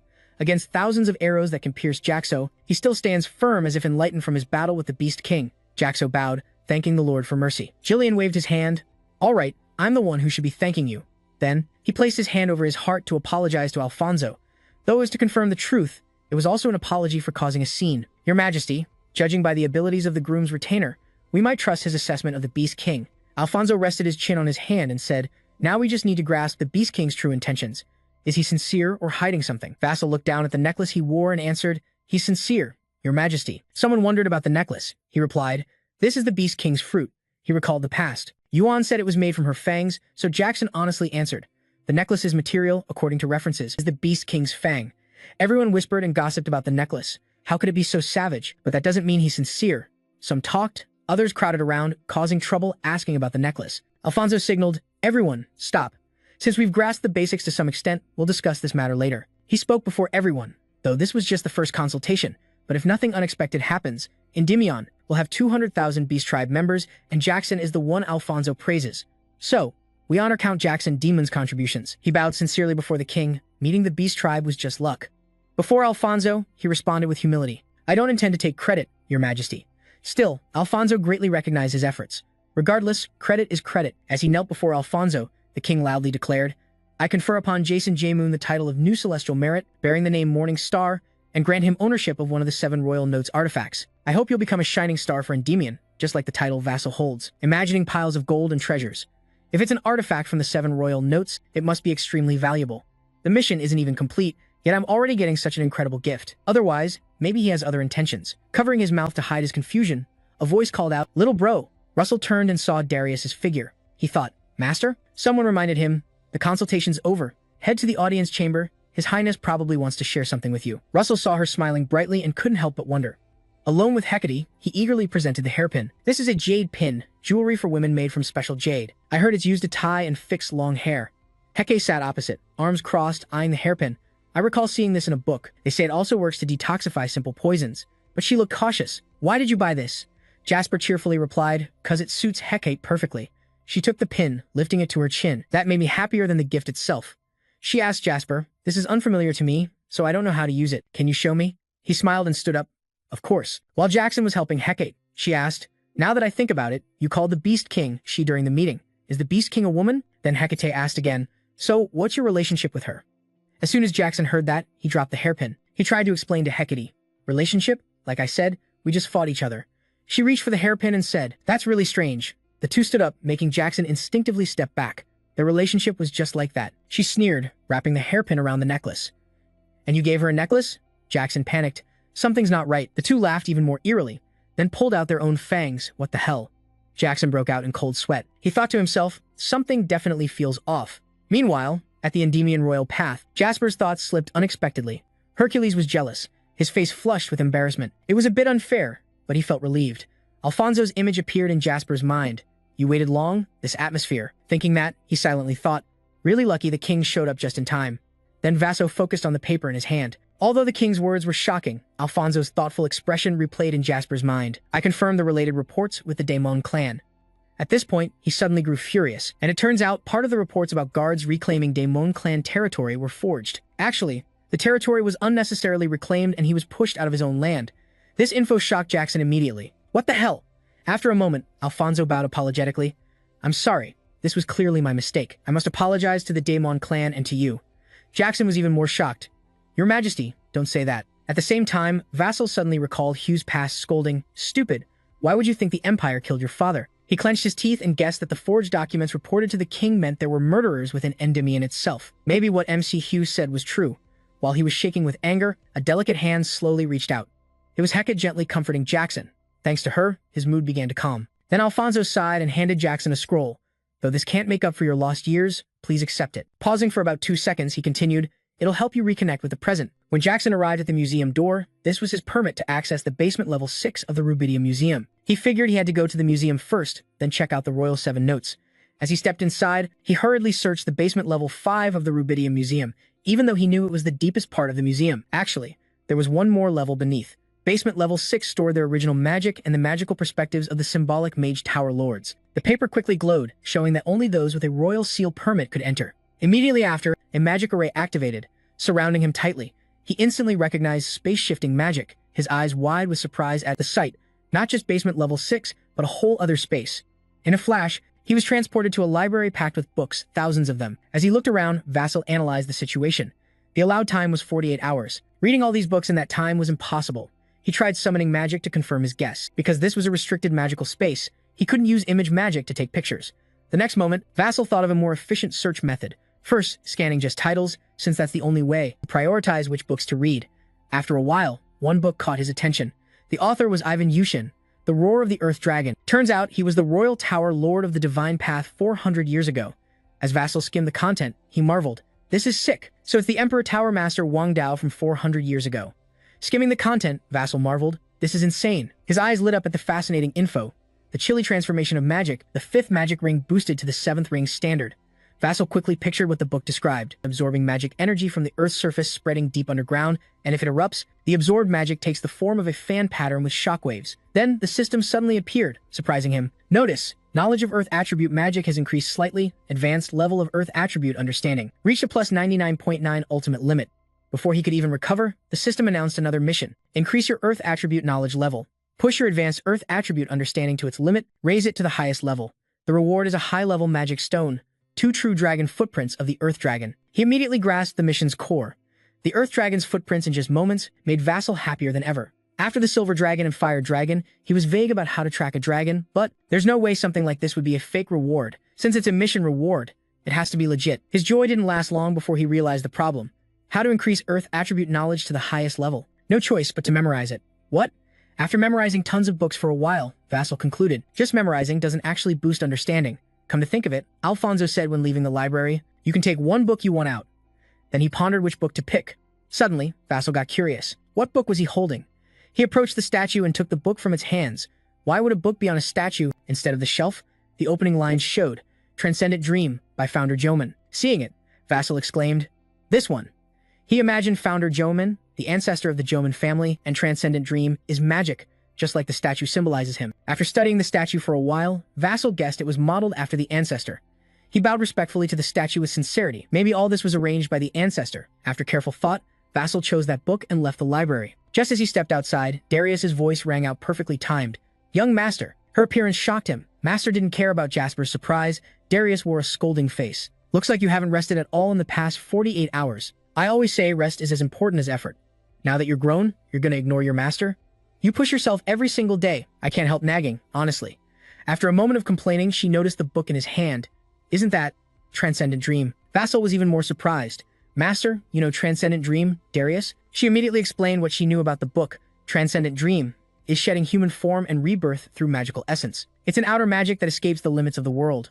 According to Founder Joman's tales, inside the storm, fierce waves formed into a massive tsunami, and amid the pouring rain, he became thunder and lightning. Besides that, fresh idea, if truly achieved, Transcendent Dream qualifies as magic. That's worthy of high praise. Hearing this, Vassal felt even happier with his choice. Master praised it that much? The ancestor really was a genius. Then, Darius suddenly sighed. Young Master, if you're gonna train Transcendent Dream, I won't stop you, but be careful. Though Transcendent Dream is an 8th tier spell, it's also magic beyond that realm. According to her, an image of water rippling flashed. Darius seriously warned. If you mess up, you could get swallowed by the magic. Hearing that, Vassal firmly replied, yes, I'll remember. Then she turned and left. All right, now on to Royal Note 7. On the way, Vassal curiously remarked, I didn't expect Royal Note 7 to be outside the city. Seeing his doubt, Darius slowly explained, where we're heading now is the first treasure vault. According to references, the first vault holds jewelry, the second weapons. The third vault stores all kinds of treasures. As she finished, she announced, we've arrived. In a flash, Darius pulled out her staff. From now on, keep your eyes wide open and watch closely. She spoke as she created dense magic arrays. Because I'm about to show you a rare sight. His eyes widened in surprise. Awesome. It's a magic circle, a binding mark that solves the ascending formula up to level 10, hundreds combined into one. Vassal stared at Darius and said amazed, if I hadn't come with Master, I probably wouldn't have had the guts to step in right away. The entrance to the Royal Note 7 had opened. Darius led the way inside and said, Kid, you can only take one item out of the treasure vault, like a museum. While Jasper was replying, the ring on his finger suddenly lit up. Yes, I'll record it. The power radiating from the ring grew stronger and terrified him. What's going on? What the hell is this? Jasper's ring shot out lightning bolts, making him think. Claudi's runes spitting thunder? It's never done this before. Unlike when facing enemies, it was like meeting a friend he'd been waiting for.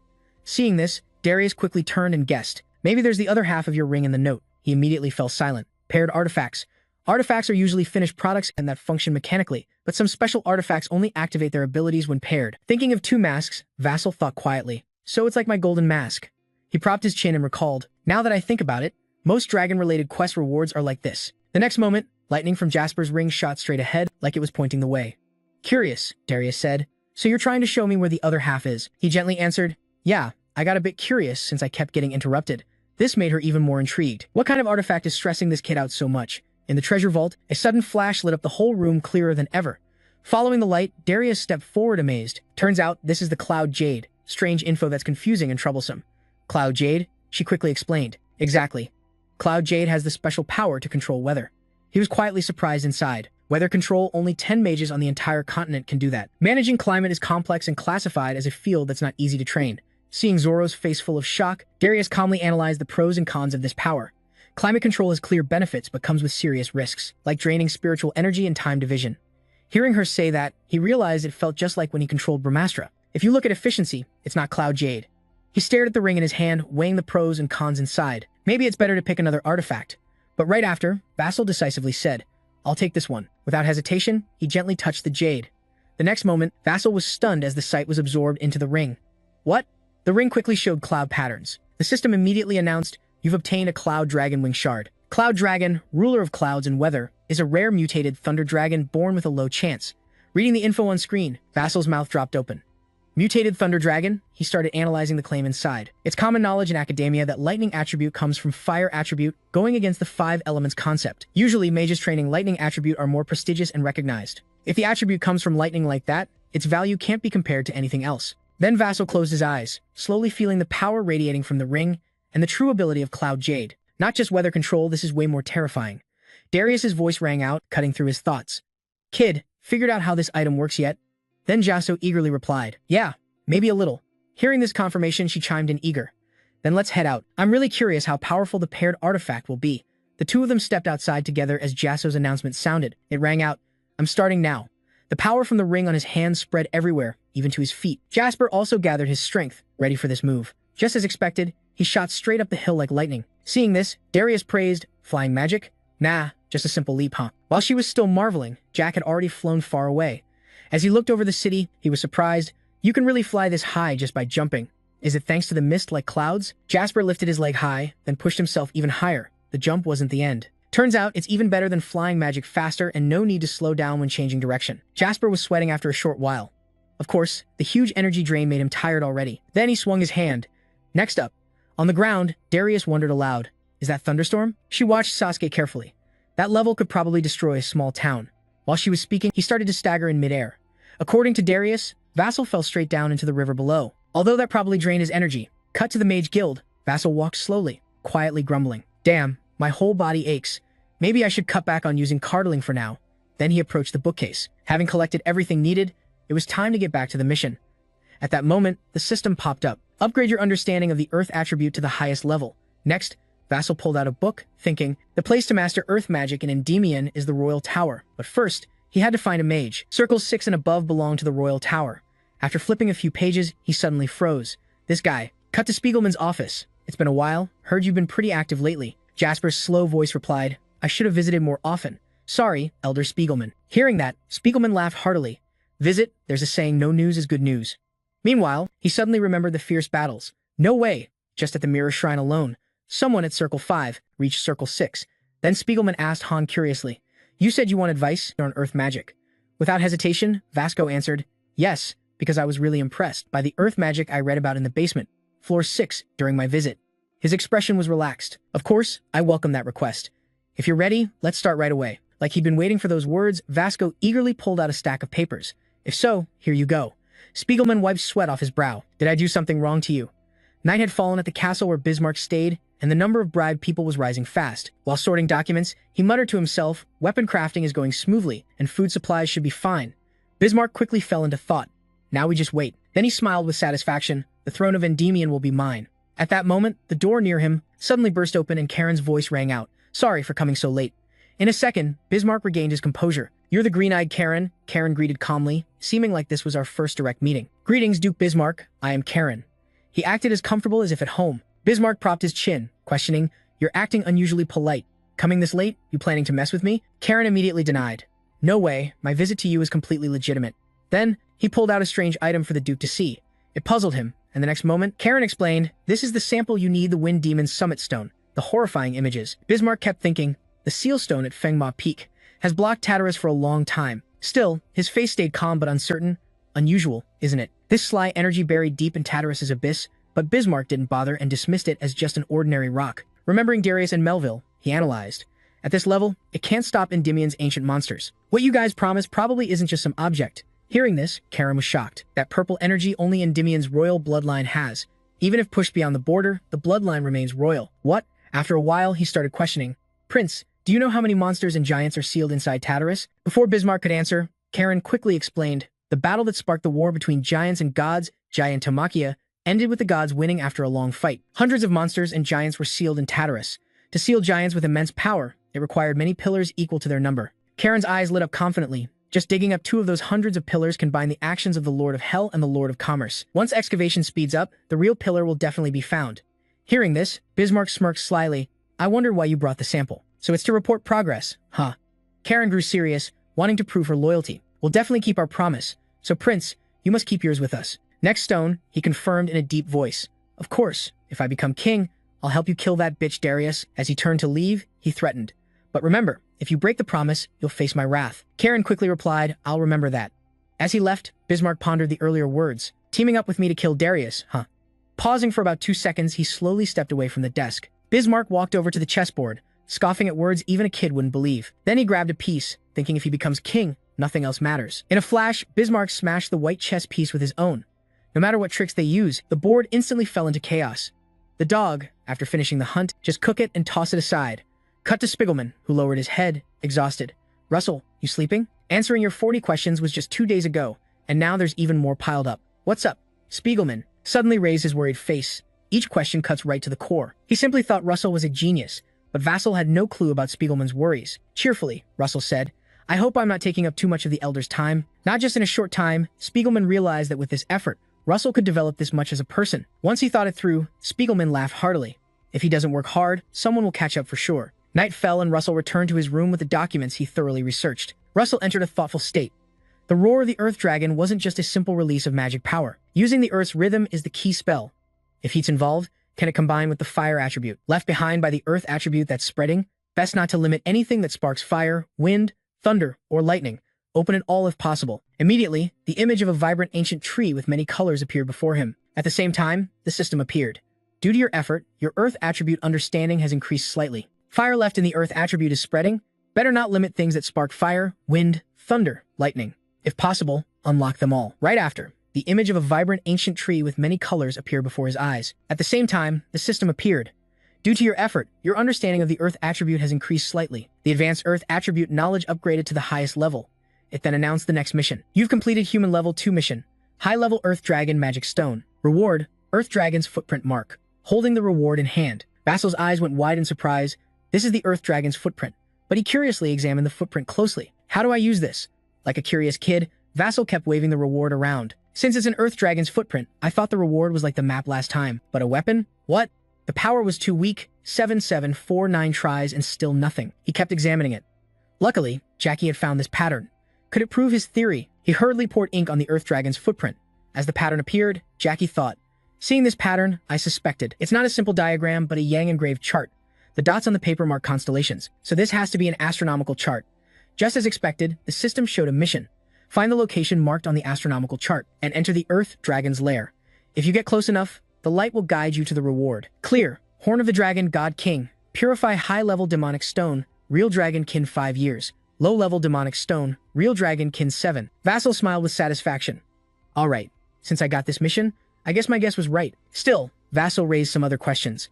But why a Yang engraved astronomical chart? If it's just for directions, a normal map, like last time, would have worked. Anyway, I have to get to the Earth Dragon's lair. That's the only way to know. First, let's confirm the location. Vassal slowly walked on the path, guided by the stars. Using the North Star as reference, after a while, he stopped after looking around. Vassal realized this was the Nadia Desert. The next morning, in Haye's office, she slowly asked Han, I heard from Lord Darius that you signed up for travel research again but feared I'd be angry. Vassal whispered apologetically. Sorry, Haye. Understanding his worry, she calmly explained, as I said before, I'm not a narrow-minded woman, but I don't get your outside activities. Yet, I act narrow-minded like this because I worry about you. Saying this, Hecate softened. So for your own good, I want you to give me updates regularly. Feeling touched by her understanding, Russell immediately gave Hecate a respectful kiss and, I definitely will. Though blushing and shy, she firmly said it's still not enough. Without wasting time, Jackson set off into the desert. Sure enough, the desert sun was blazing, and he felt the scorching rays. He marveled inside. Luckily, Jackson had blended in with traders as they told him. Thanks to that, He rode a camel and learned why you can't cross by map alone. The sand's height and position shift with the wind, so you can't rely on the map. Then it approached and asked Jasper, "If you're hot, I can give you a cloak. Though it looks long and hot, it's actually cool." Jasper quickly smiled gratefully. "Thanks for caring, but I'm fine." Suddenly, Vassal sensed something was wrong. What's that rumbling? Not from the sand. Feels like something huge is stirring underground. The terrified screams around echoed. "Ho ho!" They kept warning. "If you fight, you'll get wiped out. Don't want to die? Scatter." Though scared and shouting, Vassal kept watching carefully. Ho ho turns out in the desert. Junka calls it ho ho. Seeing this, and hurriedly said, "What are you just standing there staring at?" "Run," Vassal quickly ordered. "If you don't want to get hurt, stay close to me." His confident words confused the traders. "What did you say?" Jasper's face was full of confidence. This is the perfect spot to test new magic. Train. He instantly summoned magic and pressed both hands to the ground. Anglo-Roman, the 200-year-old Tower Lord's original magic remains in basement level 6. In moments, Jasper unleashed a massive shockwave from this move. Diesel Flower, Desert Magic, Jackson's created a technique with huge power. In the blink of an eye, that power struck straight at Ho-Ho and the other traders, all terrified by the scene. "Oh, I thought I was going to die like that." They stared at Jackson in shock. Who the hell is that mage? From the decaying body of the Ho-Ho oozed a black, sinister liquid. That liquid quickly killed a camel in the caravan. The camel died in agony. Nearby merchants gasped in horror. "It's poison. There's poison in its blood." Without hesitation, Vassal summoned magic again. His power instantly wiped out the Ho-Ho's body completely, stopping the poison from spreading. Vassal slowly stood up, finally finishing the job to his own surprise, and stepped forward gently and introduced herself. "I'm Marie from the Cutbus caravan. Greetings to the caravan's savior." Then Vassal politely replied, "I'm Richard." His voice full of gratitude. "Thanks to you, we can keep trading. I want to repay you. So, is there anything you want?" He thought for a moment, then said, "Could I have a camel?" Such a simple, odd request surprised Anne. "A camel?" Understanding her question, Vassal gently explained, "Yeah, I guess I need to take a different route from here."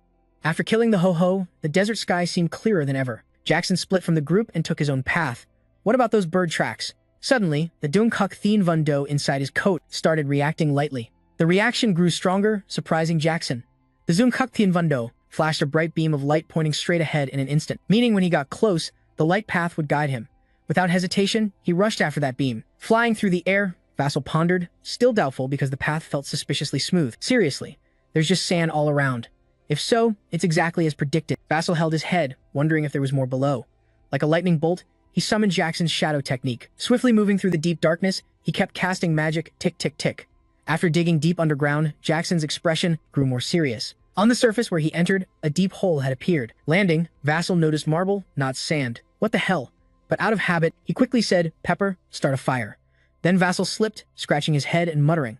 "Forgot, Pepper's already asleep," he sadly thought. "Pepper, when can I see you again?" At that moment, Pepper softly replied, "We'll meet again soon, my master." Right after, Vassal pulled out the Dungkuk Thien Van Do. "Looks like I finally found the next connection." Scorpions quickly appeared, trying to block him. Still, Vassal didn't care. The monsters could wait. He was more worried the ruins might collapse. Without a second thought, he charged into battle with the beasts, though they were numerous and low level. But the monster species in the ruins were diverse. Restoring it fully would show serious research value. Spiral Elder would be thrilled. With one move, Vassal wiped out all the monsters. Wiping sweat, he guessed. No more paths ahead, so this must be the deep layer. Vassal quickened his pace. The sculpture here might be part of the ruins. In a flash, he reached a teleportation door. Not just a door, a teleport gate. How does it work? After watching for a bit, Vassal thought, left and right seem connected, so pushing and pulling probably isn't the mechanism. A circular hole. His brain raced and then, wait. Jackson's eyes widened in shock. The Dungkuk Thien Van Do had immediately inserted it into the hole in front of him. He'd wondered why this time it wasn't map-shaped. Turns out, this was why. Instantly, the teleport gate opened. The blinding light made Jackson squint. Then he opened his eyes and saw himself standing in a desert, already outside the ruins. The feeling was a bit different from the desert he'd been through. Suddenly, Jackson realized he'd gotten a new item in his hand without knowing when. A compass.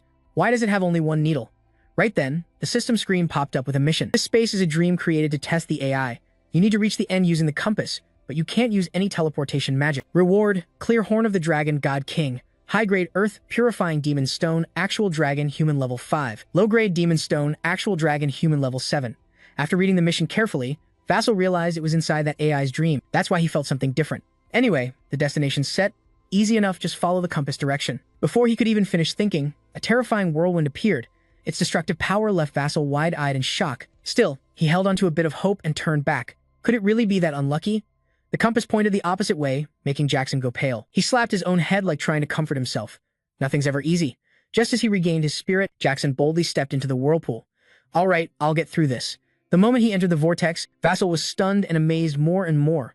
In an instant, he snapped back to serious mode. If the last phase tested his identity, Vassal thought, now it's time to test the mage's aptitude. The next second, he shut his eyes tight, sensing the magic around him, intuitively identifying his surroundings and grasping the idea of expanding territory. Reaching the world's truth, a sudden bright spot slammed into his head, causing trouble. Grimacing in pain, he rubbed his head regretfully. I thought I could break through the wall, but in the end, he ran out of mana too bad. No choice now, just have to remember that feeling. Vassal silently vowed, if I get another chance, I won't let it slip away. At the same time, the system popped up again, announcing mission complete, reward granted. Infiltrate the Earth Dragon's lair to claim the Dragon God King's high-grade earth-purifying horn. After a while, he entered the Earth Dragon's lair. There, Vassal carefully looked around and realized the square where he found the first door. The door vanished along with the portal. What the hell? The system screen displayed info about the Dragon God King's earth-purifying horn. As the horn appeared, he opened his eyes wide in shock. The Earth Horn Vassal approached it, thinking. It looked rough, unlike any horns he'd seen before. In a flash, he touched the horn. How much would his mana increase if he absorbed this? The strange power flowing around surprised Jackson. What the hell? His face filled with horror. Why wasn't it transforming? Jackson quickly sensed his body and discovered something wrong. The absorbed mana was blocking his mana flow. Without hesitation, he calmed himself to fix the problem. If it was completely blocked, he couldn't act. In a blink, Vassal found a solution. He had to quickly direct mana toward the magic circle. Looks like this is only getting tougher. After a while, the power around him faded, but some strange impurities fell from his hand, very messy. Then his whole body stiffened as if turning into stone instantly. Magic beams appeared, striking him and gradually forming a thick horn layer covering his body.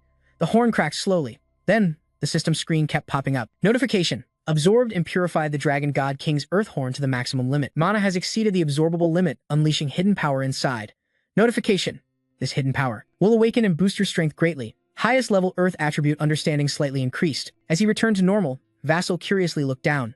Was the waste material falling off actually horn layers? Something was different than before, not just muscles. Even bones felt harder. He suddenly recalled Spanzoom's image and thought, this level is just small-scale strength. If I use Overload in Wizard Body, would it be similar to Spanzoom from before? First, gotta get out of here, the space gate of the Royal Tower is nearby. Just as he stepped out, someone called his name, Jackson, Sir Jackson. Hearing this, he quickly answered, yeah. The messenger immediately handed Jackson a paper. It was an order document from the Infernal Tower Master and the Royal Path. This sudden info shocked him. An order? The messenger continued, yes, it arrived 5 days ago. Vassal opened the paper and read the letter. Eliminate the Hydra in the swamp, the territory of Count Len Ko. As soon as he finished reading, images of terrifying monsters suddenly flooded his mind. The Hydra had appeared in the Western Kingdom around this time. Back then, taking on this mission must have been like a death sentence for Vermilion. The order probably came to me because history had changed. It's because history rewound 8 years. And since I've lived through 7 of those years, the future I know is less than a year away. Suddenly, Vassal caught another piece of news. Lord Alan was listed among the supporting mages. What an honor. He picked up on another key detail. Alan had reached the 5th spell tier. But why was he still at tier 5? I thought he'd already broken through the 6th tier barrier, like he reached the 5th tier faster than before. Cut to the castle, where the mages were greeting each other. The mages of the Royal Path had received the order from His Majesty to eliminate the Hydra. Greetings, Count Ranical. Ranical stepped forward slowly, praising Lord Alan. The genius mage recognized by the Tower Master is here. Now we can finally breathe easy. Alan smiled humbly and replied, I'm just here to assist. You're the one leading the hunt, Count Dutso. The next moment, he realized it was the new Immortal Duke speaking. I've also heard about that person's identity. After a 2-second pause, Ranical asked curiously, but who exactly is the new Immortal Duke? He calmly explained, our starting points differ, so I arrived ahead. He should be here soon, don't worry.